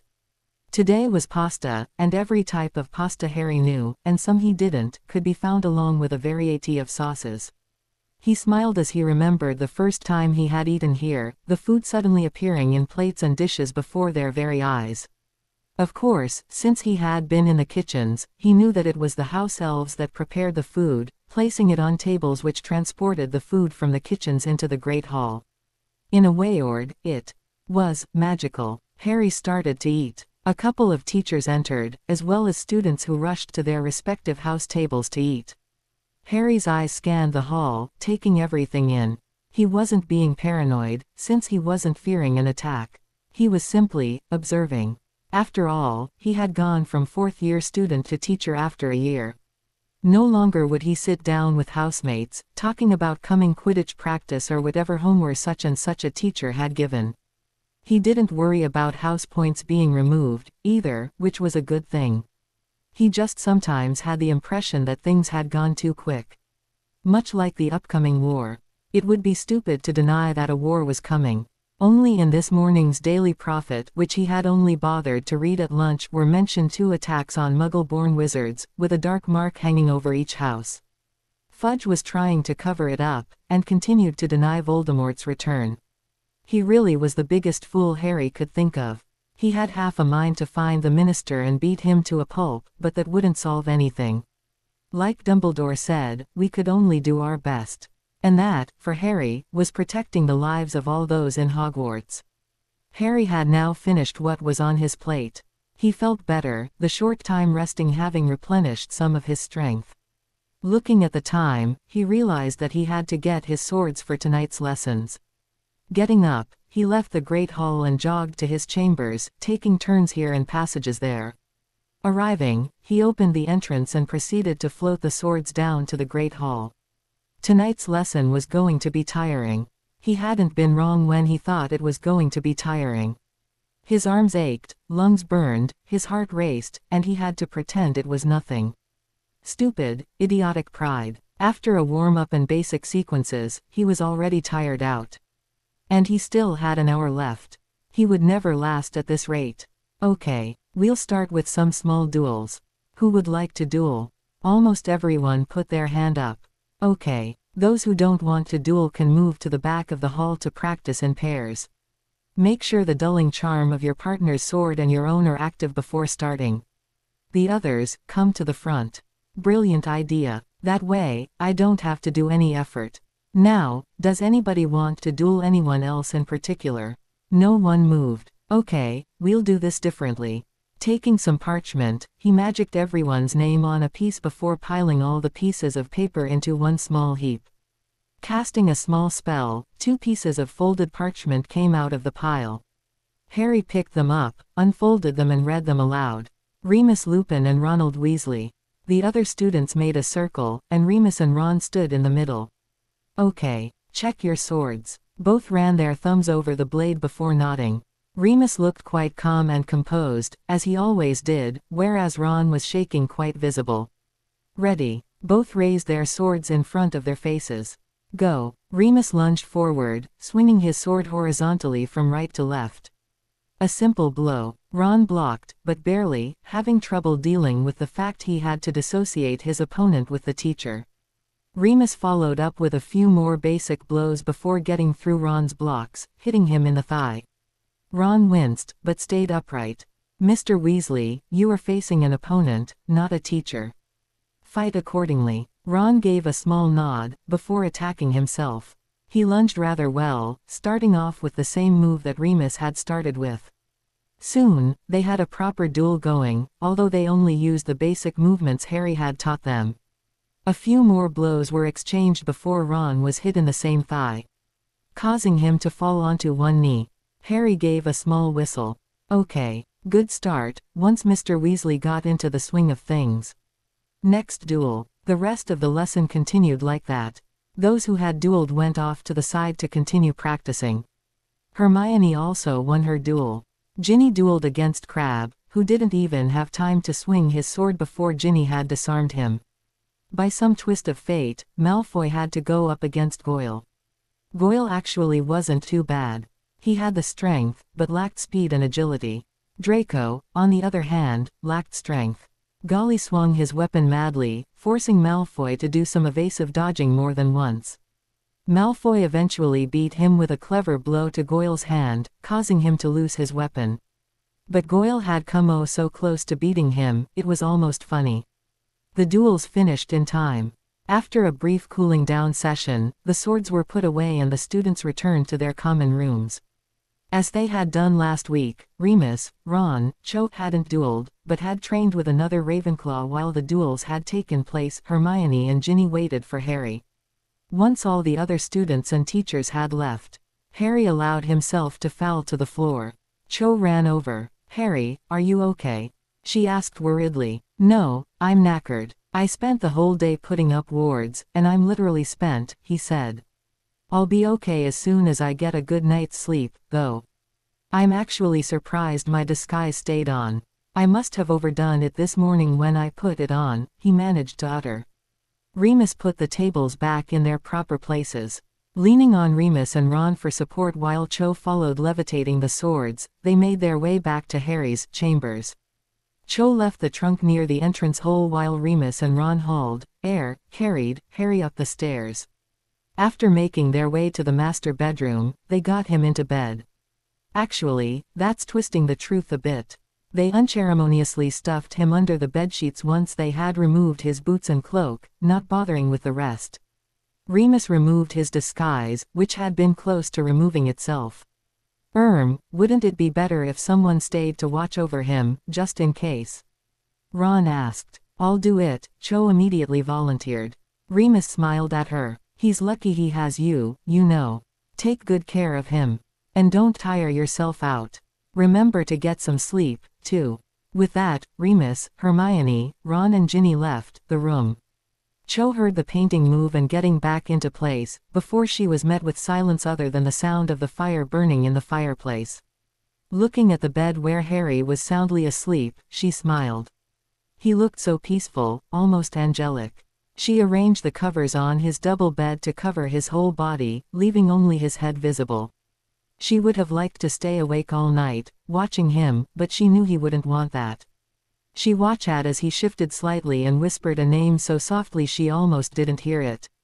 Cho. His lips twitched into a smile as he shifted again. Cho smiled. She got up and walked to the other side of the bed. Removing her cloak and shoes, she slipped under the sheets and moved next to Harry, feeling the warmth he was radiating. Wrapping her arms around him, he unconsciously moved his arm around her waist and pulled her closer. She moved her head up, ing him on the chin before lowering her head. I love you, Harry, she whispered, before closing her eyes and slowly drifting off to sleep, her head resting on his shoulder. The last words she heard before dozing off were, I love you too, Cho. Harry woke up slowly on Saturday morning. He was still tired, despite having had a good night's rest. He could feel someone next to him, but couldn't remember who and couldn't be bothered to open his eyes to see who it was. For the moment, he was content to just lie there, underneath the warm sheets. As he awoke, yesterday's events came slowly through the fog that clung to his mind. His discussion with Dumbledore, the placing of wards and charms all around the castle, the combat lesson after dinner. That was his last memory, Remus and Ron dragging him back to his quarters. He couldn't remember anything after that. So who was it next to him? Opening his eyes, he saw long, black, shiny hair. Lifting his left arm, he brushed the hair out of the person's face. It was Cho. Her arms were still wrapped tightly around him, her head rested upon his shoulder, and his arms was still around her waist. They were both still completely clothed. Harry didn't move. He didn't want to wake her. She looked so peaceful lying there, eyes closed, slowly breathing. She's really beautiful, Harry thought, as he watched her. They stayed like that for several minutes. Harry had glanced over to the clock that stood on his bedside table, and saw that it was almost 9. He was worried about what her dorm mates would say or think, but they would find something to say. Besides, Dumbledore knew that they loved each other, and was sure that they would be adult-like in their dealings. And Harry planned on revealing himself soon. He actually had to give that some thought. How and when would he reveal himself? Voldemort still hadn't given a proper sign about his presence, and Harry was worried that his coming back would make Voldemort begin his campaign. On the other hand, the longer he stayed hidden, the more time Voldemort would have to prepare. He would have to speak to Dumbledore about this. He felt Cho start to shift and stretch. Looking down, he saw her open her eyes slowly. "Morning," Harry said, as her gaze moved up to his face. "Harry, what are doing here?" Cho asked sleepily. Cho, you're actually in my bed, not the other way round," Harry said with a hint of amusement in his voice. "Oh," was all she could reply. She visibly wasn't quite awake yet. "What am I doing here? I don't know. All I remember is giving last night's lesson and being dragged here. After that, nothing," Harry answered. They still hadn't moved and still had their arms wrapped around each other. "Oh yeah, I remember. You were tired, and I wanted to stay to make sure you were okay. So Professor Lupin and Ron put you in bed and left." She faltered at this point, looking for the right words. "I knew you would be a bit angry if I kept watch over you all night, but I didn't want to sleep in another room. And this room has only one bed." She bit her lip, hoping he would understand. "It's okay. I see. There's only one problem." "What's that?" she asked, slightly worried. "Now that I've woken up with you by my side, I don't know if I'll stand having to wake up without you by my side." Cho looked up and saw the smile on his face and a twinkle in his eye, much like Dumbledore. "I don't know how I'll stand it either." Lowering his head, he eyed her hair before bringing her closer. "We'll manage." They stayed wrapped up in each other's arms for several minutes before deciding that it was time to wake up. Harry still had wards to put up, and Cho had to return to her roommates. They still didn't know what they were going to say to explain her absence, but still had a little time before she had to go.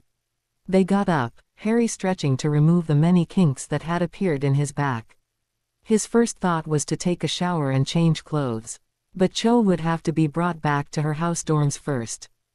Harry figured that they could say that she hadn't felt well after yesterday's lesson and that she had gone to the hospital wing. Hay could arrange with Pomfrey that she say they had to put Cho in a private room, in case any of her friends had gone to look for her there. After putting their respective shoes on, they walked down to see Madame Pomfrey, who reluctantly agreed, but only because they had explained the whole situation to her. That, plus the fact that Harry had begged her on his knees, she eventually agreed. Thanking her profusely, Harry walked Cho back to her common room. Once he had dropped her off safely, he went back to his chambers. He showered and changed clothes, leaving the dirty laundry in a basket for the house elves to collect and clean. He now felt completely up to finishing the wards. He only had classrooms and teachers' quarters left to do. He would also put up the transportation runes. He hadn't thought of doing it while putting up the wards, or even before, which was actually quite stupid. He could have cut his traveling time down some. Oh well. Checking that his disguise was well in place, he left his chambers and walked down the kitchens. He hadn't had breakfast yet, and needed all the energy he could get. He arrived at the painting of the fruit bowl and reached up to tickle the pear. It giggles and turned into a door handle. Opening the painting, he walked in, only to be knocked back by a knee-height brown missile. "Mr. Potter has come." It was Dobby, the house elf. He almost worshipped Harry ever since, well, ever since always, actually. But he had only been able to do so freely after Harry had freed him at the end of Harry's second year, when he had tricked Lucius Malfoy into giving Dobby a sock. And, as everyone knows, it's only by giving a house elf an item of clothing that he was allowed to be free. "Hello Dobby," Harry said. "How are you?" The elf backed off a little, a large, toothy grin on his face. "Dobby is well, sir. He is very well, and happy that you have returned." Me too, Dobby. Any chance of a late breakfast? No sooner were the words out of his mouth than the elves scurried about. After less than a minute, he was presented with a large basket containing an assortment of sandwiches, chilled pumpkin juice, and a cold pasta salad. Wow, impressive service. Thanks. The house elves beamed at the compliment before returning to their respective jobs as Harry went his way, munching sandwiches. It was now dinner time. Harry was tired, but not as much as yesterday. He had placed wards on all the classrooms, several of the teachers' quarters some had refused, such as Snape, and placed transportation runes in key spots every classroom, teacher's chamber and office, Great Hall, House Common Rooms, and Hogwarts main gates. Luckily, he had to place more runes today. Runes are a lot easier to place, since they require less energy. Just more concentration and precision. Harry was slowly making his way through his meal. He caught Cho looking his way, and she gave him a wink. He understood that her friends must have bought their story. He also saw Ron and Hermione sitting next to each other and talking. They were holding each other's hands, eating with their free hands. Harry looked briefly around the hall and noticed that they weren't the only couple there. Not that that was any of his business, of course. He was happy that Ron and Hermione were a couple. He couldn't imagine them with anyone else. Finishing his meal, he leaned back in his chair contentedly. He continued to look around the hall till Dumbledore bade everyone a good night. He saw Ron and Hermione leaving with the other Gryffindor 6th years and a couple of 5th years, Ginny included. He saw Cho leaving, chatting with her friends. He saw Draco Malfoy leaving, being followed by Crabbe Goyle. They still stuck to him, too thick to think for themselves. That's why they would make such great Death Eaters. Harry mentally went over what he had to do. Next week's lessons were already prepared. He had taken the liberty of planning several weeks ahead, both in general classes and advanced classes.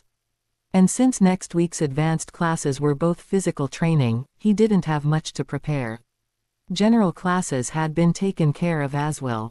He had also decided what spells would be taught in dueling classes. He hadn't given much thought to armed combat classes, since he had been too tired yesterday to really think about it.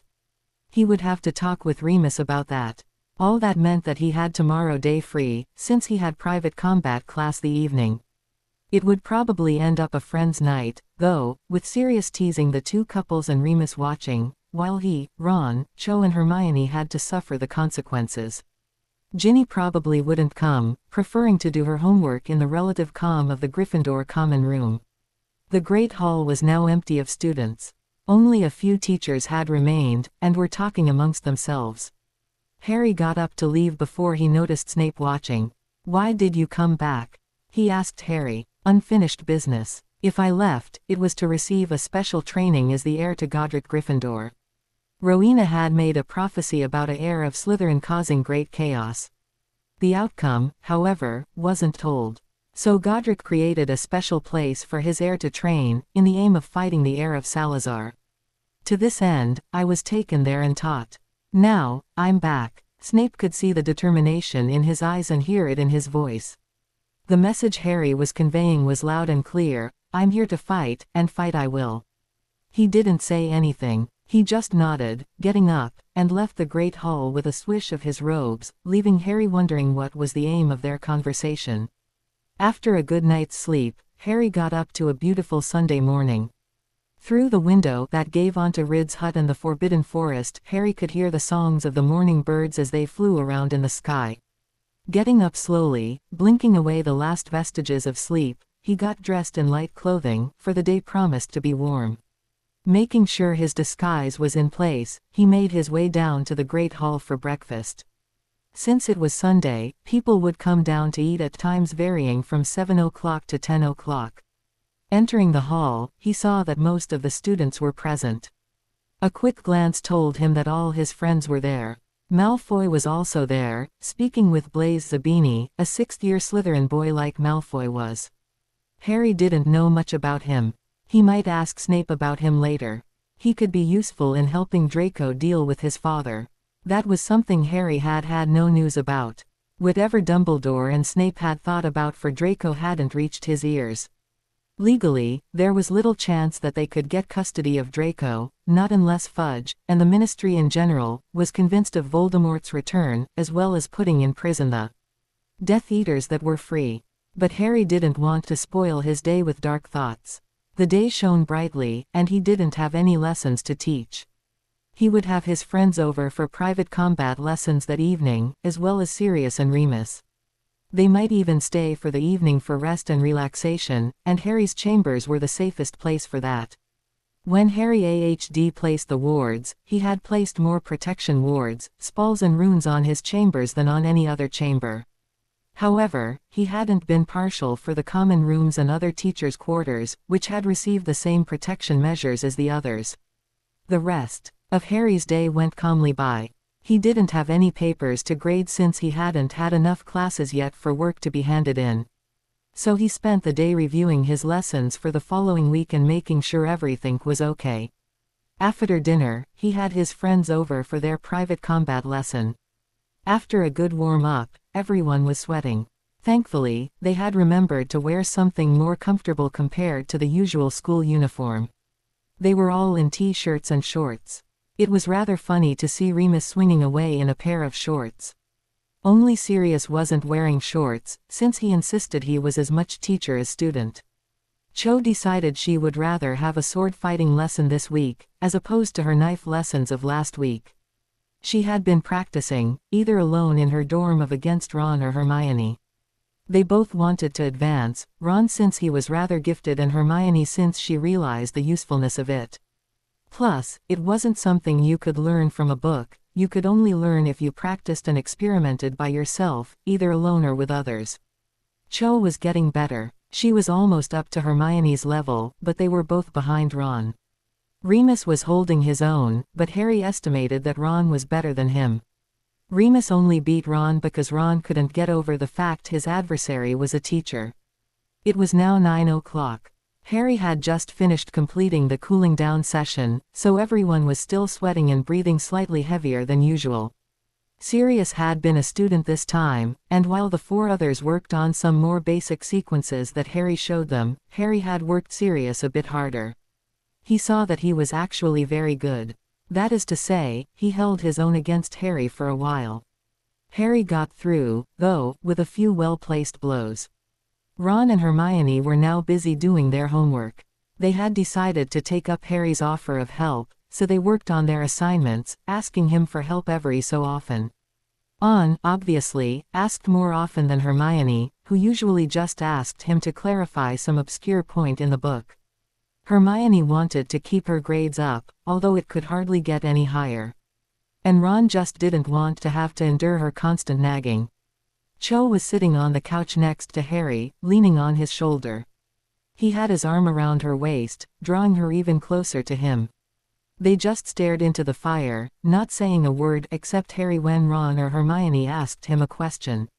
They were just content to be next to each other. Ron and Hermione soon finished their essays. Harry offered to read them, to see if anything could be added or if anything needed to be corrected. They both refused. Seeing Harry and Cho there, just sitting next to each other, they both understood their need for privacy. Bidding them a good night, they went back to the Gryffindor common room, leaving Harry and Cho alone. Cho had already finished all her school assignments, surprising Harry since the 7th years had a lot of work due to their newts. They stayed like that for several minutes, being warmed by each other as much as they were warmed by the fire. Cho, is there something you want to ask? Harry asked. He could feel her wanting to ask a question. He didn't know how, he just knew. Well, there are several things I'd like to ask. First, when will you reveal yourself? To be honest, I don't know. I was thinking of soon.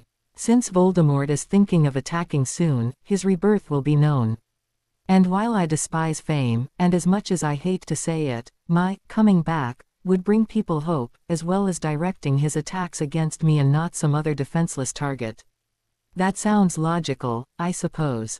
My second question is, when will you reveal about us? As a couple, I mean. That's an even better question. You do realize that since I am Voldemort's main target, if he knows I'm going out with you, you will, in turn, become a target. Things could get very dangerous. And I don't want anything to happen to you. Harry looked at Cho straight in the eye, and she could see the love and care he had for her. It looked almost like a flame burning in his eyes. I know all that, but I don't want to stay in the shadows. I love you, Harry. I want the world to know that. And it will. If you want the world to know, the world shall know. But you will have to defend yourself. I want you to be extra careful, to keep your wand and your knives on you at all times. I can get you a paper from Dumbledore authorizing you to keep them at all times. I don't want you to take risks. All this, because I don't want to risk losing you. I've had my share of sadness and misery, enough to last me the rest of my life. I don't want my future to be made of more sadness. I want it to be filled with happiness, and I want to share that happiness with you. Cho just looked at him, thinking of the words Harry had just said. I might only be 16, but there are several things I'm sure of. And what I want for my future is one of them. Cho just nodded, and snuggled closer to him, soaking in the warmth he radiated and the love he had for her, just as she had for him. She didn't stay much longer, however. Tonight was the full moon. Remus would soon be leaving to get into a clearing about half a mile into the Forbidden Forest. As usual, Sirius would be accompanying him. Harry had insisted to do likewise. After bringing Cho back to her common room, Harry joined Remus and a disguised Sirius near Rid's hut, at the border of the Forbidden Forest. Ready to go, Harry? Asked already weary Remus. Full moon was tiring on werewolves, its influence felt even if they weren't directly exposed to its rays. The moon was behind a thick patch of cloud, and Harry estimated they had about 15 minutes before it appeared. Nodding his head, they swiftly made their way towards the clearing.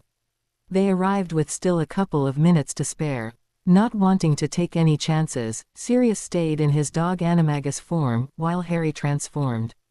With a small pop, where once stood Harry stood a magnificent dark-furred wolf. It was black, with a few gray streaks in its fur. The eyes were a bright, emerald green, and a small, lightning-shaped patch of white fur stood on its brow. Remus smiled, seeing that he was a wolf. A wolf form. That's a good form, Harry. He gave the wold a small smile, while Harry looked at him. With another pop, the wold became a big golden griffin. Remus was, to say the least, surprised, and fell of the stone he was sitting on with a small thump. Sirius, who had been sitting and watching, fell too, but being a dog, it looked like he had suddenly slipped on something.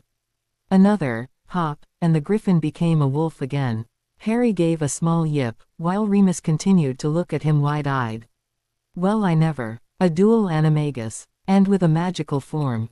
Very good, Harry. With these last words, a beam of moonlight shone through the clouds, hitting Remus spot on.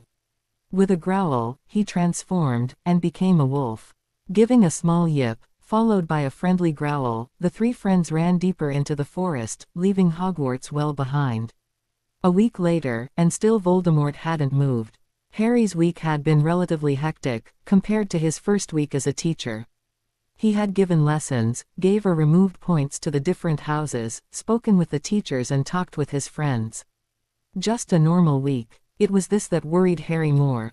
Voldemort hadn't attacked anything. He hadn't made any moves against anything. If he had, at least they would know where he was, what he was up to. But instead, they were faced with a total lack of information. Snape hadn't even been called to meet him. It was now Sunday. Everyone was assembled in the Great Hall for dinner. Students were chatting away, talking about the week of schoolwork they had had, the assignments they had received, and the imminent start of the Quidditch season.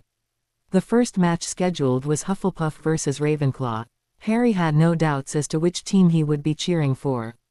He did have an interest in a certain someone on the Ravenclaw team, after all. The match was scheduled to take place in a month's time, leaving both teams with plenty of time for training and whatnot. Dinner was almost over when a hawk came streaming through the window. It was a little late for normal mail, so Harry supposed that it was a special happening. The hawk went straight to Dumbledore, dropping a letter straight into his outstretched hand before seating himself on the back of his seat. Everyone was watching Dumbledore as he swiftly opened the letter and read it. As soon as he had finished, he stood up. "Prefects, lead your students to your common rooms. Students are not to leave until a teacher comes to tell them they are allowed to do so. Severe punishments will be dealt to those who do not adhere to this rule. As soon as he had finished, the students got up and swiftly left, leaving the hall empty except for the teachers. Everyone was looking at Dumbledore, whose face was set in a grim mask. The Beauxbatons Academy of Magic had been attacked. Several of the other teachers gasped. A large group of Death Eaters attacked 1 hour ago. They were, for the most part, driven off thanks to the efforts of the older students, but they did sustain damage, not only to the actual building but also concerning the students and teachers. Of the students, 50 died, and about as many injured. A few of the teachers were silently weeping at hearing this, while the others had horrified looks on their faces. Furthermore, 2 teachers died facing Voldemort's followers. According to the letter, sent to me by Madame Maxime, Voldemort was not present. Teachers were shaking their heads. Snape had a horrified look on his face. Despite being a spy, he had had no idea that this was going to happen. Voldemort must suspect him of being a spy, and hadn't let on any more information than the absolute minimum, not enough to act upon. It's even possible that Voldemort had somebody here in the school, spying on them.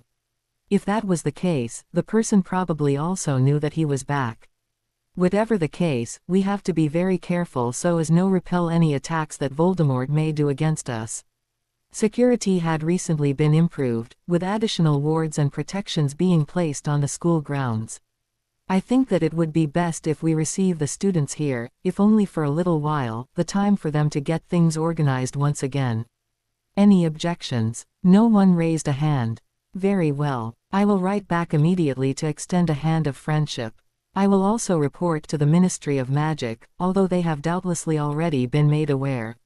I would like one teacher to go to Beauxbatons now, to check on the situation. Remus raised his hand. Yes. You will be accompanied, as usual. It wasn't a question. Now, would each head of house speak to their houses? And James, I would like a word, if you please. The teachers stood and left, the heads of houses to the common rooms, the other teachers to their own private quarters. Harry wondered why the headmaster had called him James, but reasoned that if anyone was watching, calling him Harry would be too suspicious. Harry suddenly remembered. The Marauders map. That could tell him if someone was around. Removing his wand, he muttered, Accio Marauders map. Dumbledore just sat there, watching. A minute later, the small piece of parchment appeared from under the doors to the Great Hall and flew straight to Harry. He grabbed it out of the air and touched it with his wand, murmuring, I solemnly swear that I'm up to no good. The lines appeared, and soon he was holding a complete map of the school. Interesting, Dumbledore remarked, looking intently at the map. They saw that all the students were in their common rooms. The teachers were all in their private chambers or offices. Rid was in his hut except for Harry and Dumbledore. Filch and his cat were roaming the hallways, as were several ghosts. Peeves the poltergeist spelling was currently in the trophy room. Harry noticed a name that didn't belong there, on the edge of the map and moving away from Hogwarts, Peter Pettigrew. Damn it. Wormtail, Harry said, his voice bitter. He was here, probably spying on us. And we could have caught him. Damn him, Harry ranted, as angry against Pettigrew as he was against himself.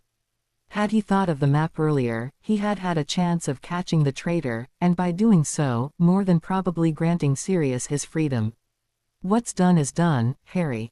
Doing mistakes isn't a bad thing if we learn from them, Dumbledore said gently. He was probably having the same thought concerning Sirius' freedom. But he was right. You can't change the past, not without consequences. It was just too risky. But they had to learn from their mistakes. Now, Harry, that was one reason I wanted to see you. You placed extra wards, yet they didn't sound any alarms. Do you now why? His tone wasn't accusing, but Harry took it personally. After all, he was the one who had placed the runes. The runes I placed were set to trigger if someone arrived from outside the school. If he was on the premises, which is more than likely, he could be considered as originating from the school. After all, he could have spent days here, and no one would have thought about a rat. He sighed. However, since he's now out of the bounds set by the runes, it shouldn't be too hard to reset them. Harry closed his eyes and started to chant in a low voice, while Dumbledore's gaze went from Harry to the map and back continually. After 2 minutes of chanting, Harry opened his eyes again. There. Once someone from outside arrives, I'll be warned. Good. Now, this map, do you think it's possible to have a copy, for me? I honestly don't know. It was created by the Marauders, as you must have noticed when I activated it. I don't know if casting a simple copying spell will copy the map and its abilities or just the parchment. You'll have to ask Sirius or Remus for that. Dumbledore nodded, giving it some thought. Well, Harry, I'll ask one of them tomorrow. In the meanwhile, I'll keep the map till tomorrow. Harry nodded. Standing up, he bid the headmaster a good night before leaving the hall.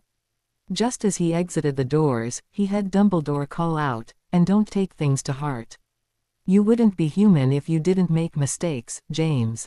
To be continue. I hope you enjoyed this story. Also remember to subscribe and like this video. See you in the next video.